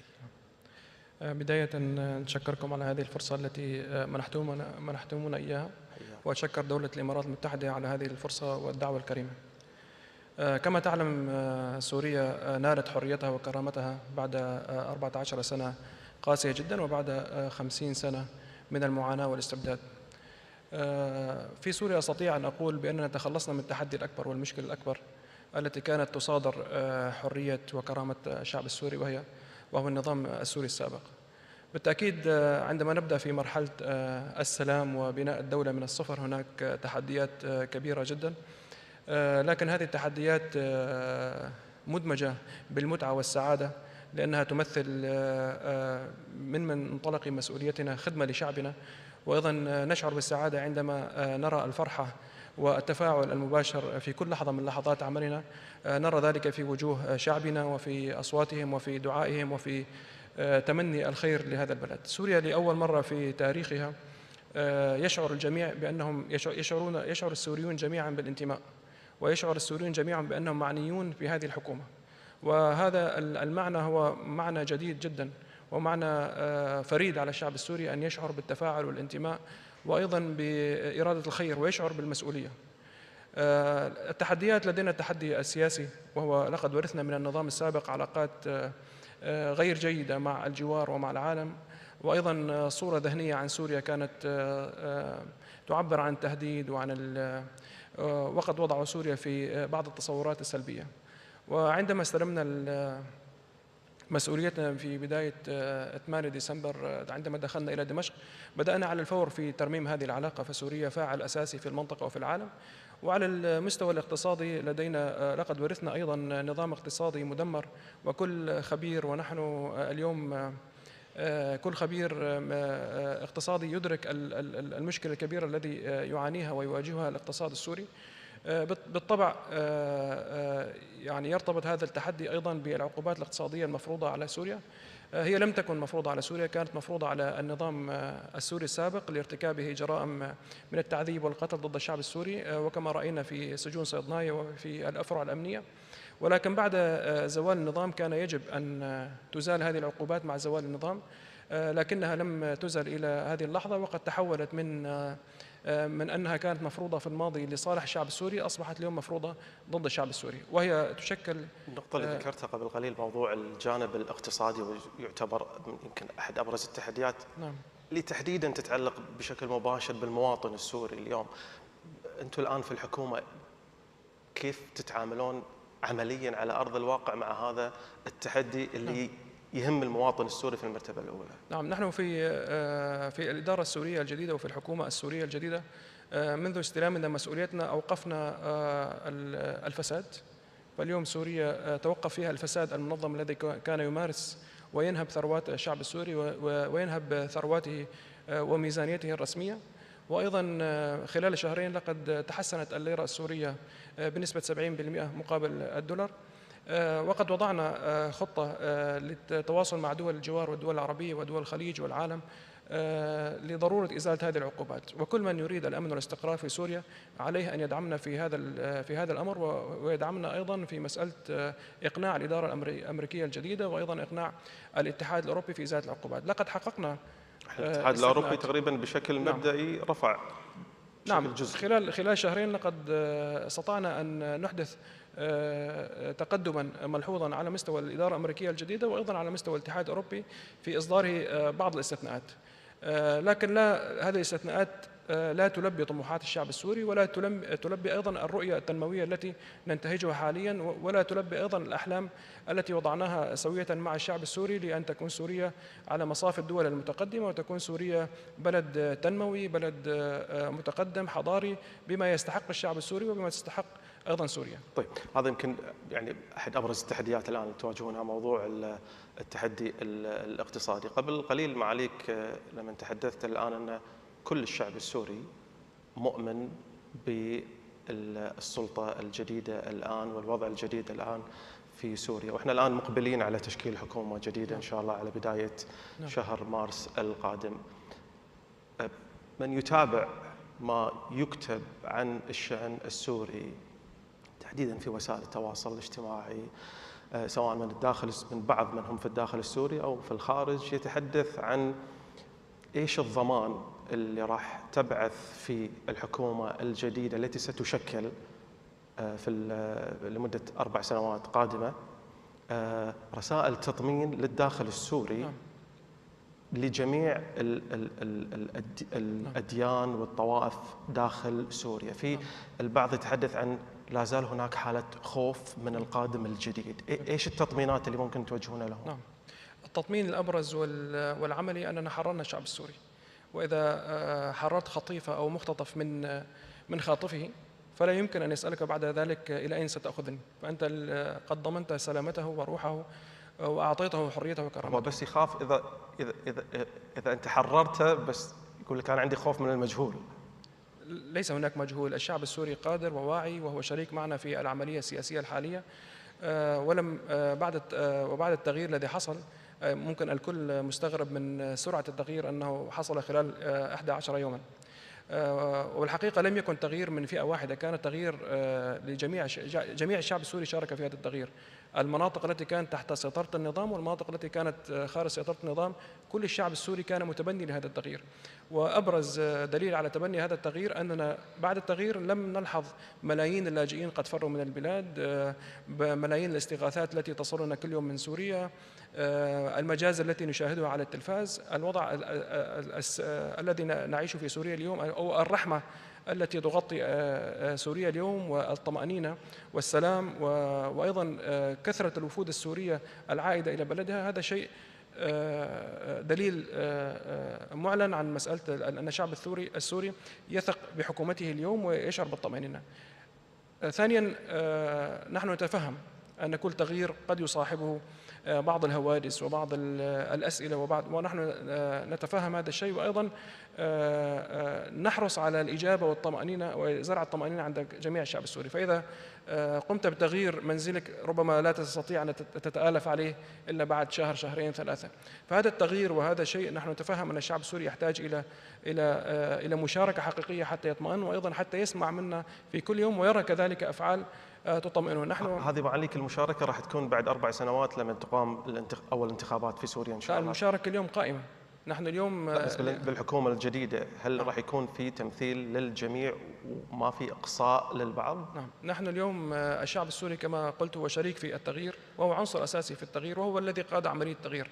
ثانيا، اليوم في سوريا هناك مشاركة حقيقية من السوريين، وفي كل يوم في دمشق هناك العديد من ورشات العمل وعديد من الاجتماعات، وهذه لأول مرة في سوريا يجتمع السوريون داخل بلدهم ويتكلمون عن السياسة ويتكلمون عن مستقبل الدولة.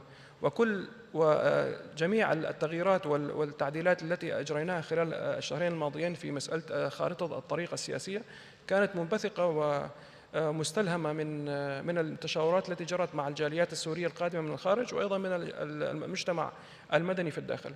ونحن نؤمن إيمانا قويا بقدرة شعبنا على أن يكون شريكا حقيقيا، ليس بعد 4 سنوات بل من اليوم الأول هو شريكنا. وسيكون أيضا الحكومة التي ستطلق في 1 مارس آذار الشهر القادم ستكون ممثلة للشعب السوري قدر الإمكان وتراعي تنوعه، ونريد أن يشعر الشعب السوري بالثقة تجاهها. نحن اليوم الجميع يسأل عن مسألة القلق بخصوص التنوع، نحن الذين اعترفنا بالتنوع على عكس النظام السابق. اليوم الشعب السوري ننظر إلى تنوع الشعب السوري أنه مصدر قوة وإلهام، ويضيف للدولة السورية ألوانا أخرى ويضيف إليها إمكانيات أخرى. فالذي يريد أن تكون سوريا دولة تنموية متطورة عليه أن يراعي هذا الأمر. ونحن اليوم نحن ضحايا الإقصاء، يعني نحن خلال 50 سنة وخلال 14 سنة كنا ضحايا لهذا الإقصاء وكنا ضحايا لهذا النظام الطائفي. فالضحية لن تكرر الدرس مرة أخرى، بل لا يمكن أن تزدهر سوريا إلا من خلال جميع السوريين. ما تستشعرون الآن في الشارع السوري عند البعض في نوع من عدم استقرار أمني، خلينا نقول، في المنطقة في داخل سوريا؟ الوضع الأمني في سوريا جيد جدا، وهذا الشيء ممثل من خلال مئات الوفود التي استقبلناها، العربية والأجنبية والأمريكية التي استقبلناها داخل سوريا. بالتأكيد عملية بناء الأمن والجيش عملية ستحتاج إلى بعض من الوقت، لكن الأمن الذي يأمن فيه السوريين على أنفسهم وعلى أموالهم، فمنذ الأسبوع الأول تم فتح الأسواق وتم عودة الطلاب إلى جامعاتهم ومدارسهم. وإذا كل من زارنا إلى دمشق، وأيضا ندعوكم إلى زيارة دمشق، بإمكانكم التجوال بكل أريحية في كامل اليوم. ليس هناك ساعات فيها أمن وساعات نفتقد الأمن فيها. الشعب السوري بطبيعته شعب مسالم ويحب لا يحب المشاكل كثيرا، ويستطيع أن يدير هذه العملية بإرادة شعبية بالتعاون مع الحكومة. طيب، المنطقة الحين شوي إذا أنا بطلع بالإطار المحلي، المنطقة خلال ال 15 سنة تقريبا الماضية مرت بتغيرات كثيرة، بأحداث كثيرة، في تجارب موجودة في المنطقة بدون ما نسمي هذه التجارب، بعض منها فشل، البعض القليل منها نجح. أنتم الآن سلطة جديدة عمرها شهرين، طبعا بكل تأكيد أنا لما نتكلم عن سلطة جديدة عمرها شهرين مش من المنطق ولا من العقل أن أنا أحملها وأطلب منها طلبات كثيرة جدا، يعني لازم نكون أيضا واقعيين. لكن بكل تأكيد في تجارب، في لسن ليرن احنا لازم نتعلمها من التجارب المحيطة على الأقل في المنطقة.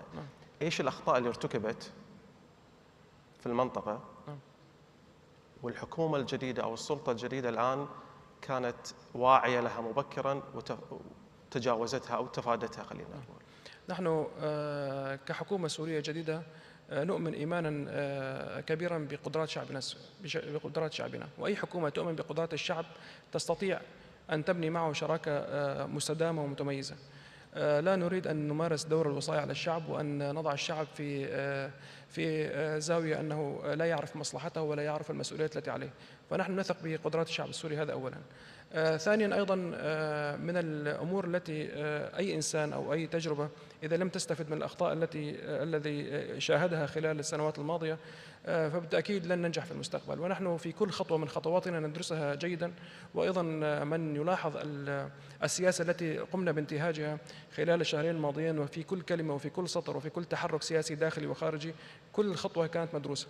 إيش أكثر درس مستفاد من التجارب اللي في المنطقة؟ أكبر إنجاز نستطيع أن نحن مسؤولين فيه بشكل كبير جدا أن بلدنا لم يدخل في حرب طائفية ولم يدخل في حرب أهلية بعد التغيير السياسي الكبير الذي جرى. فاليوم ربما سوريا تجربة ملهمة ستكون تدرس في الجامعات، بأن تغيير لنظام عمره أكثر من 50 سنة يتم تغييره بهذا الشكل مع عودة الحياة بشكل طبيعي بعد أسبوع وبعد شهرين، واليوم نتكلم عن خارطة طريق واضحة سياسية أمامنا.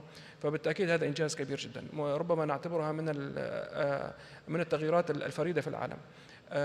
نركز على عدة أمور. أولا نراعي التنوع الموجود، لا ندخل في مسألة المحاصصة، لا نقسم البلد طائفيا ولا عرقيا، نؤمن بجميع مكونات الشعب السوري، يبنى الشعب السوري على الكفاءة. على موضوع المحاصصة، ما ممكن تشهد سوريا في الفترة القادمة على غرار التجربة اللبنانية اتفاق طائف سوري؟ يعني لكل بلد تجربته ونحترمها وهو يعرف واقعه، لكن من واقع السوري الشعب السوري نؤمن به أنه نحن كررناها كثيرا أننا لا نقبل كلمة أقليات ولا نقبل كلمة طوائف. نحن نؤمن بجميع الشعب السوري، والكفاءة هي التي تحدد المنصب وليس الخلفية العرقية والدينية هي التي تحدد المنصب. هذا أولا.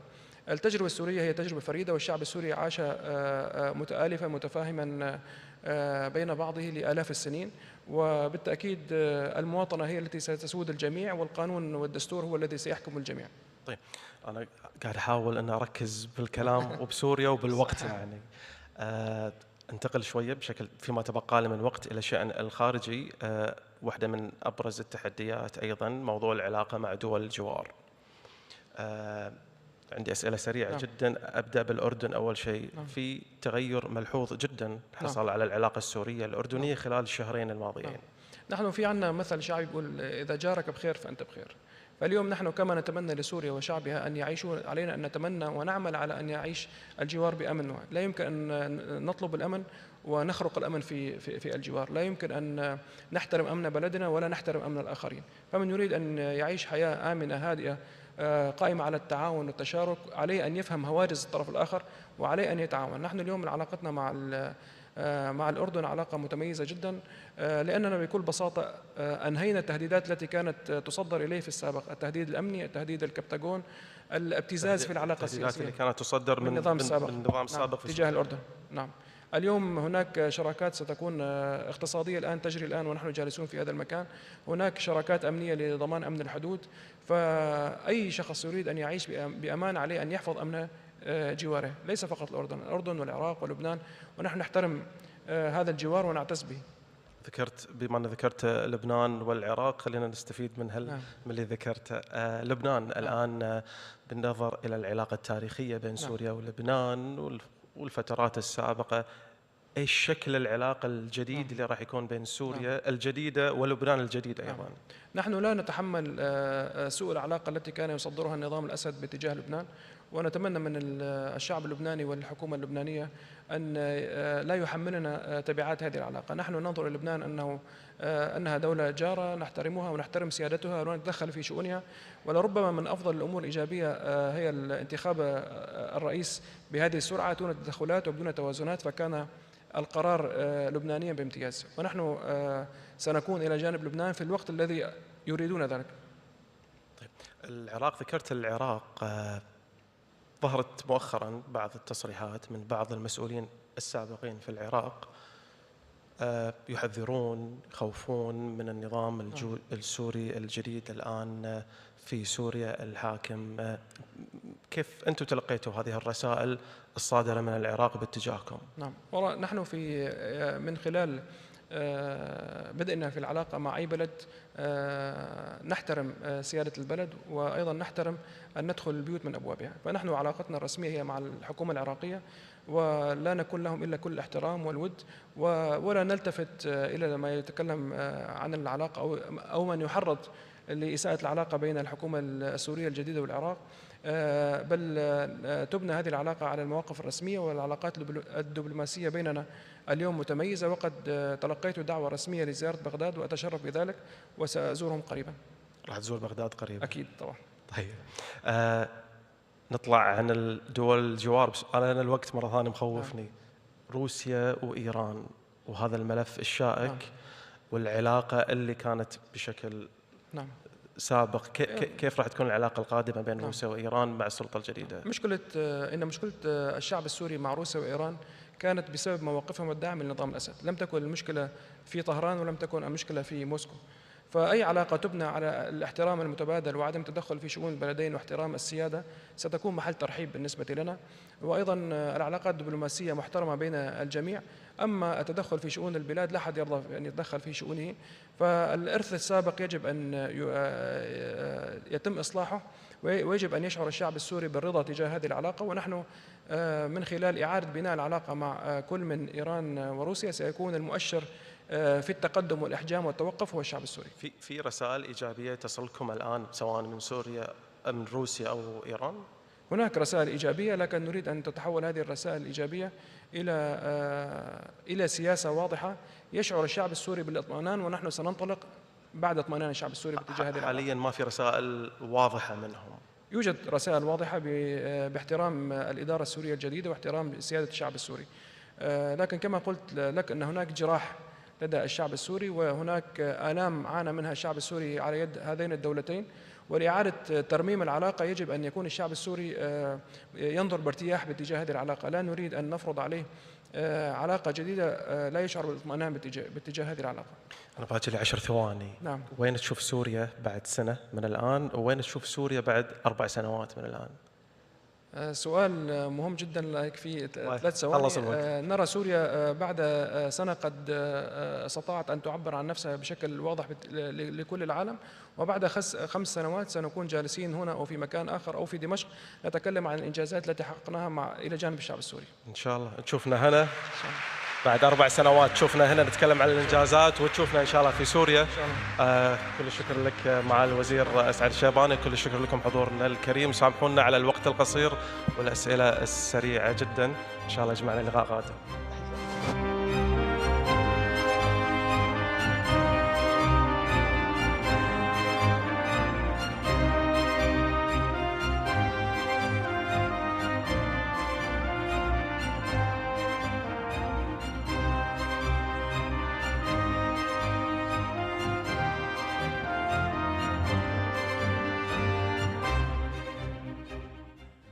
أصحاب السمو والمعالي، أيها الحضور الكريم، نستمع الآن لكلمة رئيسية لفخامة غوستافو بيترو أريغو رئيس جمهورية كولومبيا. يرجى ملاحظة أن هذه الجلسة ستكون باللغة الأسبانية. يرجى استخدام سماعات الرأس الخاصة بكم من أجل الترجمة الفورية. Your Highnesses, Excellencies, ladies and gentlemen, our next session is a main address by His Excellency Gustavo Petro Urrego, President of the Republic of Colombia. Please note that this session will be in Spanish. Kindly use your headsets for instant interpretation.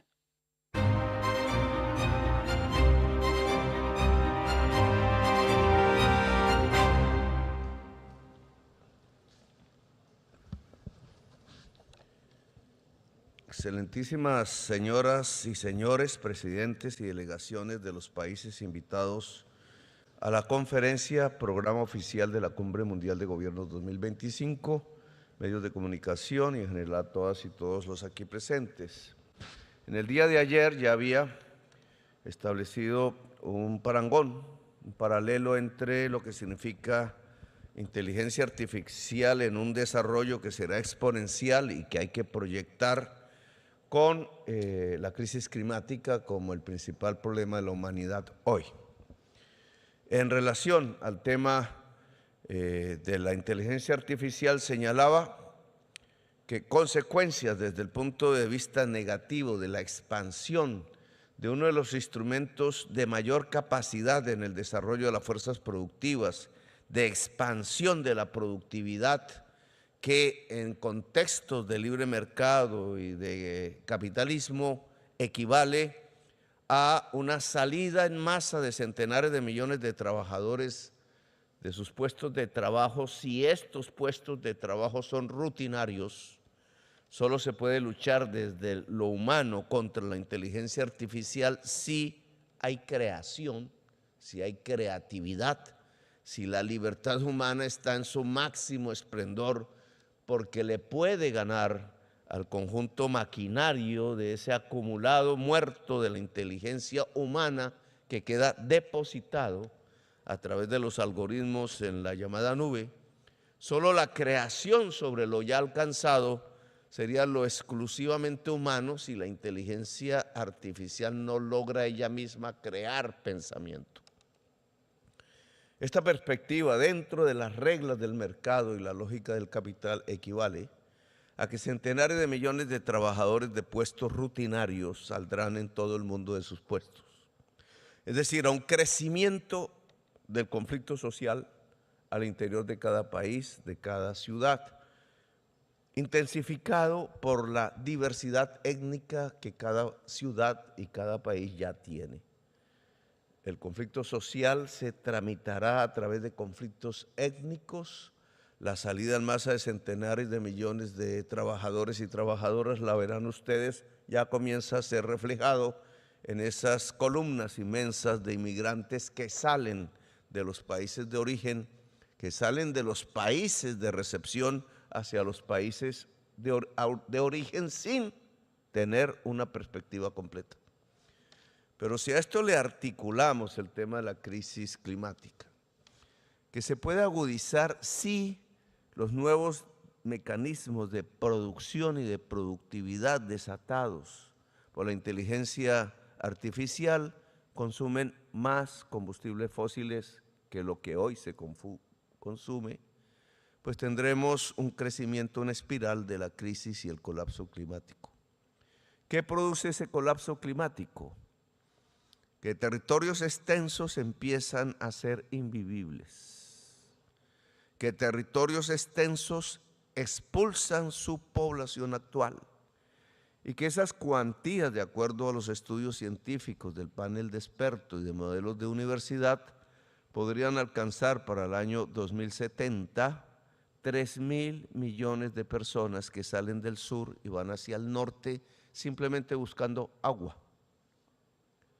Si hacemos confluir los efectos sociales de la inteligencia artificial y los efectos sociales en su primera fase de la crisis climática, dado que el efecto final de uno y otro es la extinción de la humanidad, entonces la pregunta es, ¿qué hacen los gobiernos? Y la respuesta que yo podría adelantar un poco desde mi experiencia es que los gobiernos se quedan cortos, que ya el sujeto de la regulación para la existencia de la vida en el planeta y para la existencia pacífica de la humanidad y su desarrollo deja de ser un gobierno en sí mismo. El concepto nación, que nació hace unos siglos como un regulador de las sociedades y de la economía y como a través de las relaciones diplomáticas y a veces de la guerra, un articulador de la humanidad, hoy empieza a dejar de tener sentido. La inteligencia artificial provoca un colapso social mundial si hay una regulación libre de mercado. Luego, para poder mitigar sus efectos sobre el trabajo humano, sobre la existencia misma, entonces tenemos que saltar de nación hacia un concepto mayor que yo denominaría generalmente humanidad como sujeto político y que nunca ha existido realmente en la vida política de la humanidad. Siempre hemos estado fragmentados, aislados y en guerra. A veces nos hemos puesto de acuerdo, solo nos empezamos a poner de acuerdo quizás desde la Segunda Guerra Mundial y se construyó un instrumento que aún hoy en crisis son las Naciones Unidas como el espacio de la humanidad sin saltar del espacio nacional. Un poder público mundial, global, multilateral en el sentido de que admita la diversidad de las civilizaciones es indispensable si queremos regular la inteligencia artificial o si no, la inteligencia artificial vía productividad del capital avasallará la humanidad. Este nuevo sujeto aún no existe, pero está balbuciente. La humanidad como sujeto político implica que la nube donde se ha condensado y acumulado digitalmente el pensamiento humano y seguirá creciendo por esa vía, tiene que tener no una regulación privada, como hoy la tiene, no una regulación nacional, como intenta hacerse, sino una regulación pública mundial para que no provoque la catástrofe económica y social que implica producir muchas más mercancías, pero sacar centenares de millones de trabajadores que las dejarán de comprar, es decir, una crisis de sobreproducción y de abuso de la utilización de la naturaleza inmensa. Por el otro lado, la crisis climática tampoco se puede contener desde el mercado. Ya lo hemos visto bajo la lógica del capital, ya lo hemos visto.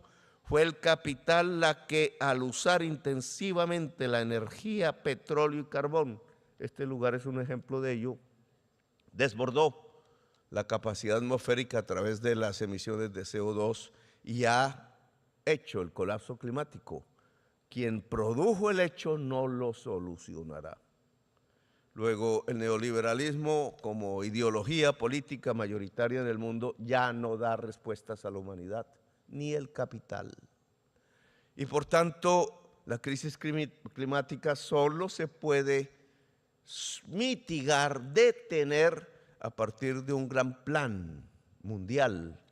Le llamo un plan Marshall de inversiones que implica incluso la reforma bastante profunda del sistema financiero mundial, acabar con los spreads, es decir, con las tasas de interés diferenciadas que golpean al tercer mundo, permitir derechos de emisión de giro, colocar quizás impuestos mundiales a la nube o a la contaminación por CO2 que puedan generar una masa de inversiones hacia las energías limpias masivas, hacia lo que hoy denominamos una economía descarbonizada. Si yo me pongo en perspectiva hacia una regulación como diálogo de civilizaciones, como poder público multilateral y global sobre la inteligencia artificial, aceptando que el conocimiento humano acumulado no es una propiedad privada como la tierra a la cual hay que pagarle una renta, sino que es un bien común de la humanidad, porque es la humanidad la que produjo la nube, y sobre esa base regulamos. Y por otro lado, podemos hacer el gran plan Marshall de descarbonización de la economía actual, que puede implicar otras relaciones sociales de producción. Entonces podríamos mitigar y construir en positivo lo que las nuevas energías limpias articuladas a un salto de la inteligencia humana y de la productividad humana pudiera generar, que no es más que un mundo sin necesidades, pero además un mundo altamente libre y democrático a escala mundial. Gracias, muy amables por haberme escuchado.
I'm delighted to continue this conversation looking to the future. The next part of this session is entitled Snap to the Future, Positive Technology in a Digital Society. I'm delighted that we're joined today by Jennifer Park-Stout, Vice President of Global Public Policy at Snap Inc. Jennifer, please come on stage. Thank you, Nina. This is a very intimate setting. The stage is small, everyone's very close. It's great, but it's not used to it. It's great. So Jennifer, it's hard to believe that Snapchat launched 13 years ago. And so much has happened since. And how we actually communicate has also changed. What's made it so popular globally, but particularly in this region? And how do you keep that edge? First of all, it's a delight to be here. Thank you so much, Mina, for having me and for everyone attending here who is interested in this topic. I am interested in this topic very much, so it's a pleasure. Snap has really, from its very origin, always been a different way to communicate and to connect with people. I think in this age of social media, people are very accustomed to posting about their lives and their selves and consuming content and technology, but it doesn't really bring us closer together. And that's where Snap comes in. Snap was designed to be a primary communications tool to keep you in touch with your closest friends and family. But we're not just that. We're actually stepping quite a bit into the broader technology space, which is really interesting. Over the years, we spent a lot of time investing in augmented reality, which we think has the potential to truly change the way in which we communicate and educate ourselves and stay connected to the people we care the most about. And that distinction of kind of being a technology company, because most of us as consumers will only be immediately thinking about it's a communication tool, it's a messaging tool, it's a way, again, augmented reality, most people don't necessarily think of it as augmented reality. They think the technology is much more complicated. So if we talk about kind of being distinguishable in that sense, all the technological aspects, in your mind, what makes it distinguishable from, frankly, other platforms that the consumer is using, be it TikTok, be it Instagram, and so forth? And again, they are messaging, they're tools. What keeps you distinguishable? Yes, no, it's a great question because I think people have the tendency to think about social media and technology as just a monolith and that everyone is the same. But obviously people who are consumers of technology know how best to utilize different platforms for what they are trying to achieve. And Snap has always been built on authentic friendships and real close communications. It's a platform for you to be yourself and to connect with your closest family and friends. So, building on that really special foundation that we have is augmented reality. And instead of, finding maybe yourself in a place where you're using technology in isolation, we think augmented reality has the ability to bring people together in a closer way and have you experience kind of the wonderful elements of technology and what brings us closer to learning about the world together.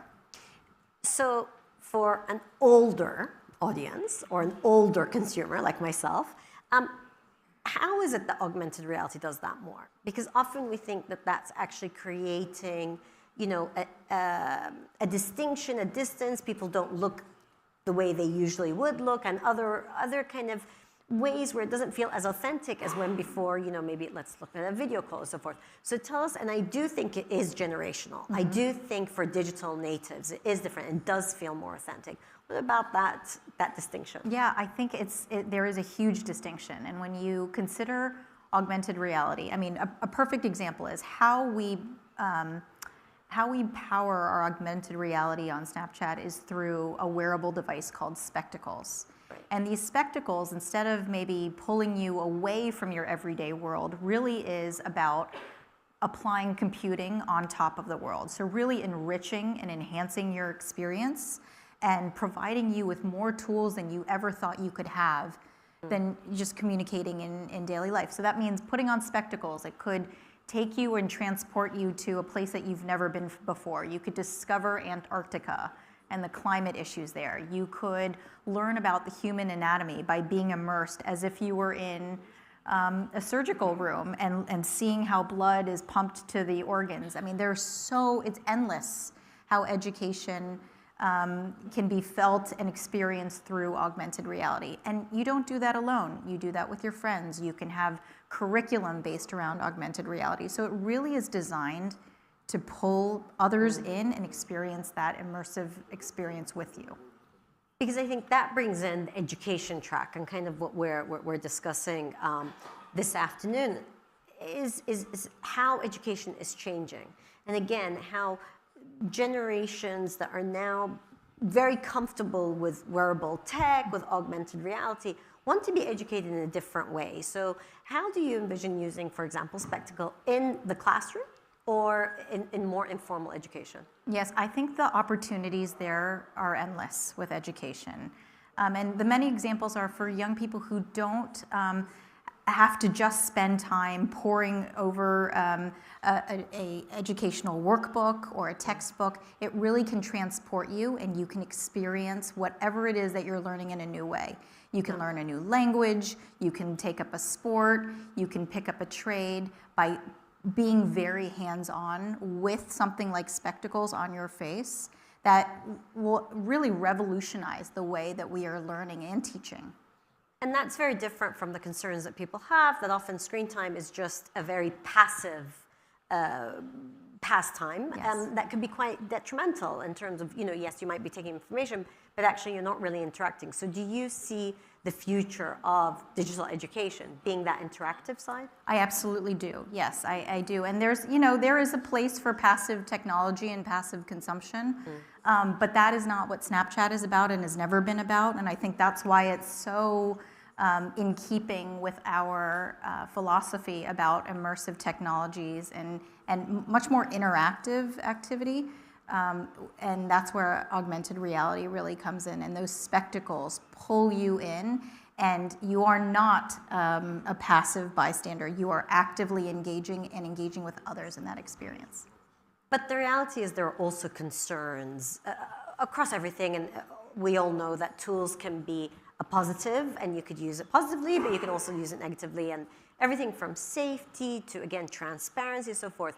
So, wearing your hat now at Snap, thinking about how do you tackle that? I mean, how do you guys tackle it in Snap, but also what's your advice to those who may have, again, teenagers, children who are using these technologies and probably know them better than their parents, possibly? Well, first and foremost, I just want to say how important of an issue this is for Snap, and what a delight and privilege it is to be here at the World Government Summits, because I think this topic is one where the private sector and government must come together to really solve this. No one's going to solve it alone, and it will take a lot of work and collaboration to really advance and create best practices across the social media and technology landscape. So I really want to say that. But in terms of safety, safety is paramount. I mean, we care deeply about the experiences that young people have on our platforms. We want them to be enriching. We want them to be meaningful. We want them to connect to people that they actually care about. So we spend a lot of time from the design element of our product to make sure that we're very human-centric, that we know how people want to use this product, and we also can anticipate how the product may be misused. So a lot of time is spent thinking about this. We work with governments. We really want to be listening to what they think are problems that we can help solve together. And then, I mean, to go back to the transparency part, and how much are you able to share, again, with users or with governments that you're talking to as they think through, again, legislation, and regulation is always changing when it comes to this. How much transparency is there, and what more would you like to see in terms of that conversation happening with consumers, but also with governments? Yes, I think transparency is critical, and part of that has been this openness to do consultations and have dialogue, to talk really about, first and foremost, what are the problems that we want to solve together, and how do we get there? More often than not, I think we are very aligned in what it is that we want to solve. It may just be a different path to how we get there. So that kind of open dialogue and transparency through consultation is critical. But in terms of our responsibility, Snap has a responsibility too, to our users, to our community, And we take very, we go to great lengths to really make sure that we're providing that information publicly so that we have a transparency report that is published twice a year on our website. You can go through, you can see exactly the kind of content that we remove and why and what the volumes look like. So that's just a beginning and a foundation, but something that we consider to be very important. And wearables add another layer to this. Yes. Right?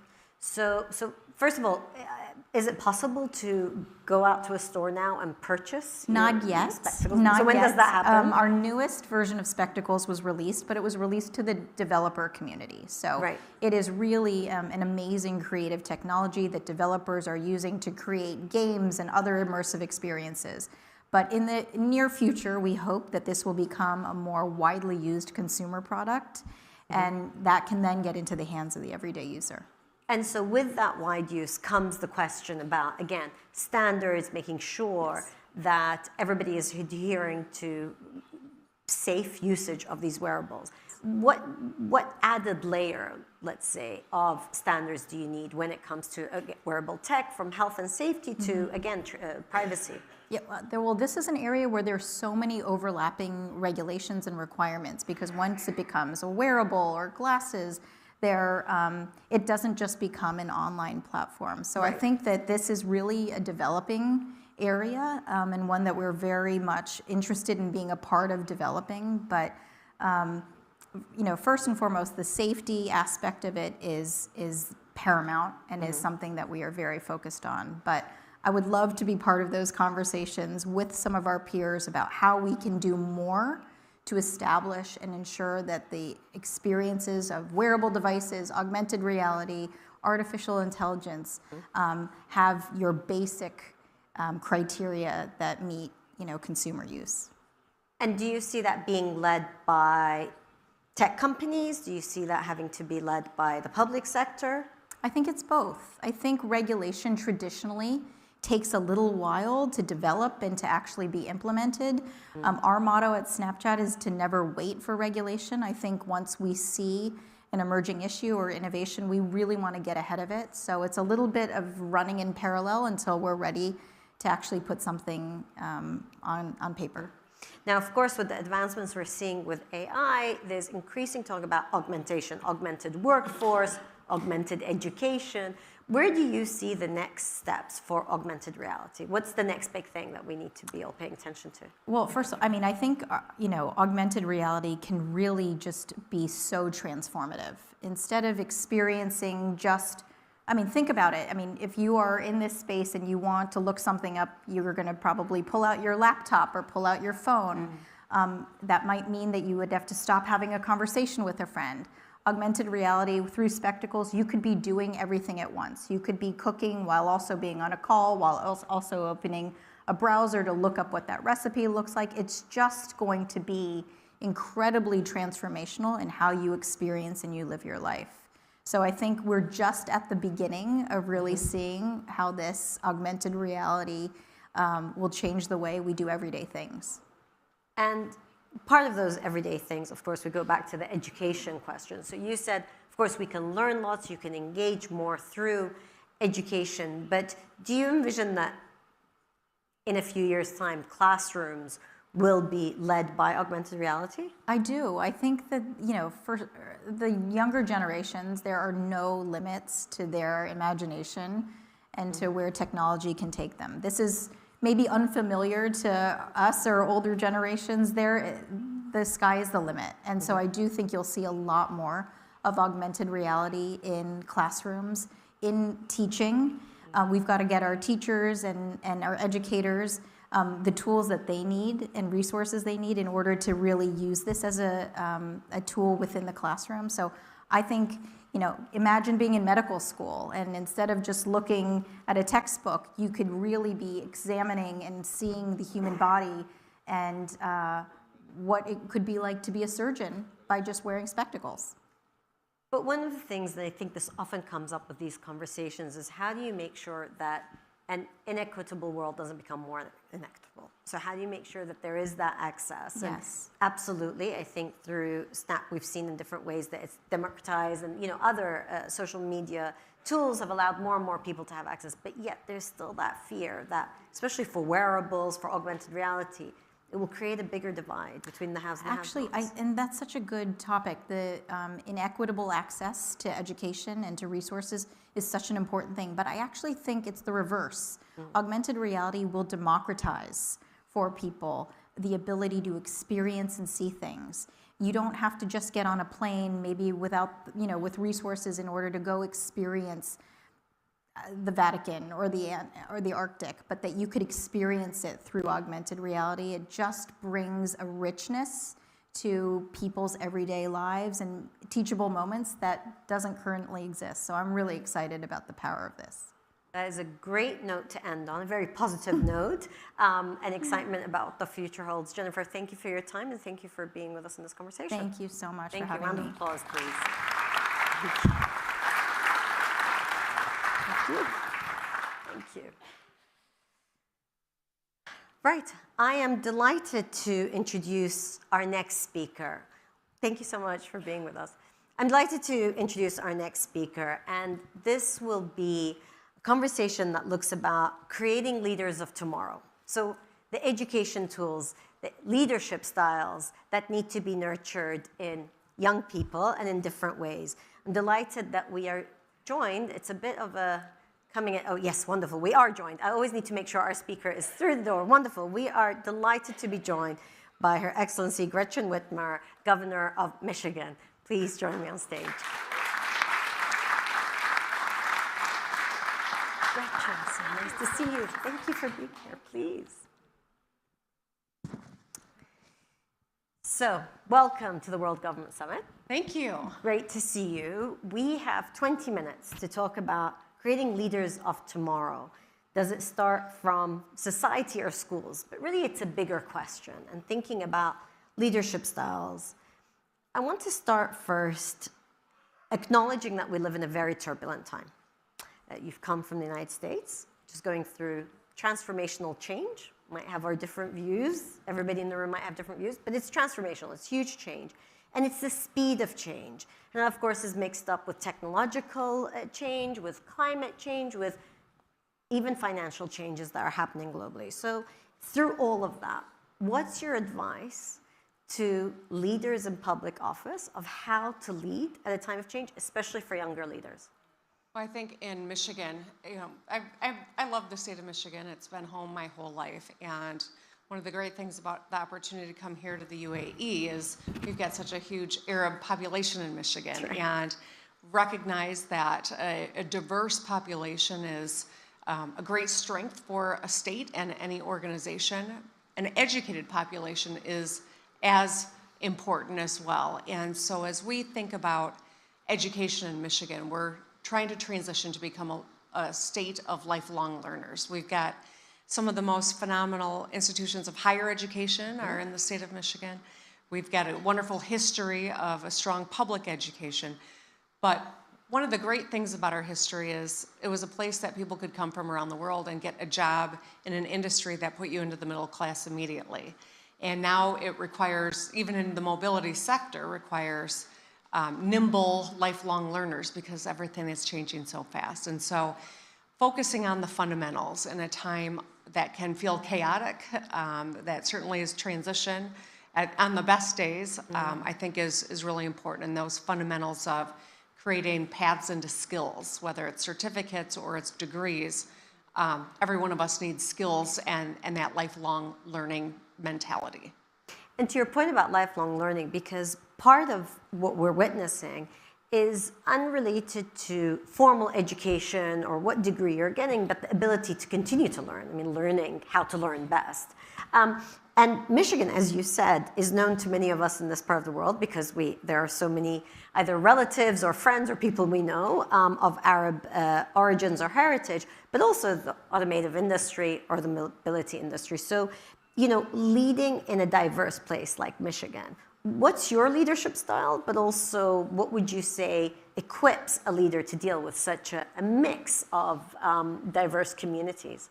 I often tell my kids and my constituents, my colleagues, listening, I think, is a superpower that, unfortunately, too few people have been able to hone over the years. Showing up in a community and asking the question, what's important to you? What's standing in your way of living the life that you want to lead, and how can I help? And every community is different. It's true within a state like Michigan, where in all 83 counties, you can find a very different reality on the ground. So it's showing up and it's asking those questions, and then collaborating to find a solution that makes sense for a particular community, whether it is a community that is different because of geography or socioeconomic opportunity, or the variety of ways that make communities different.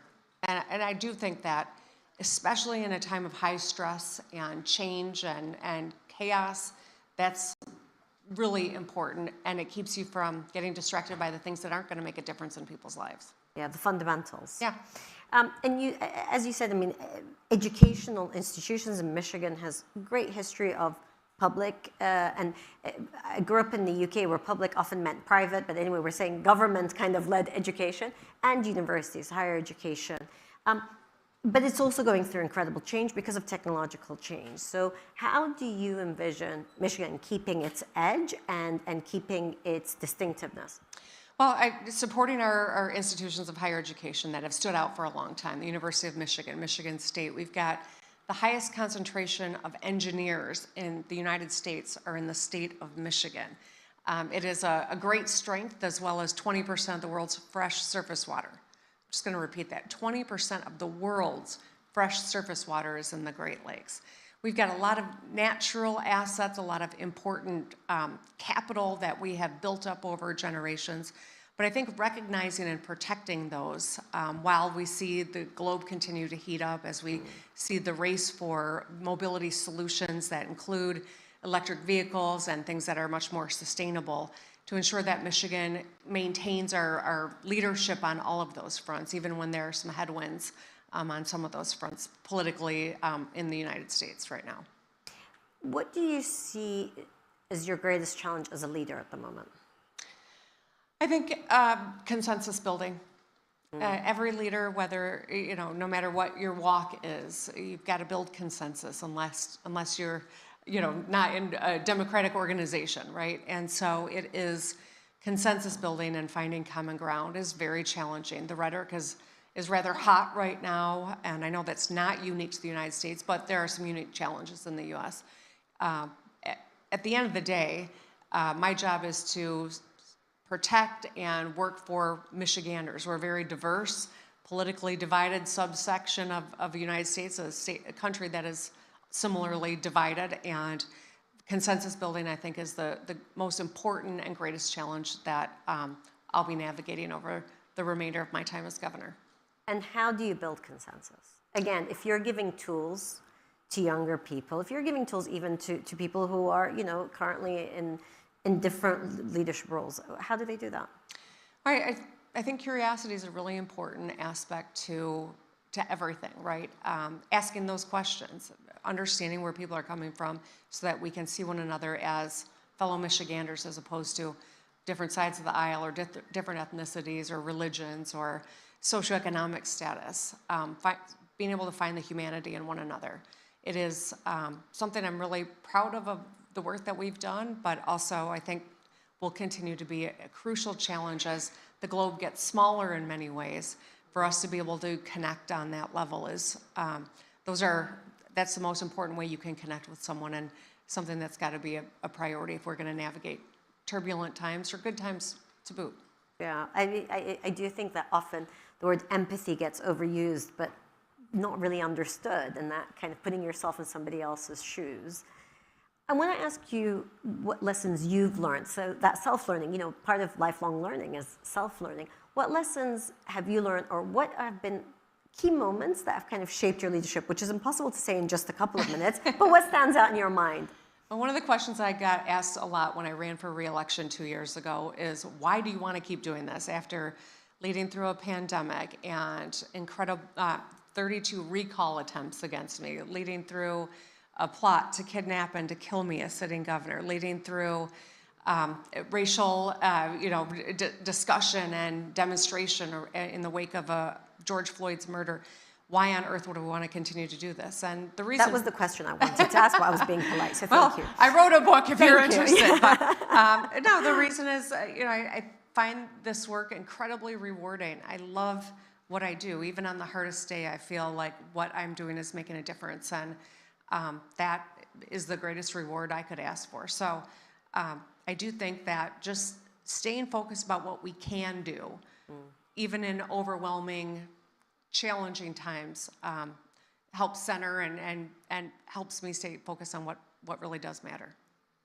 And I'm going to kind of pick a little at that in the sense of that staying focused. Because again, we live at a time with the speed of information, where the fragmentation of information and speed of events also feels greater than ever before. So how do you stay focused, you personally, but also what would be your advice to those listening to us? Well, every one of us makes choices all day long. Choice is what we take in, choice is what we put out into the world. And I think being conscious of those choices, not consuming everything because it's there, and not venting everything because it's a feeling that you have in the moment, but really being disciplined when it comes to what you're taking in and putting out into the world. It is so easy to disseminate information, and bad information. It is so easy to get fooled into taking in bad information and making decisions based on it. And I think that's being a great deductive reasoner and being a consumer of what you are willing to take in, I think is, it's really a important discipline that every one of us needs to hone with the access of information and the ability to disseminate it. And that point of having agency is so important, because often people can feel that they've lost their agency. So, again, how do you see the importance of maintaining your agency and knowing that you do have choices, even in difficult times? We have control. We have control of our actions, what choices we make, and I think that we need to remind people that they do have power, whether it is the power to demonstrate against something you don't agree with, or the power to make decisions about what you are taking in and reflecting, but we have the ability to make those decisions, and we have the responsibility too. So to remind people of their agency. And responsibility in public office at the moment, hugely important as you think about some regulations, of course, will be on a state level, others will be, of course, national level, but regulations when it comes to AI, when it comes to how the information age will affect education, will affect everyday life. What's your view on this? I mean, is it really for government to intervene, not to intervene? And how do you see the knock-on effect in educational institutions? Well, I've had a number of meetings here, and as I chatted with a number of ministers here in the UAE, a predominant philosophy that keeps coming through is that government's role is just kind of set the table to design what the future looks like, so that every person can find prosperity and be successful. Every business can as well. I think that's our philosophy as well, that we do have an important role. Education is a part of that, so that we can be better consumers, and we can use our deductive reasoning and navigate misinformation. But I also think that our national governments have a role when it comes to all of the misinformation and dangerous information that is so readily shared. And exactly what that looks like, I am not in the federal government, so I'm not the person to tell you, but it can't be state by state, just coming from a micro view. And these are global problems. We're all confronting them, so working together to do that. And then if we look at, again, the point of leadership and thinking of how you equip leaders today, what's the mix that's required from education, from relationships, networks? How do you see the mix to make an ideal leader in today's world? Well, I think that we all have a responsibility, right? Whether it is through an education system that levels the playing field for kids who come without certain supports in their home life, or it is creating opportunity of recognizing different students' potential. It's something that we are continually working on in Michigan in particular, but certainly as a country. Some of the exciting things that I see happening around the world are things that I think we can learn from and emulate. You know, I chatted with one of the ministers here today who worked to design education that doesn't have walls and barriers, and kids design where they go and make those decisions and are empowered to do that. It's really exciting. Scaling that and learning those lessons, I think, is the challenge, but there's a lot of innovation that's happening. And so being open-minded and sharing best practices, I think, is how we all can improve outcomes and develop leaders of tomorrow. But that ability to work with anybody, to be curious, to seek to understand, and to see the humanity in others, those are soft skills that are absolutely essential. They're not soft in the sense that they're optional. They're very important as well. And those soft skills, again, often are not taught directly at school, but you pick them up. But you also have to tackle the reality that there's a lot of inequity. And we were just talking with Jennifer from SNAP about inequity when it comes to access to digital tools and so forth. There's also inequity in the type of education, even societally, where you can pick up those soft skills that are going to be crucial in the future with all the change we're seeing technologically. How do you tackle inequity to make sure that everybody has a chance to play a leading role? Well, we tend to think of it in terms of financial resources, which is one aspect of it. I don't mean to imply that it's not, but it's not the whole story.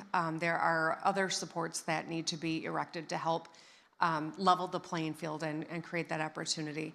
We think about the challenges of mental health as we talk about social media and the access to information. The challenges that are associated that have an impact on mental health is also another that is an equity issue, because we know that in certain communities or in certain households, accessing the kind of support and care that is needed is completely impossible.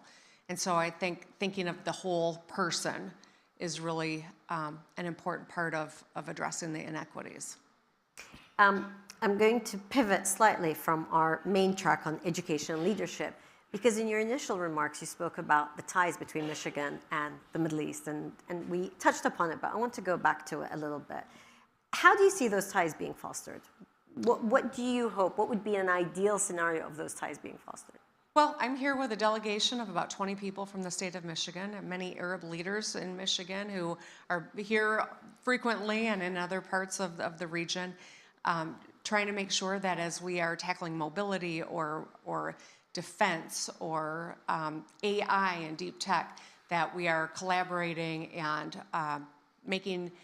growing the joint mutually beneficial, I think, presence of many companies that are both here and in the state of Michigan. I'll be tonight talking with a chamber of businesses that have a foot in both places, the UAE and in the state of Michigan, and I think learning what more can we do, and I think that's something we're eager to continue to do. So that's an invitation.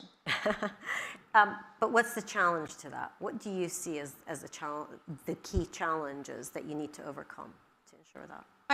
Certainly, old notions of what Detroit and the state of Michigan are. There is so much cutting-edge, exciting tech that is happening in the city of Detroit, that is happening in the state of Michigan, and I think that if you haven't been there recently, you might harbor this old notion that it's an old manufacturing town. We do manufacturing, but it's cutting edge and it's growing, and our incomes are up, our population's growing. There's so much exciting industry that is happening in Michigan, and a low cost of living that I think we've got kind of a 1-2 punch when it comes to opportunity, and that's why this relationship and being here is important for us to tell our story, but also to collaborate so that the UAE gets stronger, as does the state of Michigan. And a point that you also raised is surface water, because very few people actually don't know how incredibly rich Michigan is when it comes to that. But of course, we're also tackling a global problem of climate change. So how do you see, we hosted COP28 here nearly 2 years ago, a year and a half ago. It was incredible, and I think it fixed a lot of people's minds on that. Where do you see the collaboration when it comes to climate change? And also, if we take it back to leadership, how important it is that we maintain leadership on climate action? Well, it's really important, and we know that leaders will come and go, but our work in this space has got to continue no matter what any individual election in any individual country, what the outcome is.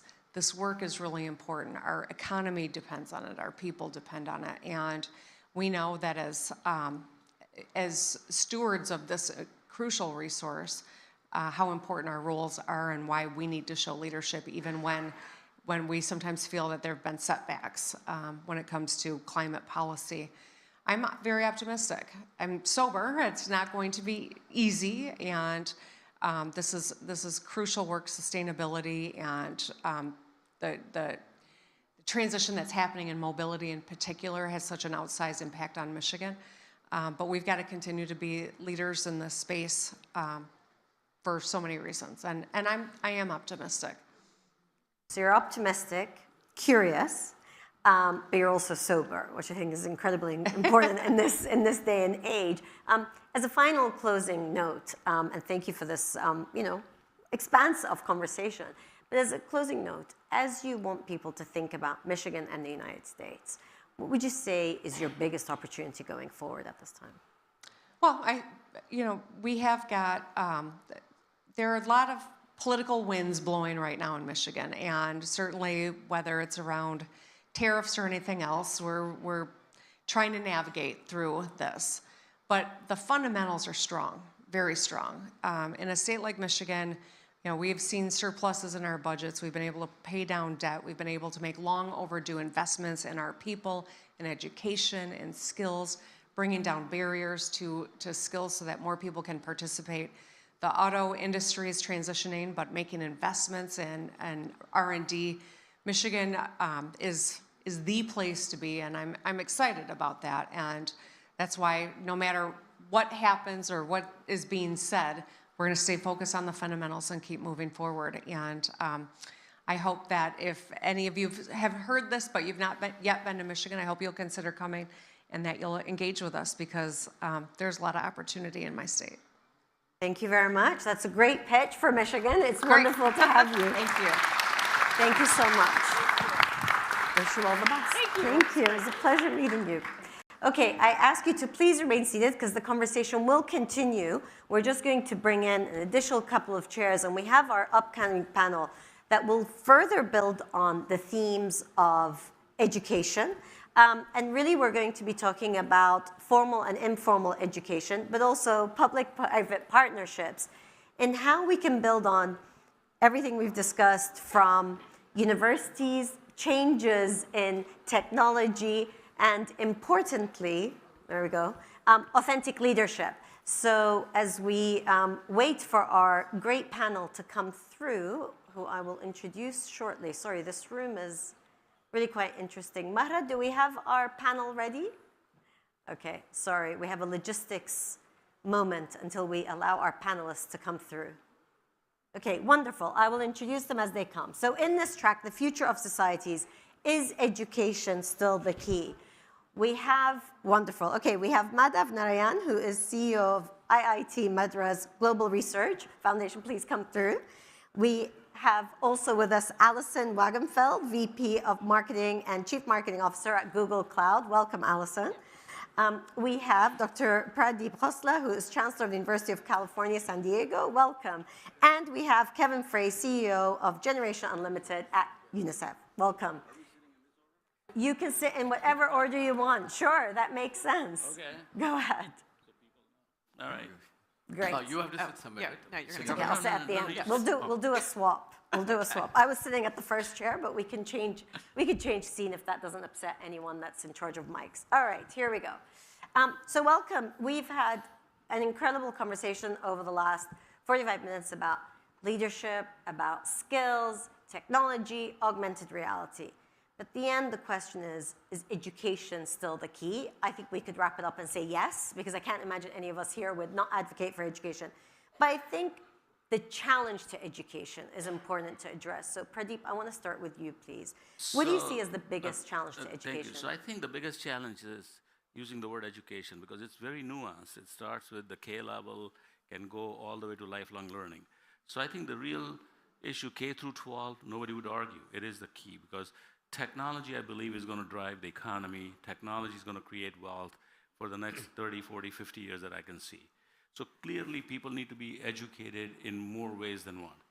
Secondly, to live peacefully, we need a different type of education, which is awareness of other people's cultures, ethnicities, and I can go down and on. So I think all of these things are important. So the question is, in the US, the role of higher education. So people like me say higher education, being college education, research is really important, but there's a class of people who would disagree with that. And higher education is being challenged because Yes. more and more voices are coming out and say you can be very successful, at least from a financial perspective, without ever thinking about university. How do universities deal with that, Pradeep?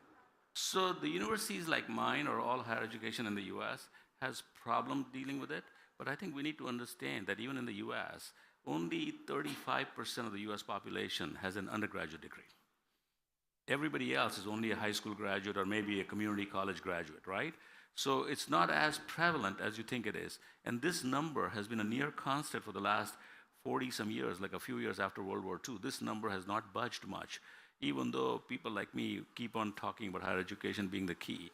Secondly, there is this notion that you need a 4-year degree to be successful. And I think that is being challenged because, I'll tell you a story. I was in a high school talking to this young student, and I said, what are you going to do when you graduate? He says, I'm going to be an underwater welder. I said, why would you do that? It turns out you get paid like hundreds of dollars an hour to be an underwater welder, more than you would get paid after 20 years of graduating from a good university. You know, so I think there's a whole lot of skilled opportunities there that people have forgotten, and people now look to 4-year degrees as the only way out, and I think that's a mistake. So we need to assume education in the broadest sense, and we need to have a multi-layer strategy, 4-year education, PhD, skilled workforce, associate degree, and I can go down the list. Yep. Madhav, how do you approach that, especially when it comes to issues of research? I think very interesting, a nice segue here. So education obviously has to, if you look at the future, has to be adaptive, it has to be inclusive and future ready. And to make that happen, it has to have components of innovation, support for entrepreneurship, and also now with the fact that Pradeep mentioned about technology, you need to bring in technology, but technology which is ethically embedded. Right? That's super critical. And at IIT Madras, I was just talking to them. We started this journey 10 years ago. So the future was 10 years back. We realized that running the regular bachelor's, master's was not good enough. There was a massive demand. I mean, India is a huge country, and as I think Pradeep just mentioned, so the demands are very different. You can't have everybody wanting to do the bachelor's or go on to a master's, but there are people who wanted to do short-term certification programs, skilling programs. So that is something we went into.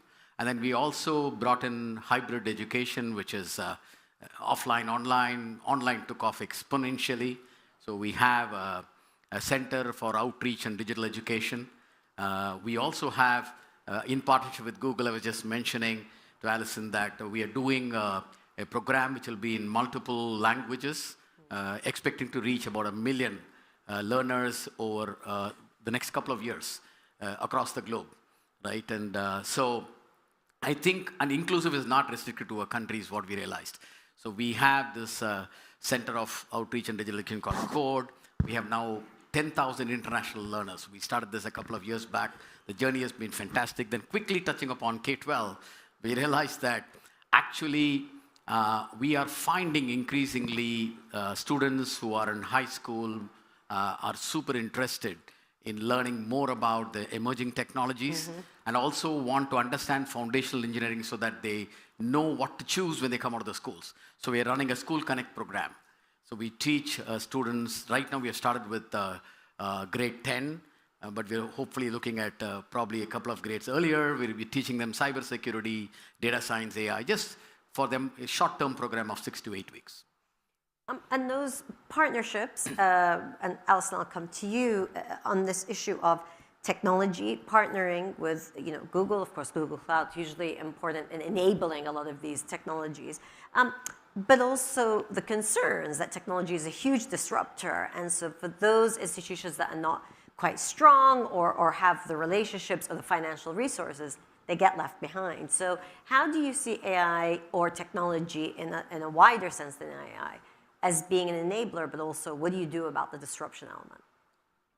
So at Google, we're very focused on partnering with teachers, partnering with institutions, and we want to make digital transformation available truly to everyone. So for students, we provide tools such as Google Workspace, which is like Docs, Sheets, Drive, and teachers use this as well.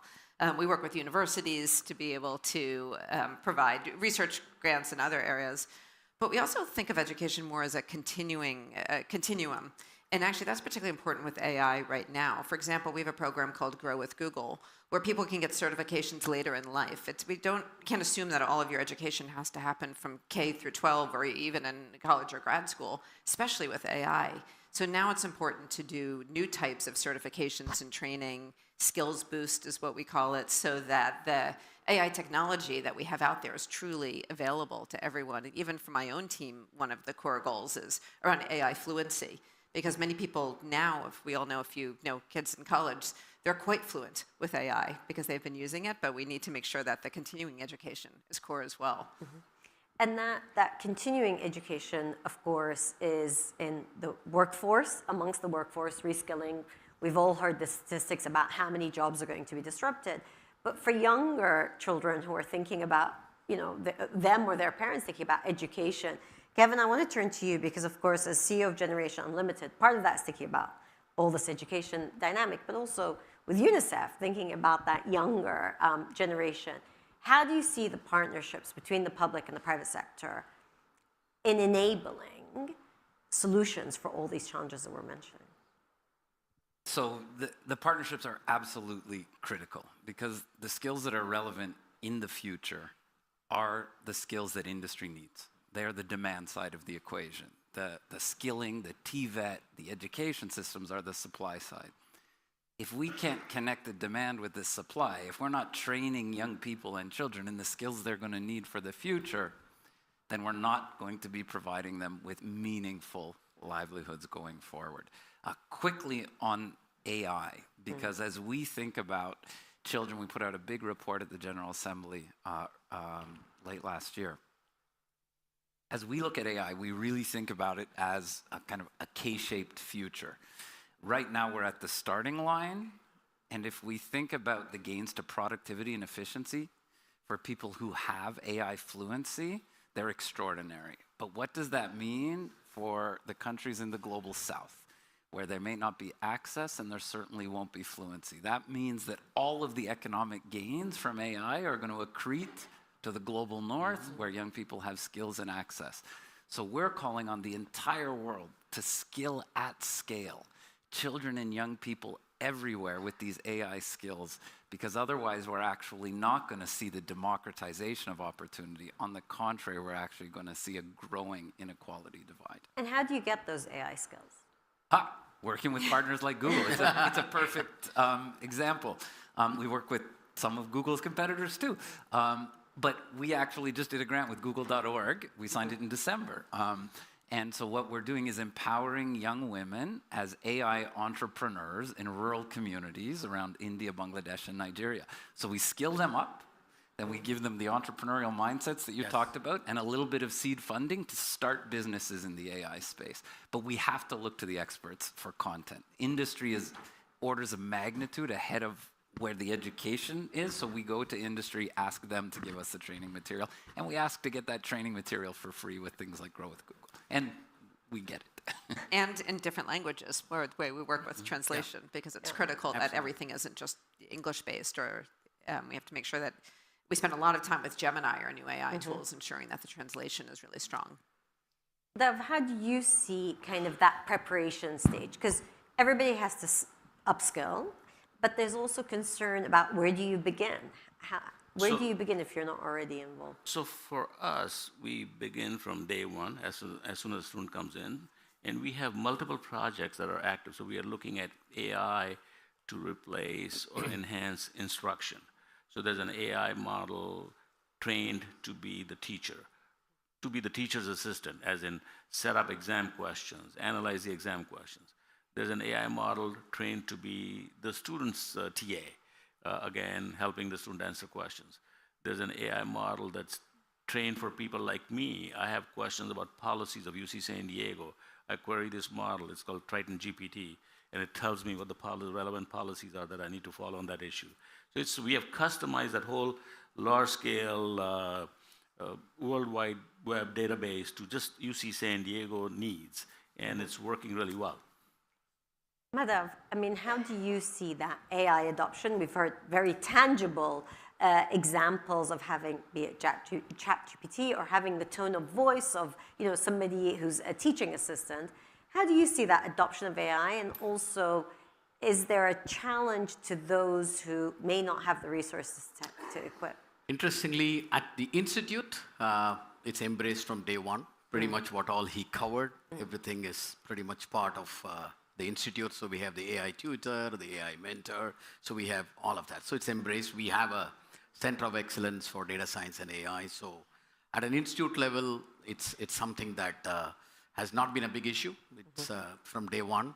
And it is increasingly, if you look at India, I think it is producing huge bunch of data scientists for the world today. So AI is what everybody talks about. But what we found was at an institute level, obviously getting into IIT Madras, it's got that the most competitive exam that you can think of. It's not easy, so creme de la creme of students come in.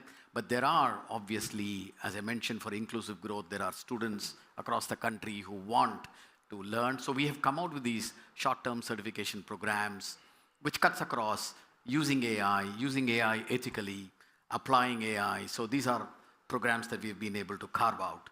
And that's where, going back, the industry partnerships become super critical. So we have embraced industry partnerships, both at a national level and at a global level, and that's what has helped us to really become relevant. And what we're trying to do now, because we have an audience here, we're trying to take all of this global. So we have a full-fledged ecosystem cutting across research innovation that we want to take global. Okay, on that note, and I do apologize, but we're out of time. I could have taken this conversation with this panel for another 2 hours, but sadly, this is a very fire starter conversation. Collaboration, industry partners, so the public-private partnership, but also thinking about lifelong learning and equipping it throughout the entire ecosystem. Thank you very much to our incredible panel, and do grab them and speak to them because they have a lot more to say. Thank you. Thank you.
Ladies and gentlemen, the next session is a conversation with Sundar Pichai, CEO of Google and Alphabet, and His Excellency Omar Sultan Al Ulama, UAE Minister of State for Artificial Intelligence, Digital Economy and Remote Work Applications, and Vice Chairman of the World Government Summit.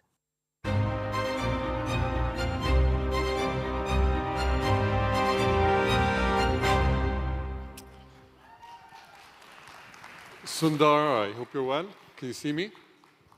I can, Your Excellency. Good to see you again. It's Great to be here. good to see you. Thanks for having me. Thank you so much for joining us. We would have loved to have you in person, but technology enables us to have this conversation wherever in the world you are. I'm in France right now, and so I'm glad to be able to do this. I just heard about your AI investment in a big data center here in France. Congratulations, and it's great to see. Thank you very much. I'd like to maybe steer this conversation in a few directions, if you'll allow me. And we have 30 minutes. So just to set the context, we're going to start first by talking about the great technologies that Google has been at the forefront of. And then we're going to talk about the company, the culture, and the lessons for governments. And if you don't mind, we're going to end with some personal questions about you. Great. Looking forward to it. So, for a long period of time, every single moment someone talks about the technology breakthrough, they would say, we had an AlphaGo moment with this breakthrough or with this technology. Today, what's top of mind for everyone is DeepSeek and the breakthrough that it created. And I'm sure that you get this a lot, but I'd love to get your thoughts on what the breakthrough was, what the lessons learned were, and what we need to pay attention to as governments with regards to this announcement that the company in China has made. Look, I think the DeepSeek team has done very, very good work. But for me, the lessons learned, stepping back, it shows how global this AI development is, right? It's happening all around the world. It's a moment of excitement and inflection everywhere. You can see there is frontier model development happening around the world. I think what caught people's attention with DeepSeek was that you could have an efficient model, right, and open source and something everyone can immediately access. And I think that creates a lot of excitement. But, it's something obviously we are focused on as well. We've always realized the models which you serve people around the world, it has to be very efficient and, and the biggest takeaway for me, which we knew that because we were working on it, we've done that with Gemini Flash models, they are very, very efficient, is that intelligence is going to be widely available, right? This technology is going to be at everyone's fingertips and it's going to impact the world profoundly. And I think the DeepSeek innovation, reinforces that point. You had a similar moment, I think, a few months ago when you guys made an incredible breakthrough in quantum technologies and really showed the world that quantum is actually closer today than it ever was at any point of time. I'd love for you to maybe shed some light on that and tell us what governments should pay attention to there. Should we talk about regulating quantum at this point? Is it something that's going to come in the next year or 5 or 10? What excites you about this and what should we be worried about? Look, we've been, the progress in quantum is palpably exciting. We've been focused on it for a long time. I think we have the most advanced state-of-the-art effort anywhere in the world. The latest breakthrough we had, we were able to perform a computation in 5 minutes that would have taken one of the world's fastest supercomputers over 10 septillion years. It's longer than our universe has been around. But more importantly, it shows that we can tackle error correction in a way that we can build large-scale, fault-tolerant quantum computers. I would say, to me, the quantum moment reminds me of where AI was in the 2010s, when we were working on Google Brain and, and the early progress. So I would say, that's what it feels to me. In a 5 to 10 year time frame, I think you will start practically useful quantum computers. In terms of what governments can do, look, I think it's too early to regulate the technology, but I think it's important to come to a good understanding of it and then start preparing for it. The main first areas we would need to tackle are encryption. But beyond that, I would think about no different from AI. How do you set up, plan and set up a quantum cluster to do some pioneering research work in the next 3 to 5 year time frame? That's how I would approach it. So this question has been going on my head for a while. It'll take a normal computer multiple billion years to identify if the answer is correct. How do you know that the answer is correct? What if it just threw out a number there that doesn't make sense? Look, I mean,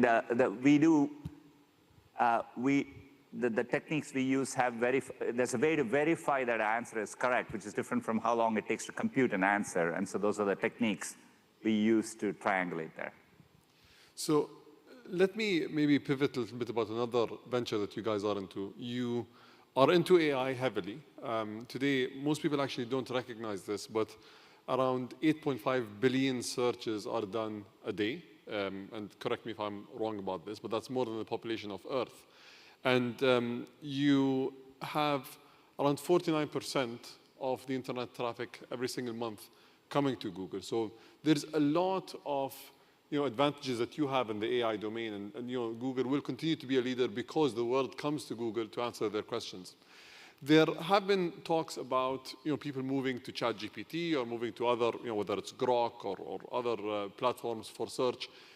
Do you see that affecting Google in any way, or is it so far that growth is exceeding any sort of decline from these platforms? Look, broadly, stepping back, I think we are in the business of providing information to people. People's information needs are, exploding, if you will, right? So I think, so it feels very far from a zero-sum construct to me.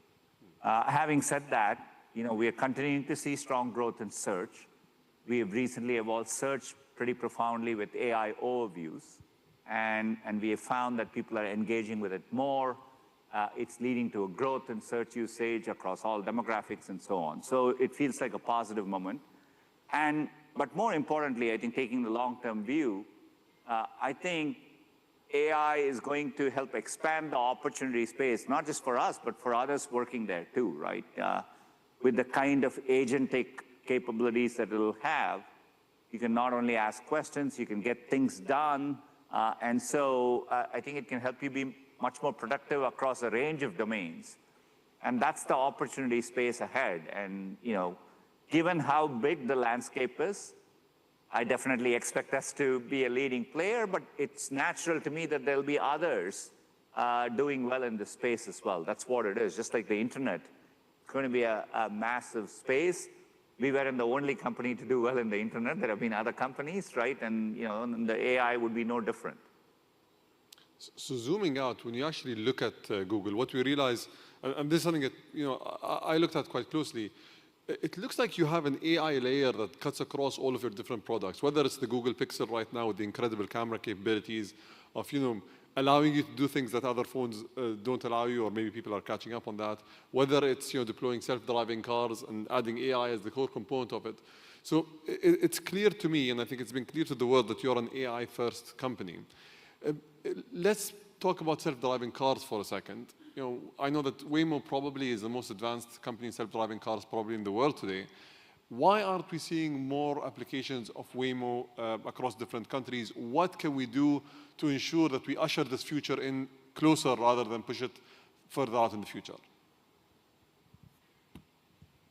Look, I've been super excited about Waymo for a while, and I think we are really hitting our stride in the past 12 months or so. We've obviously been very, very safety focused.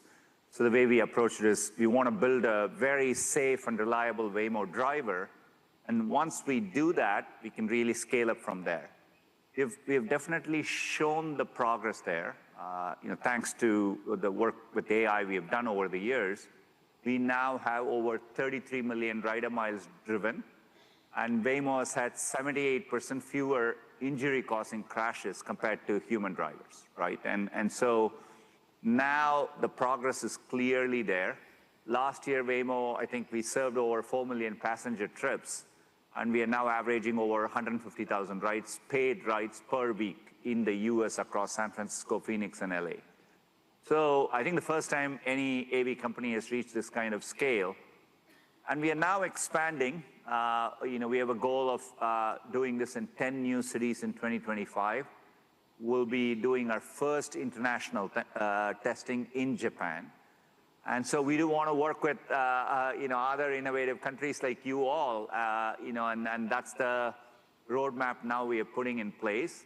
But we are at an exciting juncture, and I think the technology is working. And as you rightly pointed out, we have to scale it up by partnering with regulators in countries around the world.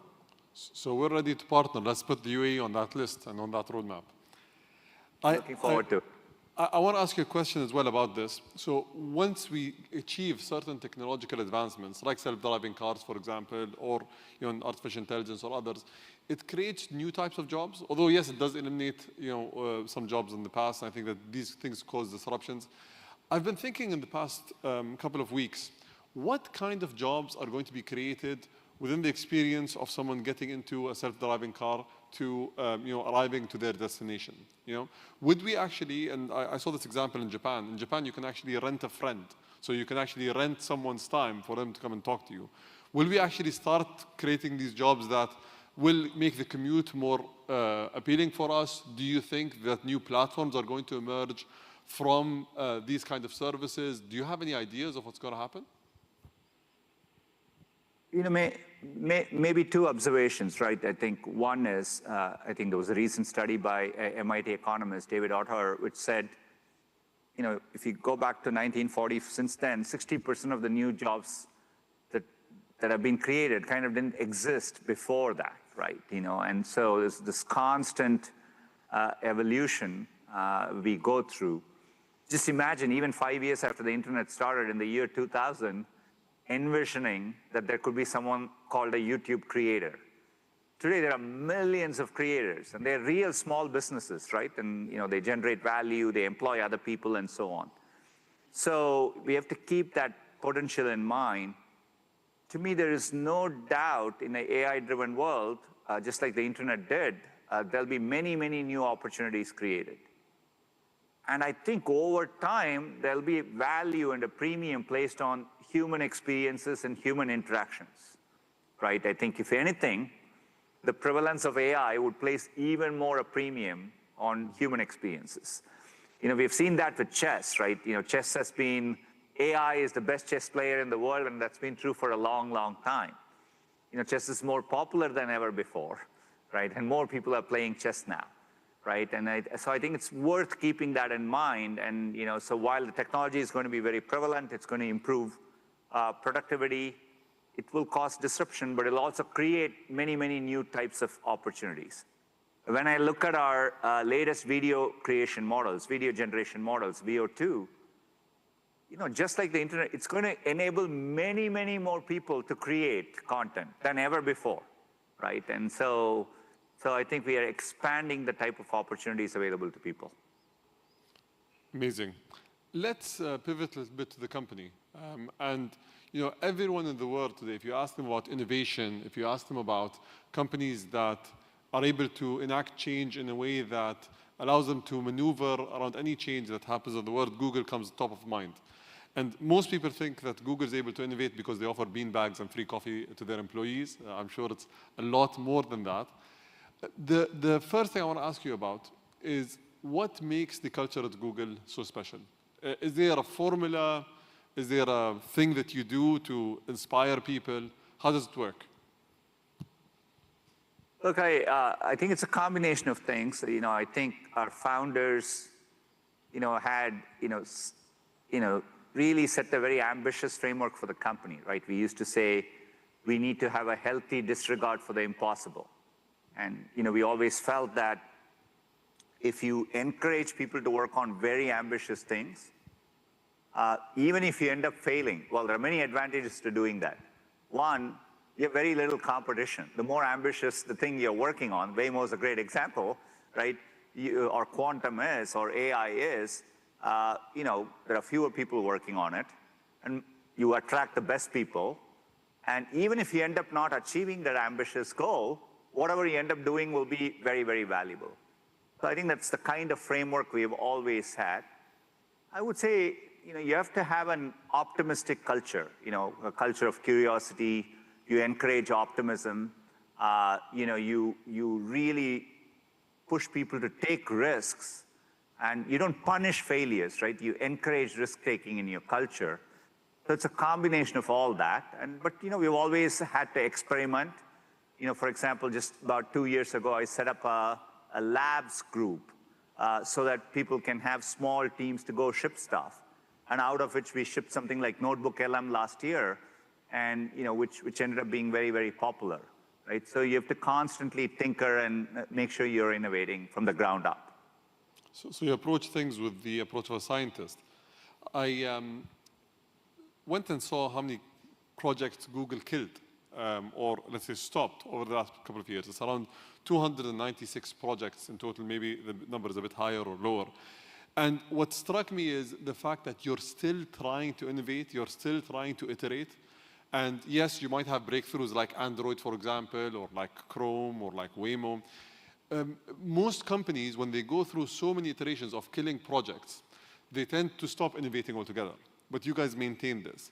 How do you identify when you continue a project and when you actually stop? What triggers you to say, okay, you know what, we've given that a go, we're going to park it for now, and we're going to focus on something else? Look, I think there are two types of it, right? One is at a core technology layer, you're making long-term bets, right? You know, I mean, in 2015, when I became CEO, I said the company is going to be AI first. And we decided to take a full stack approach to AI, right? All the way building research, building infrastructure. We started building our tensor processing units in 2017. We are in our 6th generation. So when you make these long-term technology bets, AI, Waymo, quantum, those, you know it will eventually happen, right? So you see it through. So I think at that foundational layer, you take a long-term view and you don't waver at all.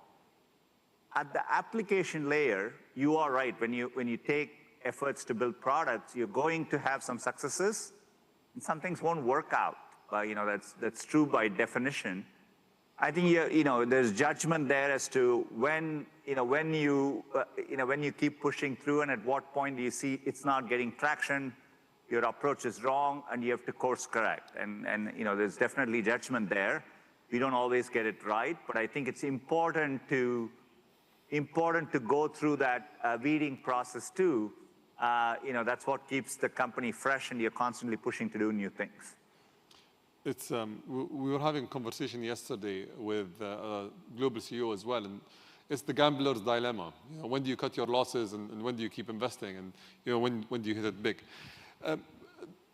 I want to maybe ask you a final question about the culture in Google. Do you tell people to use AI? Do you have any training programs for them to use generative AI?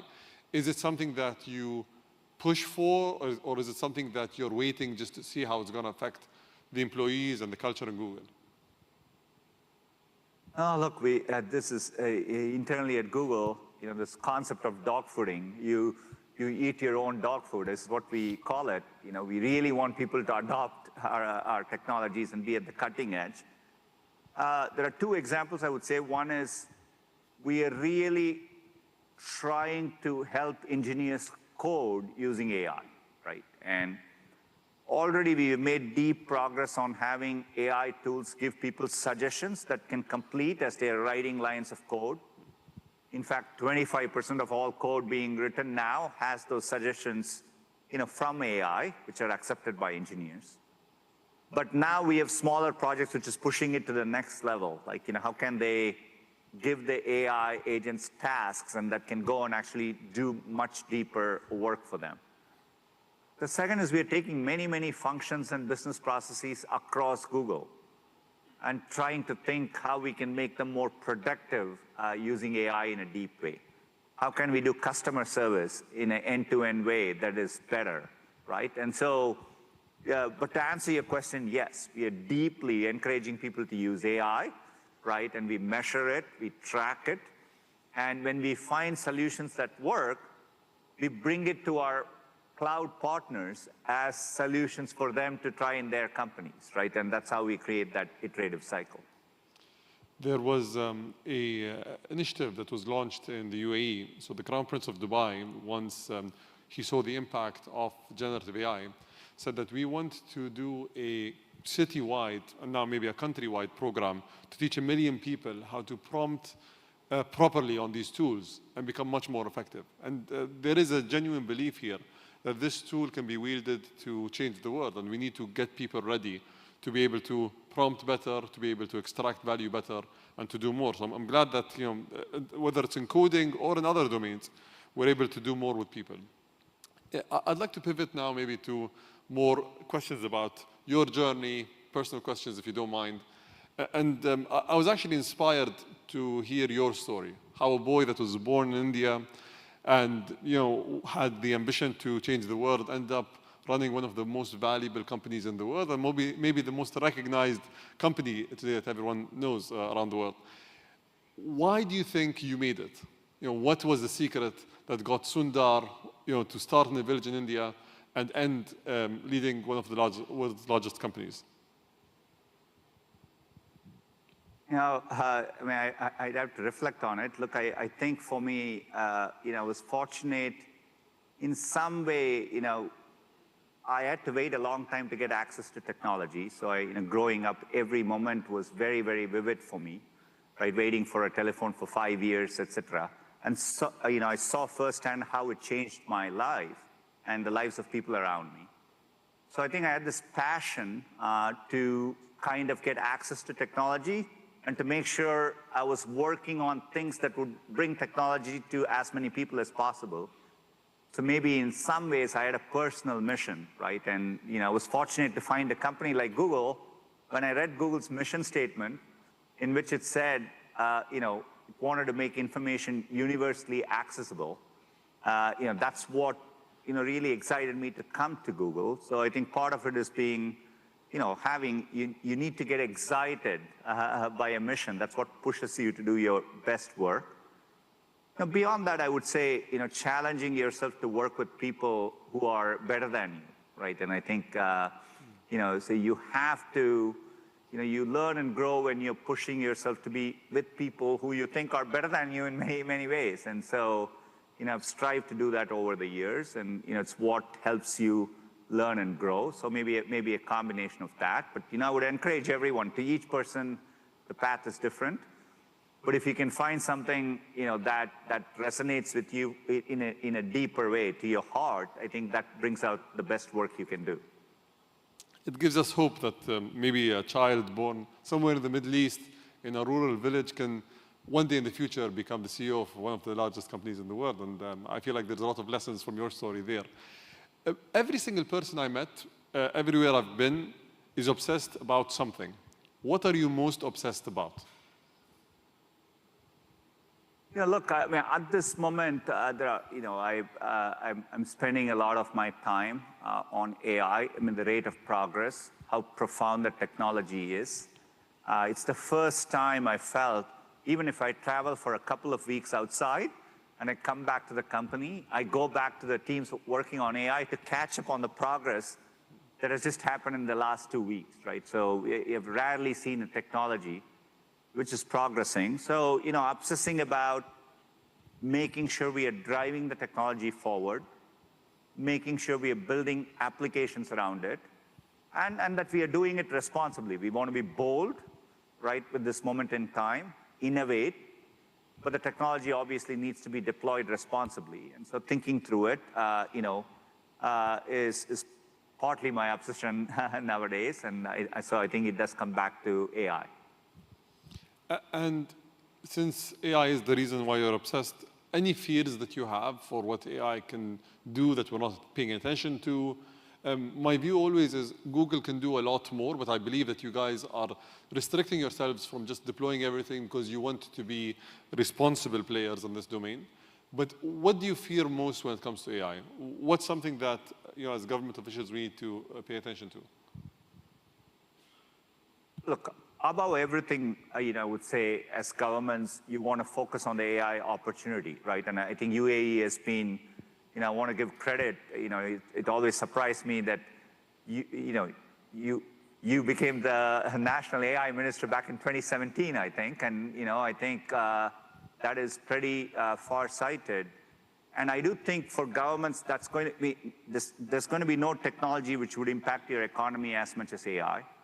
So stepping back, making sure you're investing in your country's infrastructure, like UAE has done, making sure you're skilling your population. You gave the example of teaching people how to prompt in Dubai, right? And so skilling is going to be important.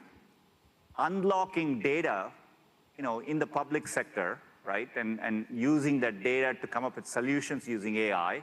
These are all tangible ways in which I think government should think about AI. On the risk side, which you asked me, and I think all of us need to be responsible with this technology. The opportunity space is huge, but obviously it's a very powerful technology. It can be a self-improving technology. And so making sure you're developing competency to evaluate risk, assess risks, and take the appropriate steps over time, is going to be something we all need to invest in.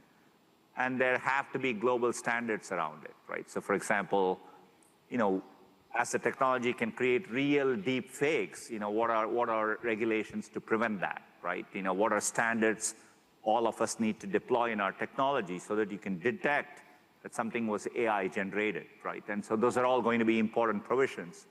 So I think both end up being equally important through this moment. What can we do about deepfakes? Because, I think you face this more than anyone. You are a famous person that has a lot of video content online. Is there anything we can do about that? Look, I think we are definitely developing technology, and we are open sourcing it. We call it SynthID. And so we are watermarking image generation. And we are also open sourcing the tools to detect it. We need to work with other companies to create a standard around it. But over time, I think broadly we want to encourage AI innovation, but there'll be areas where regulation makes sense. Like today in the financial world, you have laws against fraud, right? So you're going to need equivalents of that, in an AI world, and something like deepfakes would need to be tackled that way. Let's assume that you, and I try to ask this question to everyone that I meet. Let's assume that you woke up tomorrow in my body and you were the Minister of AI. What decisions would you take that are currently not being thought of? Like, what is one thing that you're going to focus on that you think will have the biggest value for a company like the UAE or any country in the world? Beyond, I would re-emphasize, the 4 areas I would focus on is supporting infrastructure, right? I think most people are underestimating the infrastructure transition. I think UAE has been at the forefront because it's not just compute data centers, it's energy transition, which obviously, you've been at the forefront on. Skilling obviously is another important area. I think the amount of work that needs to be done to help your population get ready and transition, I think it is something there needs to be a lot of effort put into it. I would definitely, I think that much tougher challenge has been encouraging governments to unlock data, right? And how can governments better utilize and share data to improve public services, like healthcare, education, transportation, disaster response. So I think being at the forefront of that, I think is a real opportunity. So that is something I would think about. And then finally, how do you have balanced regulation, which is pro-innovation, but for high-risk applications, how do you think about responsible regulation? All of that needs to be in the toolkit. Is what I would emphasize on. But above all, I would say being excited at this moment, embracing innovation, because it is something that's coming at us in a fast way, is going to be very, very important. Sundar, thank you very much for your time. That was great. And thank you for taking all the questions. I wish you the best of luck in France, and hopefully we'll see you here next year. Likewise, Your Excellency. It's a pleasure, and I look forward to visiting the region soon. Thank you.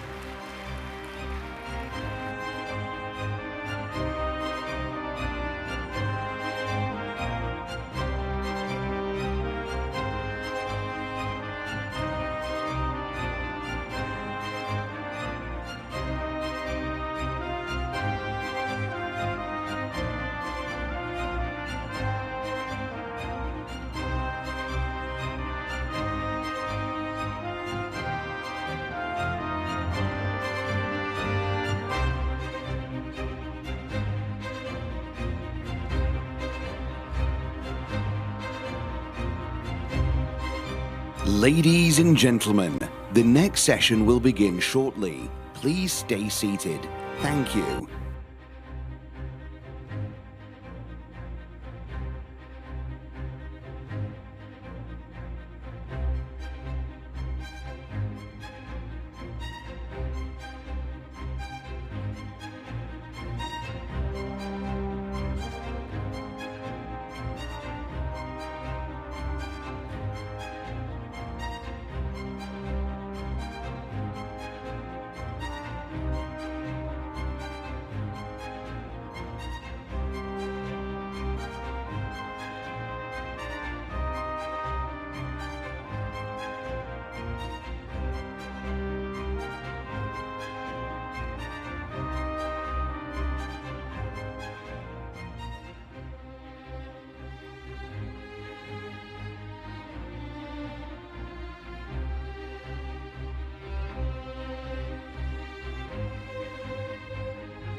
Your Excellencies, ladies and gentlemen, the next session is a conversation with Her Excellency Evika Selina, Prime Minister of the Republic of Latvia. This session is moderated by Mina Al-Uraibi, Editor-in-Chief of The National.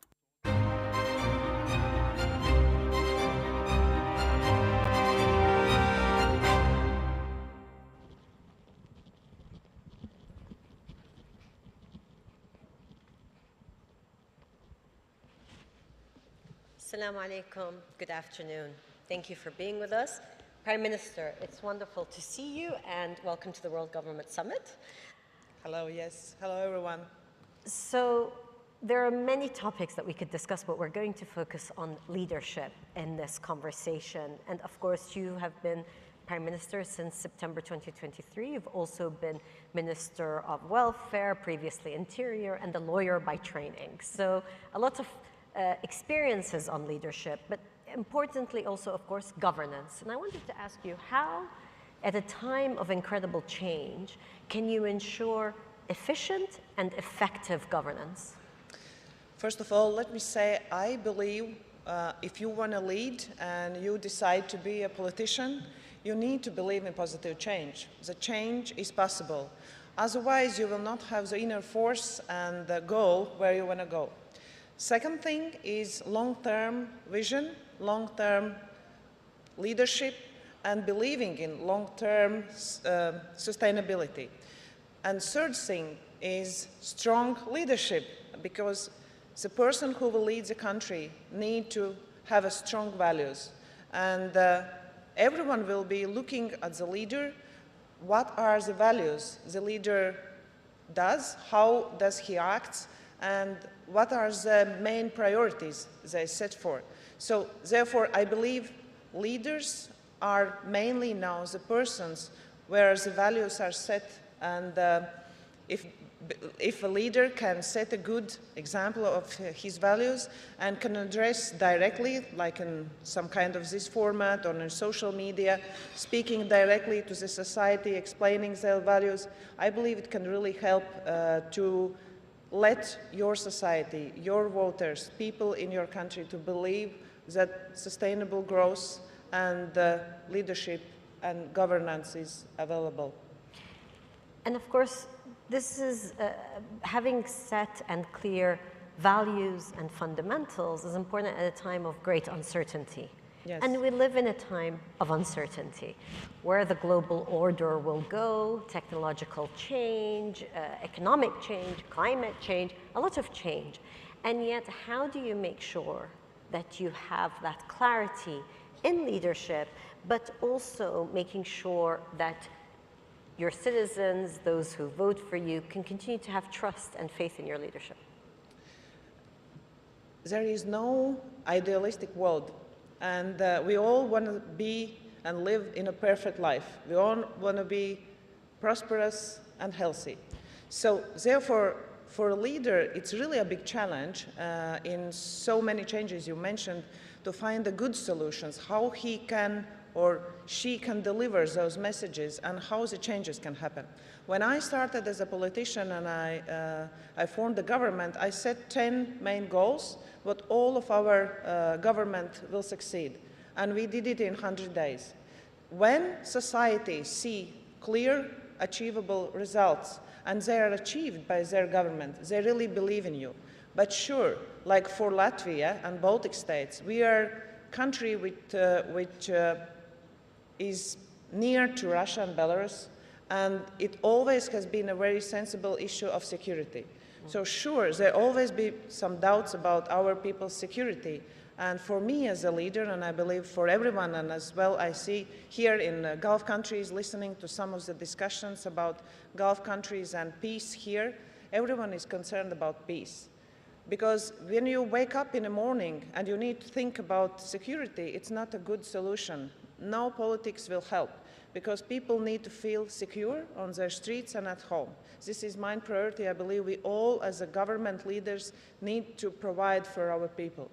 Then sure, it's health. Everyone is concerned about their health. Therefore, many companies now provide good solutions for health issues. So we need to answer to those questions which are very important to our people. And otherwise, without innovation and economical growth, there will be no prosperity. This is, I believe, one other question where all of our societies need good answers. And building bridges between different societies, building political cooperations, it really helps for maybe not such a big country as ours, but I believe we are a great nation with great ideas. It really can help. And for such a countries as ours, we need to be good diplomats and to build good international relations. We are EU country. We are NATO country. For example, Ukraine, we share with Ukraine the same history, maybe different present, but I believe very courageous future. And therefore, it depends what we can make a deal with our society as a leaders where we will go. Because without securing our society first needs, health issues, prosperity, and above all that security, probably there will be not good changes available. People will be concerned about their very fundamental rights. And there are those immediate concerns, of course, for citizens, security being paramount, and then, of course, prosperity. And here in the UAE, often that's the two dynamics of having security and stability on one hand, and also prosperity. Part of your visit here to the UAE, you're thinking about building bridges. And a lot of politicians talk about building bridges. What does that actually mean? How do you see building bridges, for example, between countries that are quite far apart, but have quite a bit in common between Latvia and the UAE? Believe it or not, but we are actually building really a bridge politically and with our businesses. I found the World Government Summit amazing platform, as I'm first time here, where governments, private sectors, NGOs meet together, scientists can explore each other's ideas, and our country as well as yours are already collaborating together. For example, your big company, Eagle Hills, MR, are already investing billions in our real estate company in Latvia. And I know that some of our businesses are already investing here and has reached already the best prices for innovating ideas in your health sector, working with artificial intelligence. So those are really good practices, how businesses can co-work, but as well, there goes government. That's why I'm here, but actually business people came first. So if we collaborate together, I believe those ideas which we share with your country, and as well, UA is not as well such a big country as Latvia. So how far maybe we are, but when I met leaders of Gulf Summit in European Council, where all the European leaders met together and we discussed all the priorities what we have on our table in Europe and their countries, we actually are sharing the same problems and issues, but we have the same opportunities. What depends, how we will use those opportunities, what priorities we will choose in a certain moment of life. And therefore, I believe with building bridges, like I'm here, many other countries are coming here, we can provide more dialogue to maybe difficult situations. We really have to go forward with dialogue instead of war and something aggressive. Baltic states gained their independence from Soviet Union when we stand together, 3 nations, through all the countries, by holding hands and singing songs. And that's how we get independence from Soviet rules. We want peace, but we are very strong inside. We are a really strong nation, but because we really don't want wars, we know the price of freedom. You've spoken powerfully about the need for peace in your region, in your part of the world, and we too, in our part of the world, always hope for peace. I want to ask you about your bid for the UN Security Council elected seat. What is your priority to join the council, but also how can you see peace in your neighborhood? Yes, so UA actually was recently leading the council, and they've done a tremendous work, and I'm really, really grateful for what they have already reached. And we will follow up with women, peace and security in our agenda, especially making our priority on violence against women, because I believe every positive change can start within the family. If there is a violence within family members, then no healthy adult men or women can grow. So therefore, we really need to work on to those priorities, because we want our society to be healthful. Why we want them to be healthful? Because we want good business people, we want good employees and employers. Therefore, this will be one of the main topics, and sure, we will be the ones who will speak about peace. We really hope that there will be peace in Ukraine, in our region, in Europe, as we believe there will be peace in your region here, because it's not okay that in 2025 we are solving conflicts with arms. Now, I want to ask you about your citizen-centric approach. This is something that you, clearly from what you're saying, thinking about the home as a nucleus for healthy adults and citizens and people who can thrive in the economy, but also lessons that you've learned by thinking about a citizen-centric approach. What lessons have you taken from your time as Minister of Welfare, Minister of Interior, of putting the citizen at the heart of decision-making? I saw in the beginning of this conference, in the opening remarks, maybe we should think that GDP is not the main goal we need to reach. And there was an estimate, maybe quality of life and well-being of our people is the main target. We will have to look in long-term planning. And I believe this is my approach for quite a time. GDP is really a good example, but imagine how many countries with really high GDP doesn't have this good quality of life. I will not name them, but health, mental issues, air, climate change. So therefore, this is one really particular thing where we have to look maybe not from outside, but how people feel from their inside and how they feel about themselves and their country. And about gender balance as well, and equality between ages. If there will be leadership, with women participating, different ages of people participating, younger age, older generation, then probably there will be much better decisions looking from 360 around like circle position. But this is something I have learned, that society really needs answers which sometimes are not so far to be looked for, but they are very close, but they're the most difficult ones. You spoke now about the importance of understanding what to measure. GDP is important, but you need to measure quality of life. You also spoke, of course, when you first became Prime Minister, having very clear targets and communicating how those targets are met. So how do you choose what to measure? Because what you measure often is an indicator of where you will go. Probably I don't have a recipe to offer, but sure, it's a very challenging way. To be a leader and to be a politician and to be a women politician, it's even twice more difficult, because you will be measured and you will be challenged. But I just can say to leaders and to young female and to young men, don't be afraid, because we need to show by our example that changes are possible, and we work for our future, we work for our present as well. Therefore, positive changes is something we can experience.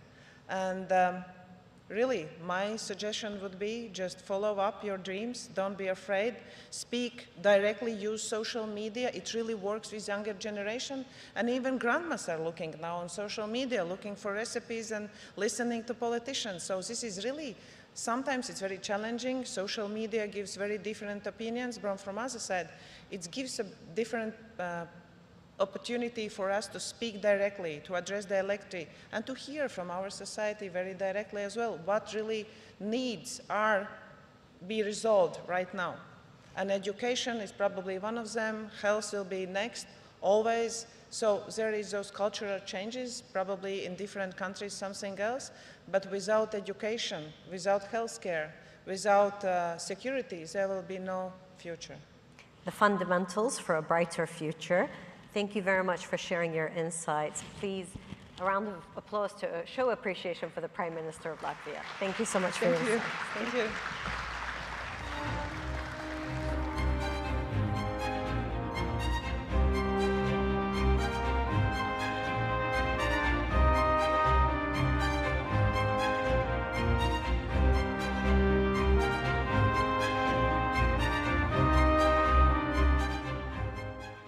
Your Excellencies, ladies and gentlemen, the topic of our next session is Igniting the Digital Economy, Lessons from Roblox on Education, Creation and AI, with David Baszucki, CEO of Roblox. This session is moderated by Anna Stewart from CNN.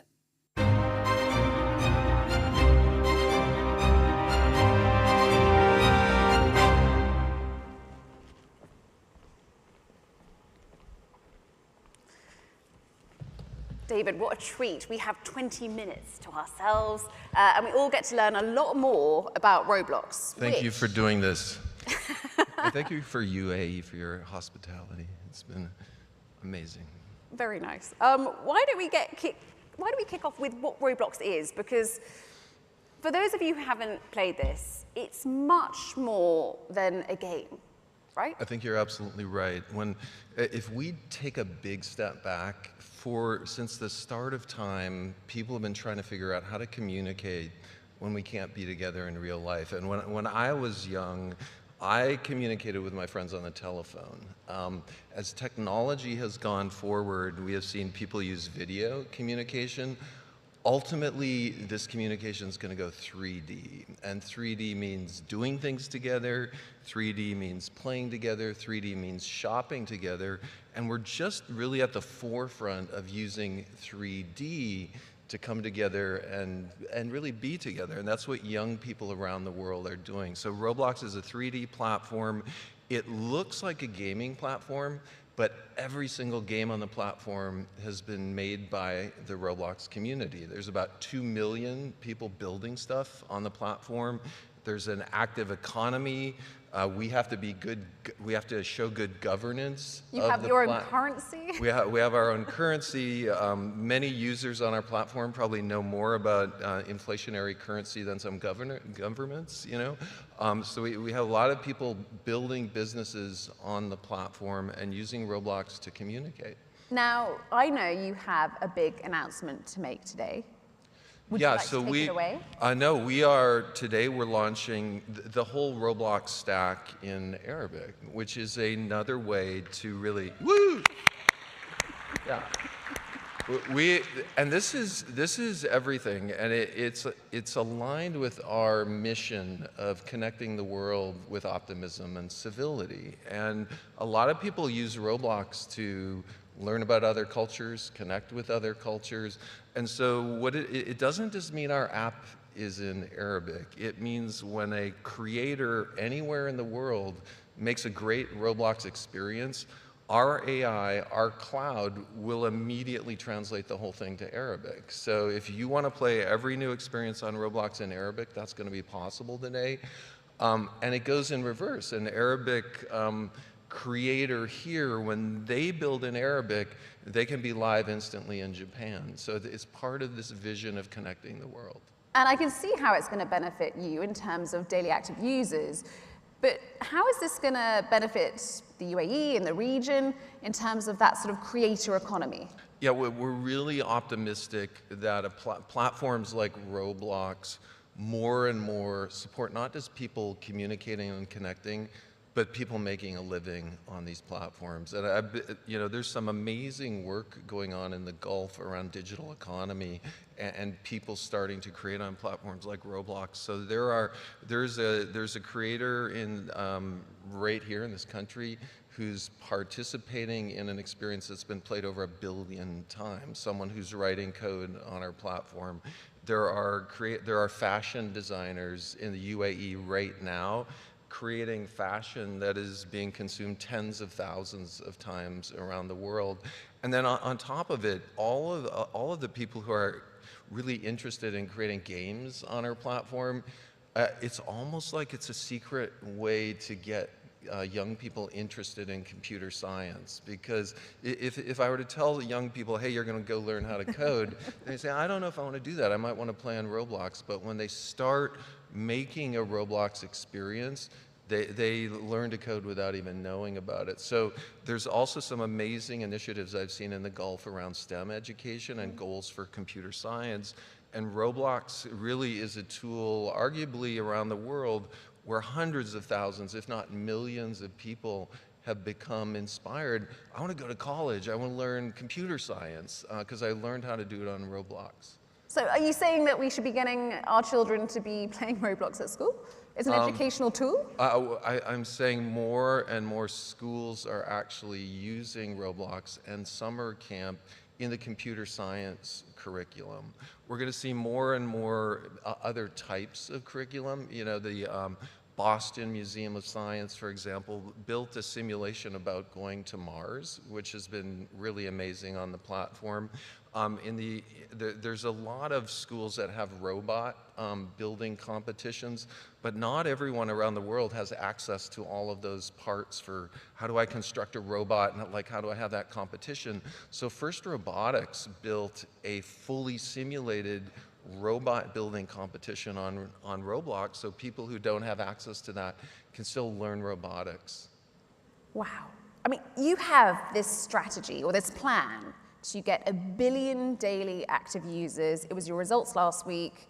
You reported earnings, and I think it was 85.2 million daily active users. So investors clearly wanted more. Your share price took quite a dive last week.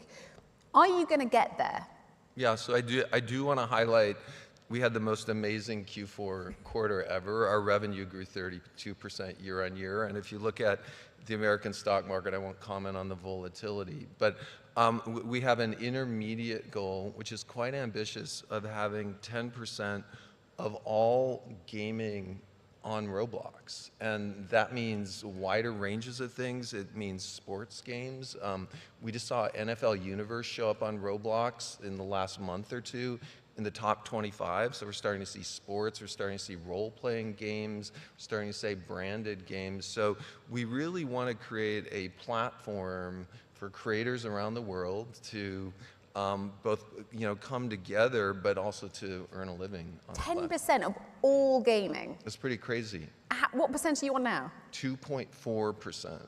How long is it going to take? We internally are pretty ambitious about getting there. No, really? You know, we've shared that we're growing at over 20% year on year. Like, we think we're going to get there.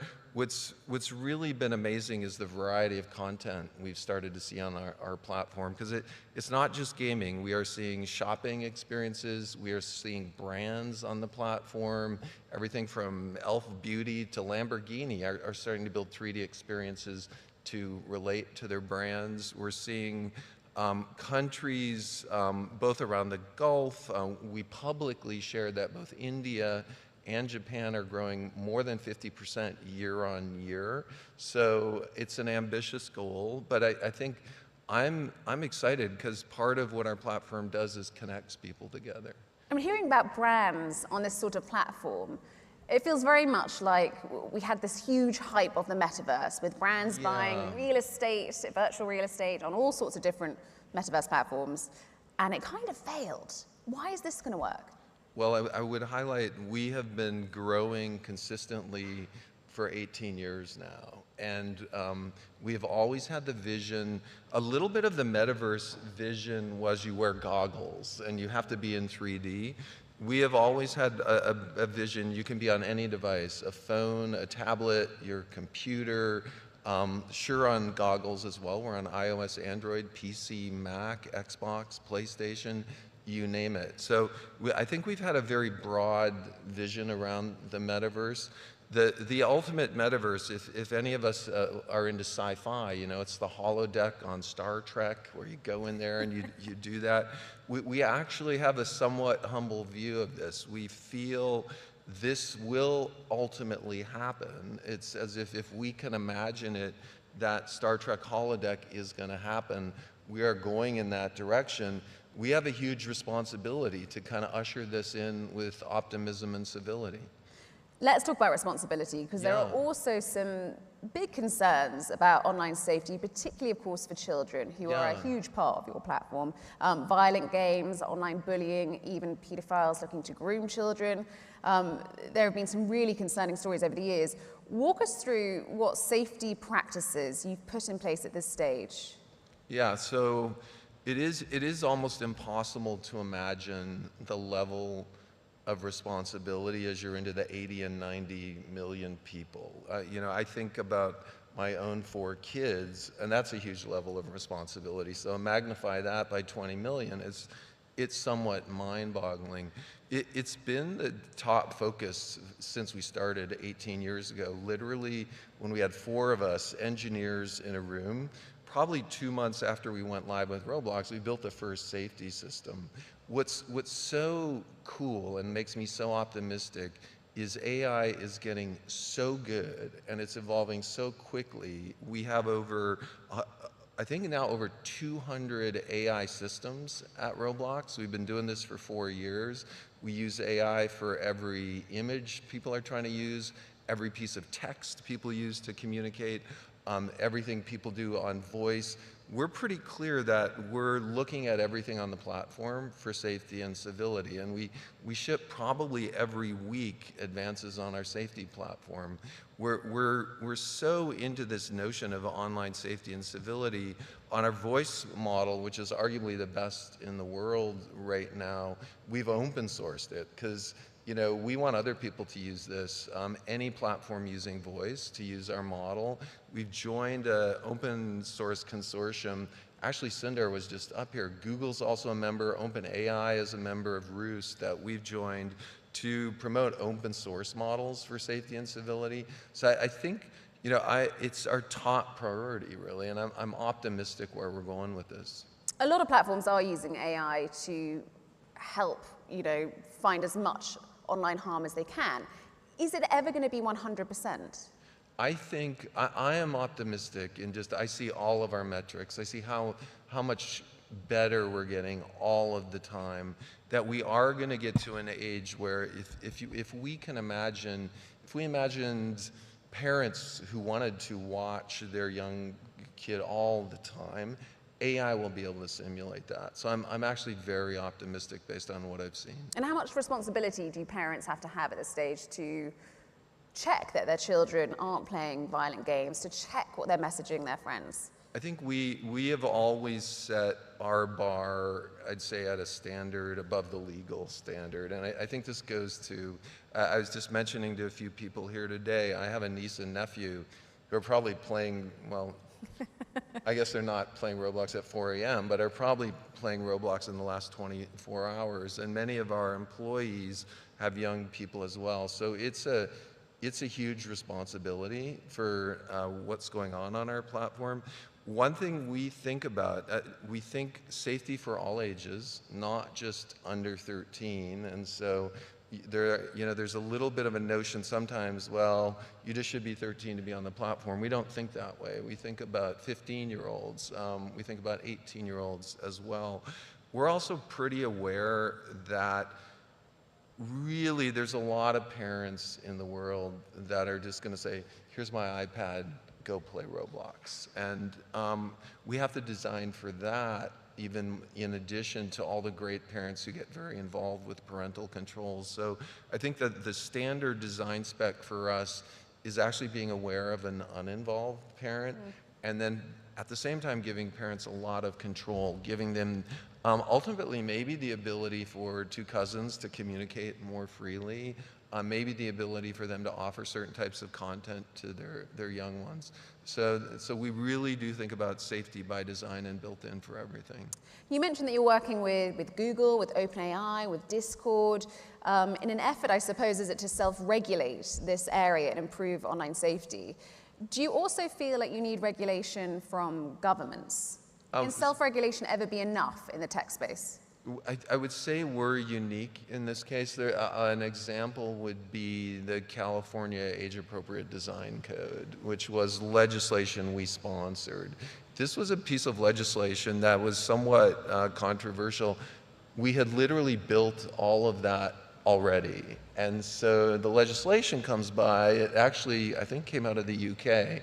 And the UK is the Online Safety Act, the EU's got the Digital Services Act. So this came out of the UK, we were already doing it. So it was very easy for us to really welcome this. I would say you're gonna see more and more our platform, even in 13 through 17, where other platforms just say, once you're 13, you can just communicate freely with everyone, lean in on safety there. So we really think of it as a platform-wide initiative.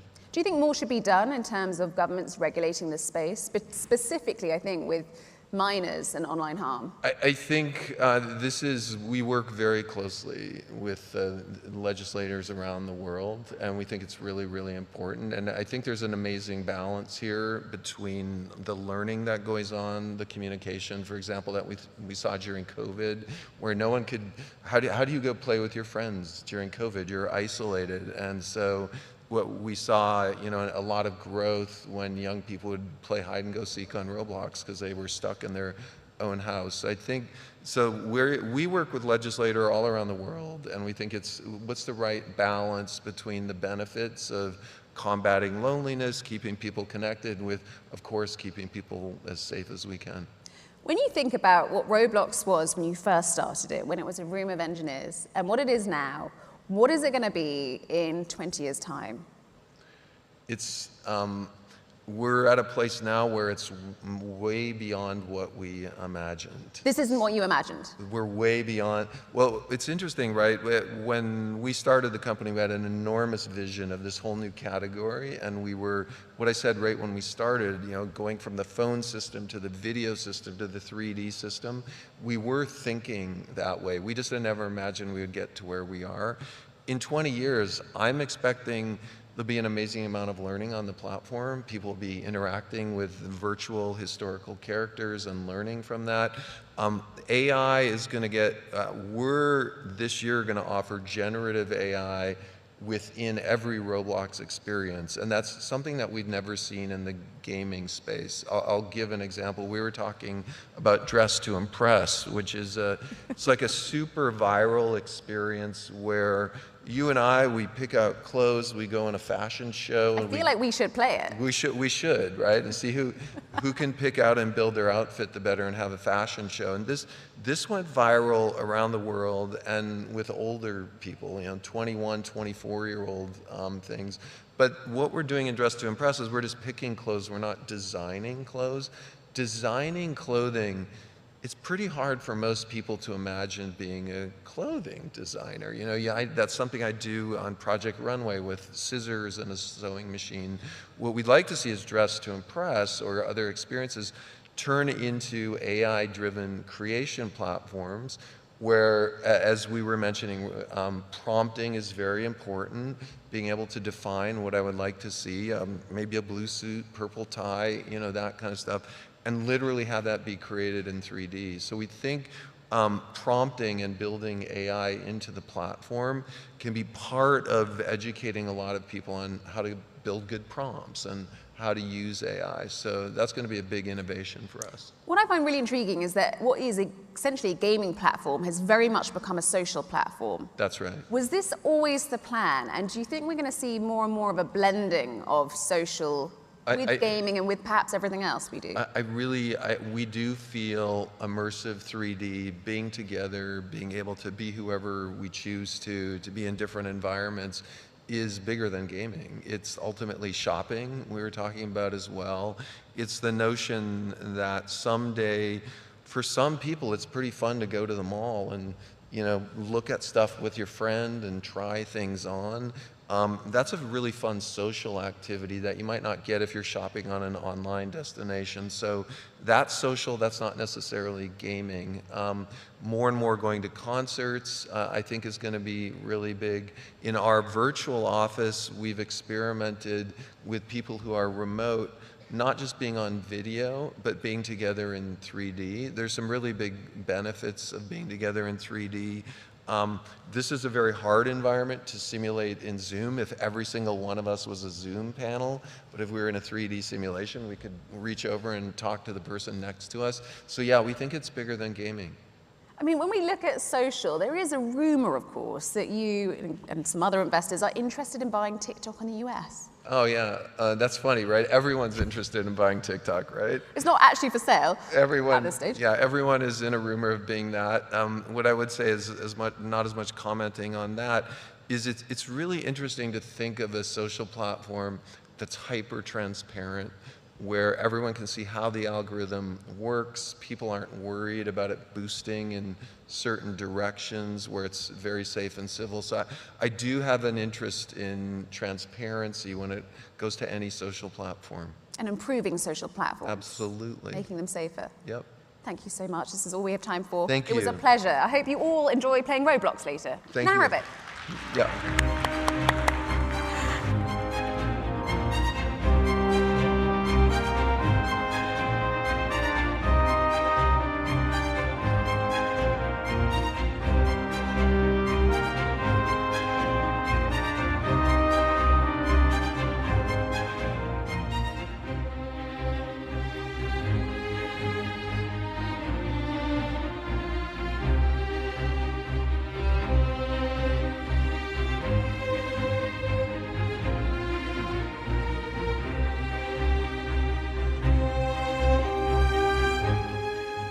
أصحاب السمو والمعالي، أيها الحضور الكريم، نستمع الآن لكلمة رئيسية لفخامة أنورا كومارا ديسينايكي، رئيس جمهورية سريلانكا الديمقراطية الاشتراكية.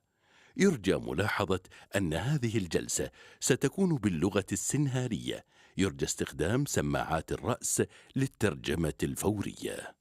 Your Highnesses, Excellencies, ladies and gentlemen, please join me in welcoming His Excellency Anura Kumara Dissanayaka, President of the Democratic Socialist Republic of Sri Lanka. Please note that this session will be in Sinhala. Kindly use your headsets for instant interpretation.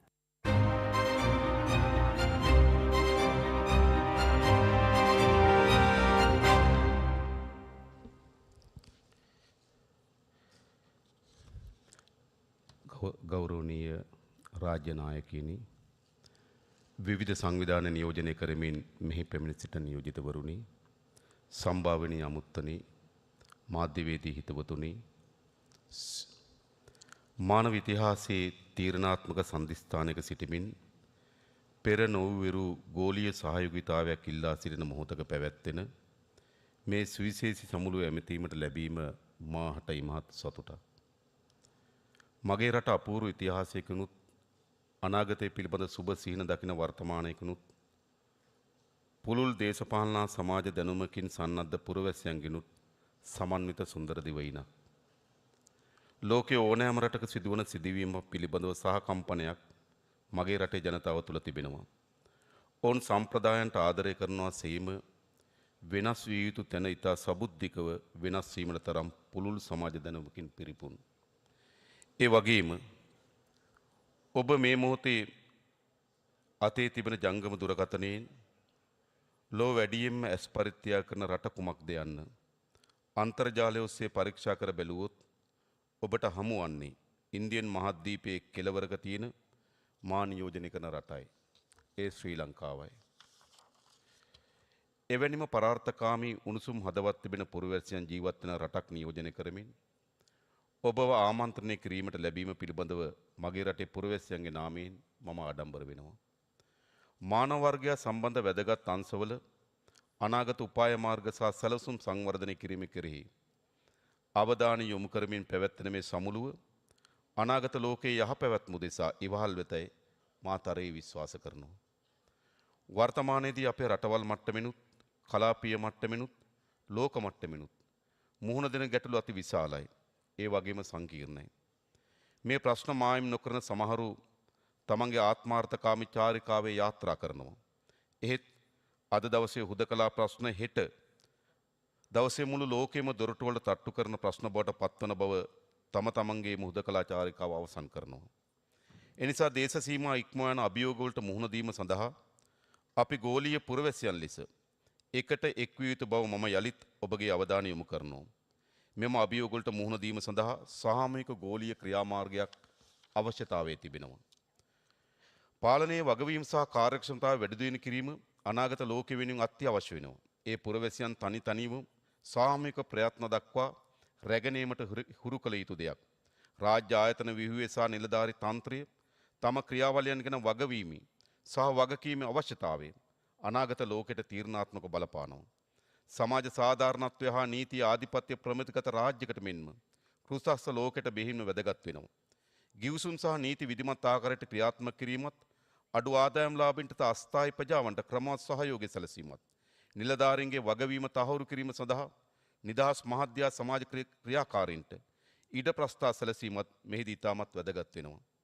1948 මානව හිමිකම් න්‍යාය පත්‍රයේ නොතිබූ digital ප්‍රවේශ අයිතිවාසිකම්, පාරිසරික අයිතිවාසිකම්, නව අයිතිවාසිකම් සහ වෙනස් වන දේශපාලන පද්ධති මතුවීම තුළ මානව හිමිකම් පිළිබඳ යාවත් කාලීන විශ්ව ප්‍රකාශනයක අවශ්‍යතාවය වත්නම් සමාජය ඉල්ලා සිටිනවා. ඒ පිළිබඳ සංවේදී වීම සහ මැදිහත් වීමේ අවශ්‍යතාවය මේ මොහොතේ මා සිහිපත් කරනවා. තිරසාර වටිනාකම් මත පදනම් වූ ලෝක ප්‍රජාවක් ගොඩනැගීමේදී ලෝකයේ විවිධ සංස්කෘතික සම්ප්‍රදායන් කෙරෙහි ගෞරවය පවත්වා ගැනීම වැදගත්. එසේම දුප්පත් රටවලින් 60%කට ආසන්න ප්‍රමාණයක් ණය අර්බුදයක හෝ ණය අර්බුදයේ ඉහළ අවදානමක සිටින තත්වයක් තුල අනාගතයේ සහ ගෝලීය ආර්ථිකය පිළිබඳ වුන් බරපතල සුසුමක් කෙලනවා. ගෝලීය මූල්‍ය කරන කොන්දේසි දැඩිවීම අනාගතයේදී ගෙවීමට නියමිත විශාල ණය ගෙවීමේ සහ ශ්වේරී ණය අර්බුදයකට මුහුණ දීමට උන්ට සිදු වී තිබෙනවා. නූතන ලෝකයට සාධාරණ ලෙස ගලපාගත හැකි මූල්‍ය සංශෝධනයන්ට පරිවර්තන වීම මේ මොහොතේ ඉතාමත් වැදගත් කරුණක්. මේ අතරම දේශගුණික විපර්යාස, ජෛව විවිධත්වයේ අහිමි වීම සහ දැඩි දූෂණ වැනි පාලනකින් තොරව කාර්මික වර්ධනයේ දරුණු ප්‍රතිවිපාක වෙත අප ගමන් කරමින් තිබෙනවා. ඒවා ආලෝක වර්ෂ ගණනාවක වේගයෙන් පෘථිවිය වෙත එන බිහිසුණු ග්‍රහයකට වඩා බියජනකයි.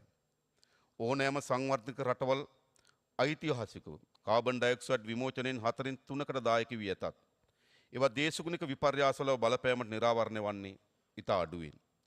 සංවර්ධනයේ කිරුළ බොහෝ දරුවත් ස්වභාවයෙන්ම සුන්දර යම් අඩු ආදායම්ලාභී රටවල් රැසකම චමත්කාරය වෙනත් පාර්ශ්වයන්ගේ අපද්‍රව්‍ය වලින් වෙනසී යමින් තිබෙනවා. එවැනි රටවල් සහ දූපස් සතු සුන්දර වෙරළ තීරයන් ඒ විශේෂණයන්ගේ ගොදුරු බවට පත් වී තිබෙනවා. ජීවිතයේ යම් දිනක ඔබ අපේ රටේ සංචාරය කළහොත් රට වටා ඇති මුහුදු තීරය පිළිබඳ ඔබ විස්මයට පත් වෙනවා.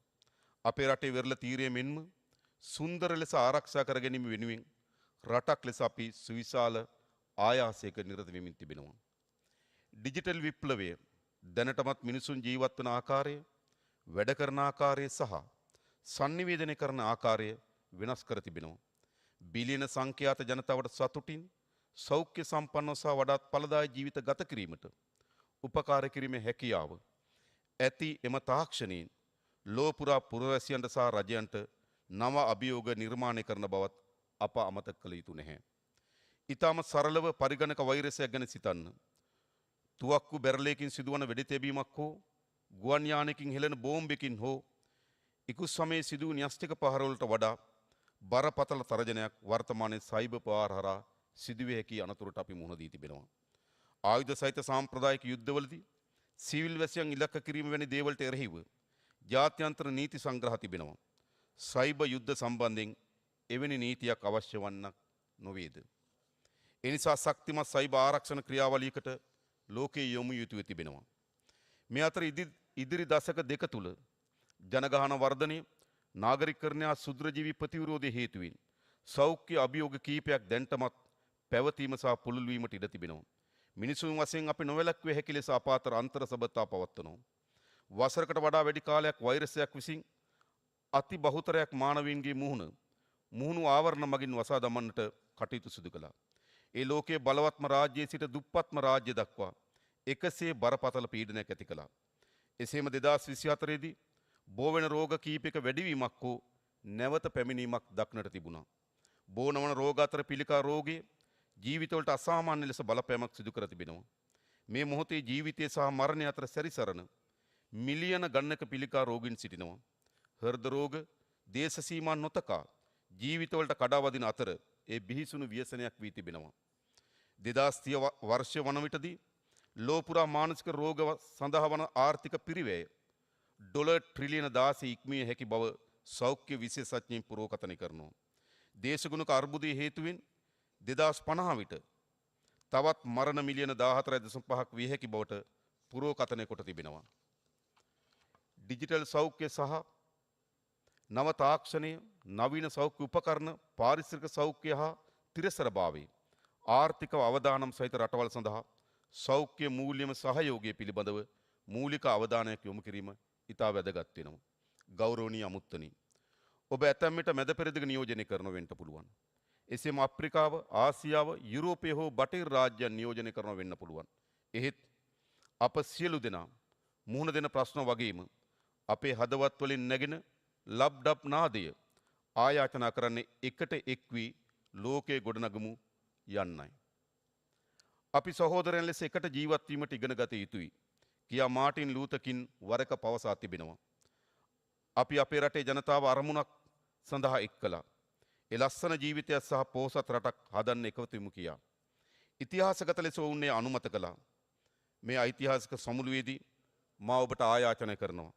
අපි එකට එකතු වී ලස්සන ජීවිතයක් සහ ලස්සන ලෝකයක් නිර්මාණය කරමු. බොහොම ස්තුතියි සියලු දෙනාටම.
Your Highnesses, Excellencies, ladies and gentlemen, our next panel discussion is titled A Conversation with Global Media Leaders. This session is moderated by Stephen Bertoni, Assistant Managing Editor at Forbes.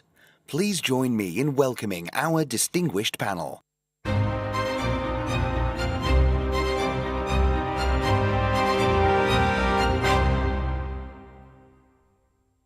right. Keep the applause going for this group. Here we go. Look, this is great.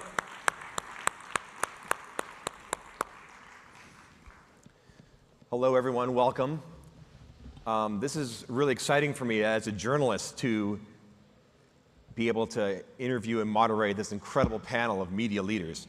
In fact, the first thing I did when I found out I had this honor was I printed out my resume, and I'll be handing it out to you backstage in the green room. I appreciate it. The world is crazy, which makes the media world exciting, crazy, never boring, and frankly, good for us in some ways. What is exciting right now? What is everyone focusing on in this media world? Well, Jess, go ahead, Omar. Well, there's never been a time of change quite like this. Change is taking place all around us. Technology, obviously, government, geopolitics, anywhere you look. And the intensity and the pace of change is enormous. And so that forces us all to focus on the core of what we do. And that is finding reliable information and helping people make sense of this very rapidly changing world. And then we have to do it while we're all changing ourselves as well. Yes. I was going to say, I think that business of an unbelievably dense and unexpected news flow. I mean, just this year, since the beginning of January, terrorist events, wildfires, the Mideast, arrival of Trump, it's just that happening at the same time that behind the scenes, Elon? A little bit of Elon goes a long way. And behind that, a kind of a sense of once in a generational need to change the org. So there's a kind of front office, back office thing going on. We're rushing backwards and forwards, which is quite interesting. Yeah, it's kind of it's like trying to fix your airplane engine while you're in the sky. That's right. Yeah. That old chestnut, so to say. I just also think that the velocity and the speed at which information is flowing and things are happening on a global basis, and of course we have to mention technology disruption, AI, there's no shortage of stories to cover. There's no shortage of information that is just flowing. And it's a really exciting time to be running a media company for me, for sure. Andrew, at Foreign Policy, you said you used to be a niche publication, but now Foreign Policy is front and center. Yeah, we're a niche publication, but our niche is geopolitics, which is a fantastic niche to be in right now. And one of the things that these guys asked me were how my staff is doing through this tremendous flood the zone moment. And it is unbelievable, but they love every moment of it. And it is this change drives interest in content that really explains what's happening in the world, and that's what we specialize in. Yeah. And just to talk about what is changing in the business, I said this earlier in a roundtable we held. AI means news is becoming more of a commodity, and we are not focused on that as much as we are in analyzing the news. That's where the premium is, and because there's so much confusion and so much change, that's really feeding into our strength. We had our best subscriptions month ever last month in January. Wow. With so much going on, both on the news cycle, both technology-wise, what are you telling your teams to focus on? Like, there's so much chaos, there's so many things to chase. What are the core missions that everyone is, what are you handing down to your teams? Well, for a start, the most important thing, we often talk about trust as being an issue. Yes. And there's always a danger in that debate that you kind of blame other people for the loss of trust. It's the audience, or it's what Google or Meta, or actually the best way to build trust is around the fundamentals of journalism. Lack of, fair-mindedness, open-mindedness, craft, checking. I would say also, more than in the past, showing people your sources, explaining to people what your journalistic practice is. And there's something to me about, particularly in the context, in the United States, for example, of such division about what's fair, what's even true. The idea, the very first thing, whatever the platform, whatever the technology, whatever the medium, is the fundamentals of great journalism and kind of doubling down on that as the foundation of everything else. Oh yeah, the more things change, the more back to the basics. And this, I mean, literally, you know, Trump 2, the second Trump term, we're having huddles 2 or 3 times. How do you cover this?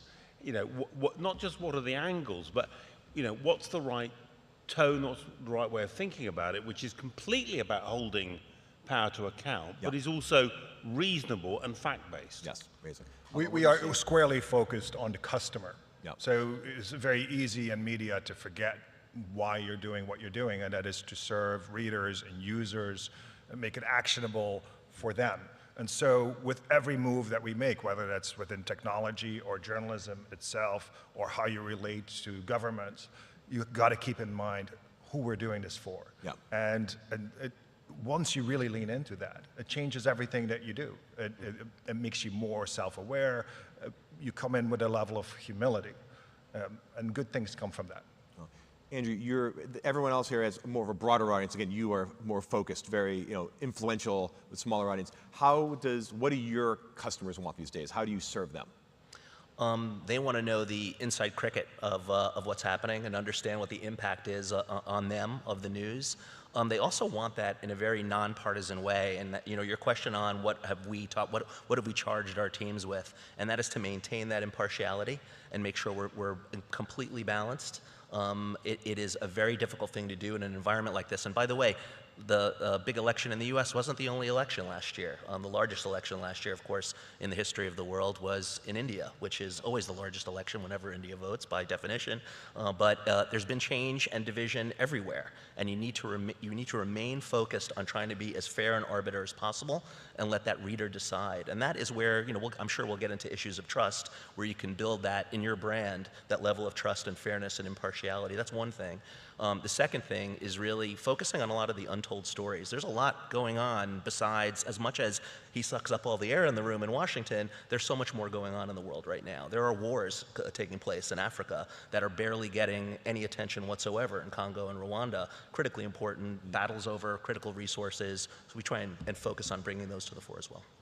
Jess, talking about trust and brand, like Time is such an iconic brand, and you've been dominating the late night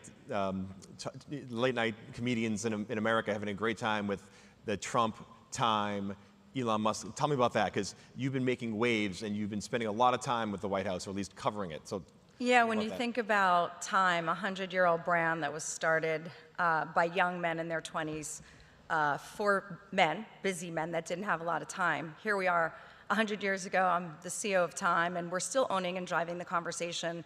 We're focused, to answer your other question too, Steve, we're focused on capital J journalism and impact journalism. Time was the #1 global media company in the world that had more on-the-record time with President Trump. #1. We had exclusive access to him. We were in Mar-a-Lago for over 5 hours, photo shoot, interview. He was named Person of the Year. He rang the New York Stock Exchange bell. 78, he had never rung the bell. I couldn't believe that. I asked them to talk to all the historians to make sure that that was actually the case.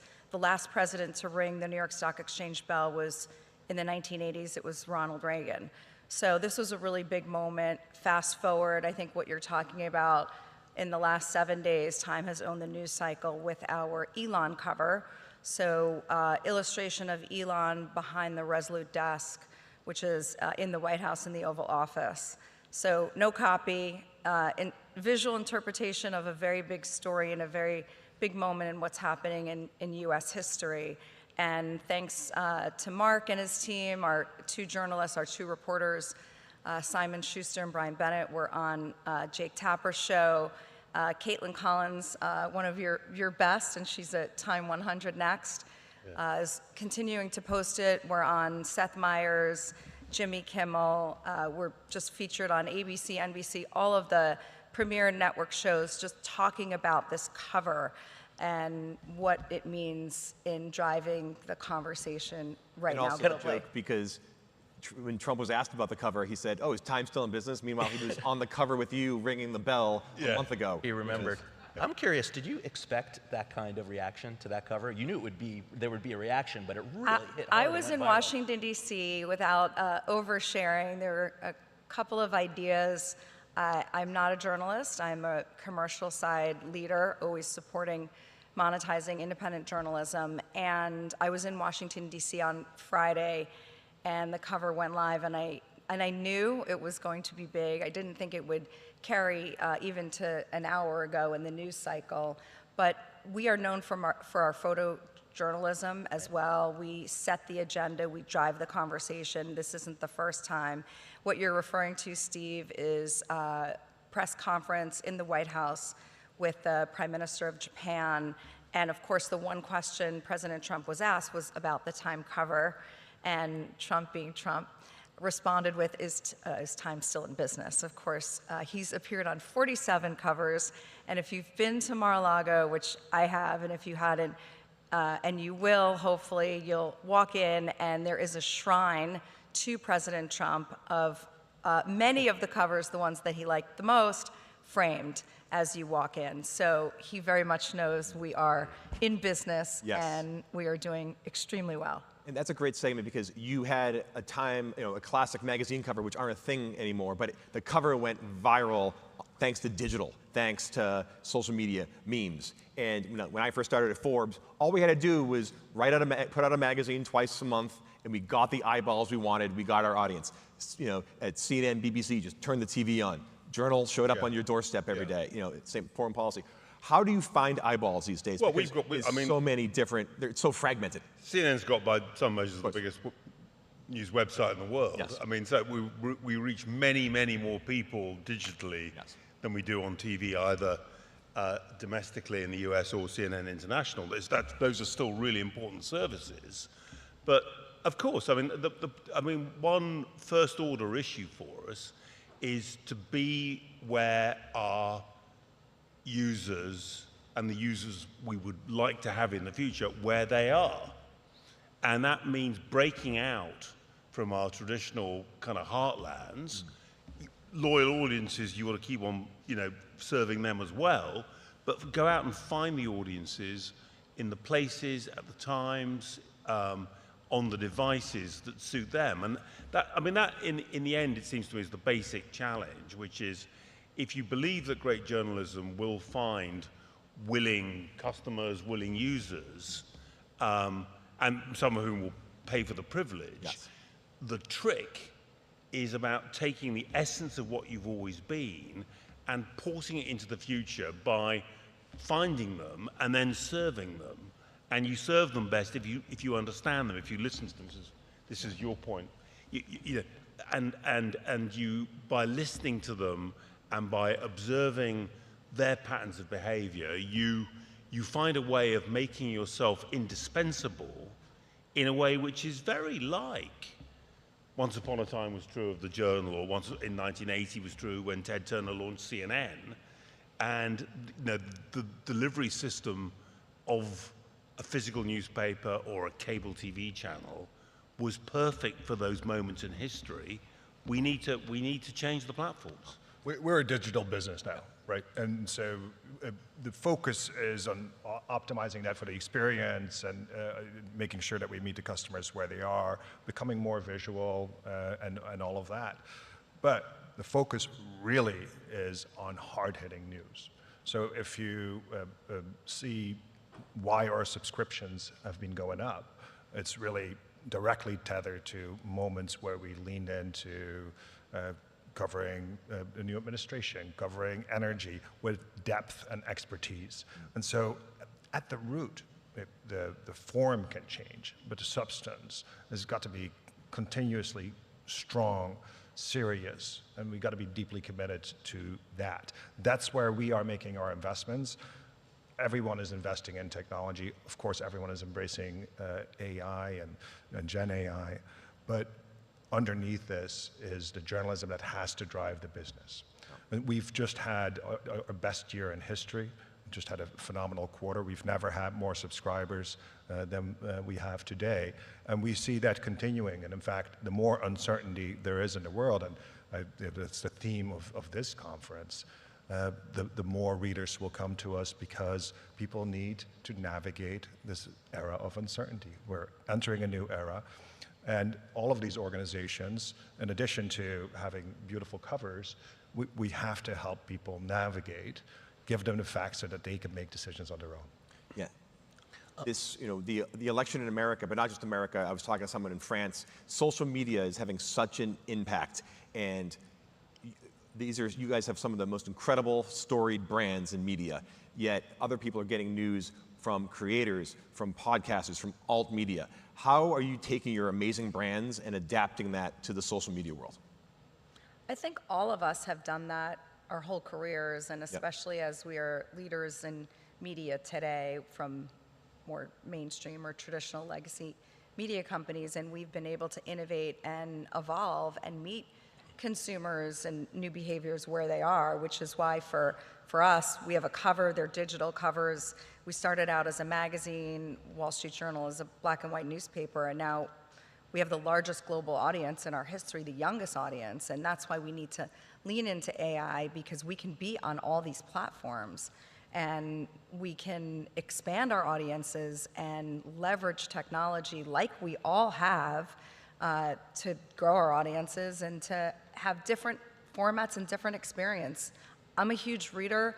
I have a colleague who doesn't read and just listens to podcasts. So like we all have different choices to consume the right information, but you're right, there's a lot of new voices and we're all paying attention and there's room for everyone. Yeah, Mark, so with CNN, you're so visual, and also you have famous personalities. People love your anchors. Well, how does that translate into the new media world? I think for all of us, what have we got that's special? The legendary Time covers is special. Both Andrew and Almar have got journalism of specialist, real depth. Yeah. And so, but for us, this is a moment where there's a risk of media anonymizing, AI gathering, summarizing, anonymizing. A lot of commodity news. That's right. How do you kind of unanonymize? How do you bring personality back? Well, I think, honestly, digital media tells us the answer. You have influencers, you have opinion makers, you have stars. I mean, this is the age of Taylor Swift. Yeah. This is not the age of anonymity. It's the age of the biggest stars there've ever been.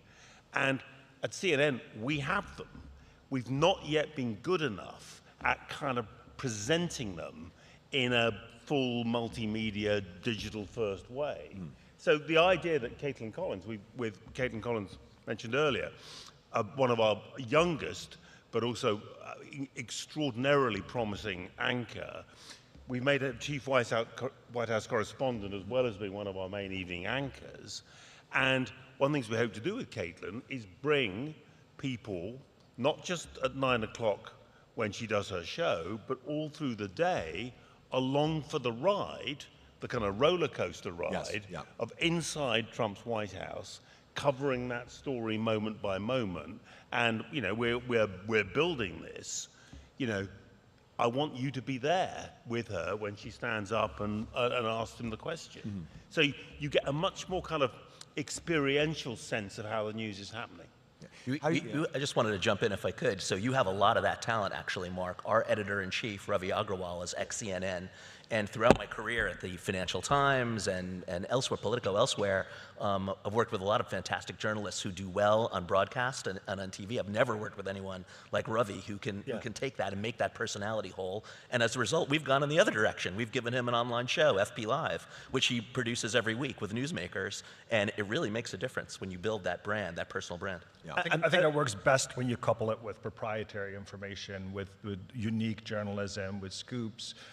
And couple that with a well-known journalist who is known for that expertise. Mm-hmm. And that's what we try to drive, not personalities for the sake of personality, but have that expertise underpin. And then couple that, Mark, maybe also to a business model for those journalists, because one thing that's been lacking is how can you participate in that success if you work for a large media organization? Mm. And so adopting a new model where experts like that can actually thrive. These are good points. The having a familiar face and someone you trust to bring you the news, or and to come up with original journalism, or and this is a kind of experiential news, to bring a sensibility.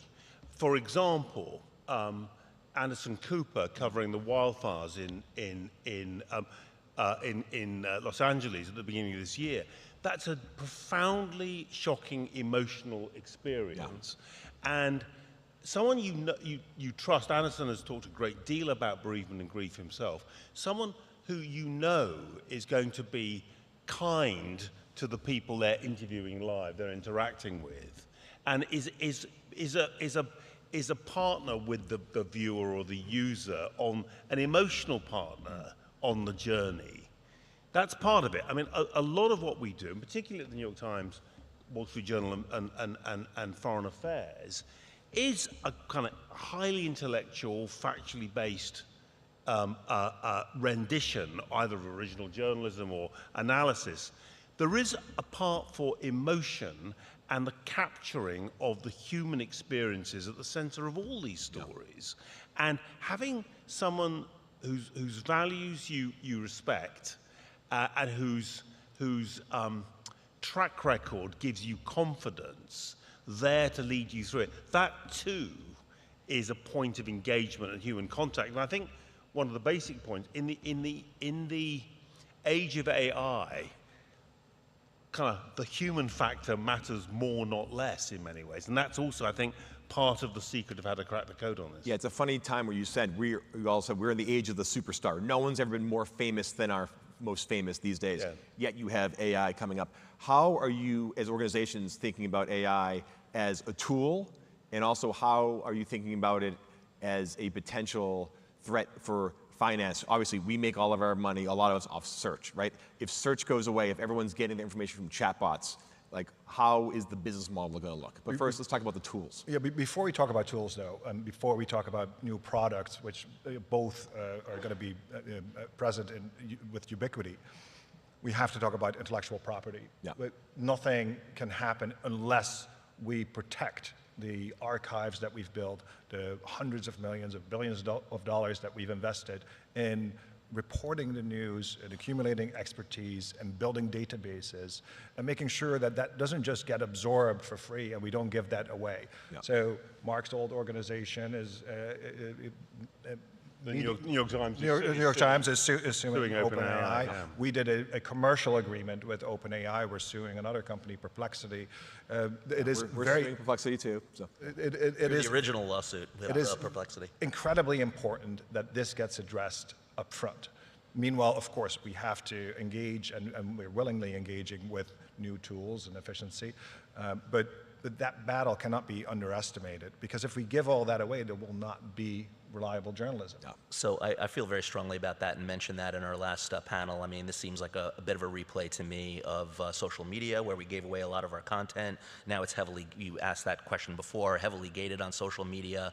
And I'm concerned about some of these joint ventures that we're undertaking. We said no to Perplexity. We're undertaking some of these other with Pro Rata AI. I know you mentioned that on Monday night. You're partnering as well, Jess. And I think we should undertake it cautiously, because that is certainly a tremendous value of the content in foreign policy is our evergreen content, our archive, just as Almar is saying, and we want to jealously guard that. So we need to be super careful about it. One other thing I wanted to bring up is, as I think that way, I want to not be as so super restrictive. One of the drives in business model is to build subscriptions, and that requires us putting up paywalls. We start limiting the amount of our content that goes out there in the world, the discoverability of that content, especially for a smaller niche publisher like foreign policy. That really matters as search traffic goes down as well. So it's a real push and pull that we have to look out for in that environment.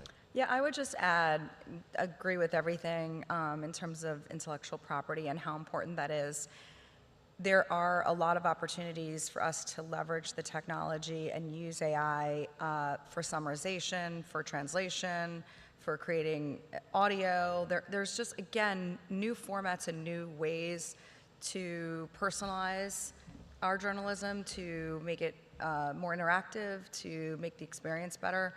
My esteemed colleagues here talk about audiences, and as I said, I'm a voracious reader, and then I see something's going to take 26 minutes to read, and I might know half the story and don't need 26 minutes, but if I can get 3 minutes, or if I want my kid's friend who's in 5th grade to have a 5th grade version of that, like, the possibilities are endless. I do think the humanity, we didn't just do Trump, we interviewed and named Taylor Swift Person of the Year. She gave 1 interview in 5 years. 1. She still hasn't given an interview. A year since then. She also did a photo shoot, 8 outfits. Yep. And why? Because she trusts time, but she also had a personal relationship with Sam Lansky, our journalist, our reporter. So again, that access and covering those people, AI couldn't do that, and that we own that, and we own time. So. Hey, but AI could steal that. It could steal it. Exactly. Yes, that's a big problem. Just to say, of course, we need to watch, protect our IP, and guard against the dangers. I really think it's a moment to experiment and to simply play with the tools and work with our audiences to figure out what works. I mean, we mustn't just think of AI as a problem. Yeah. It's going to transform. It's going to transform the way people get media, and if we want to succeed, we're going to have to be somehow be in the forefront of that, even as we fight the good fight on IP and regulation. Well, we're out of time, but before we go, I want to do a lightning round. Everyone go down the line and tell me in a sentence or two how you're using or want to experiment with AI in the next year or two. You're right next to me, so you get to go first. Translation, doing things you can't otherwise do. In the Trump trial last year, we took a transcript, which we got at 5 o'clock in the evening, and by 8 or 9, we had a dramatized version of the testimony in court. That's just one example of ways of experimenting and doing things you can't do without AI. But you know, there's so many different things we can do with it. Yeah, countless ways to apply this. Being an assistant to somebody's profession, going to scores of languages that we now are painstakingly trying to reach with human translators. Summarization, efficiency gains, analytics products that look at complex markets like energy and carbon pricing. It's endless possibilities, and many of these products will have a premium value. We're testing audio right now. I hope everyone's played with Notebook LM. It'll build a podcast out of any piece of content that you feed into it. It's remarkable, and I think there's a lot that we can do with that. I'll just stop there. All of the above, and then we're trying not to litigate. We're trying to negotiate and figure out ways to continue to monetize trusted, important capital J journalism. Wow. Well, thank you all. It's fascinating stuff. And thank you all for your attention. Appreciate it.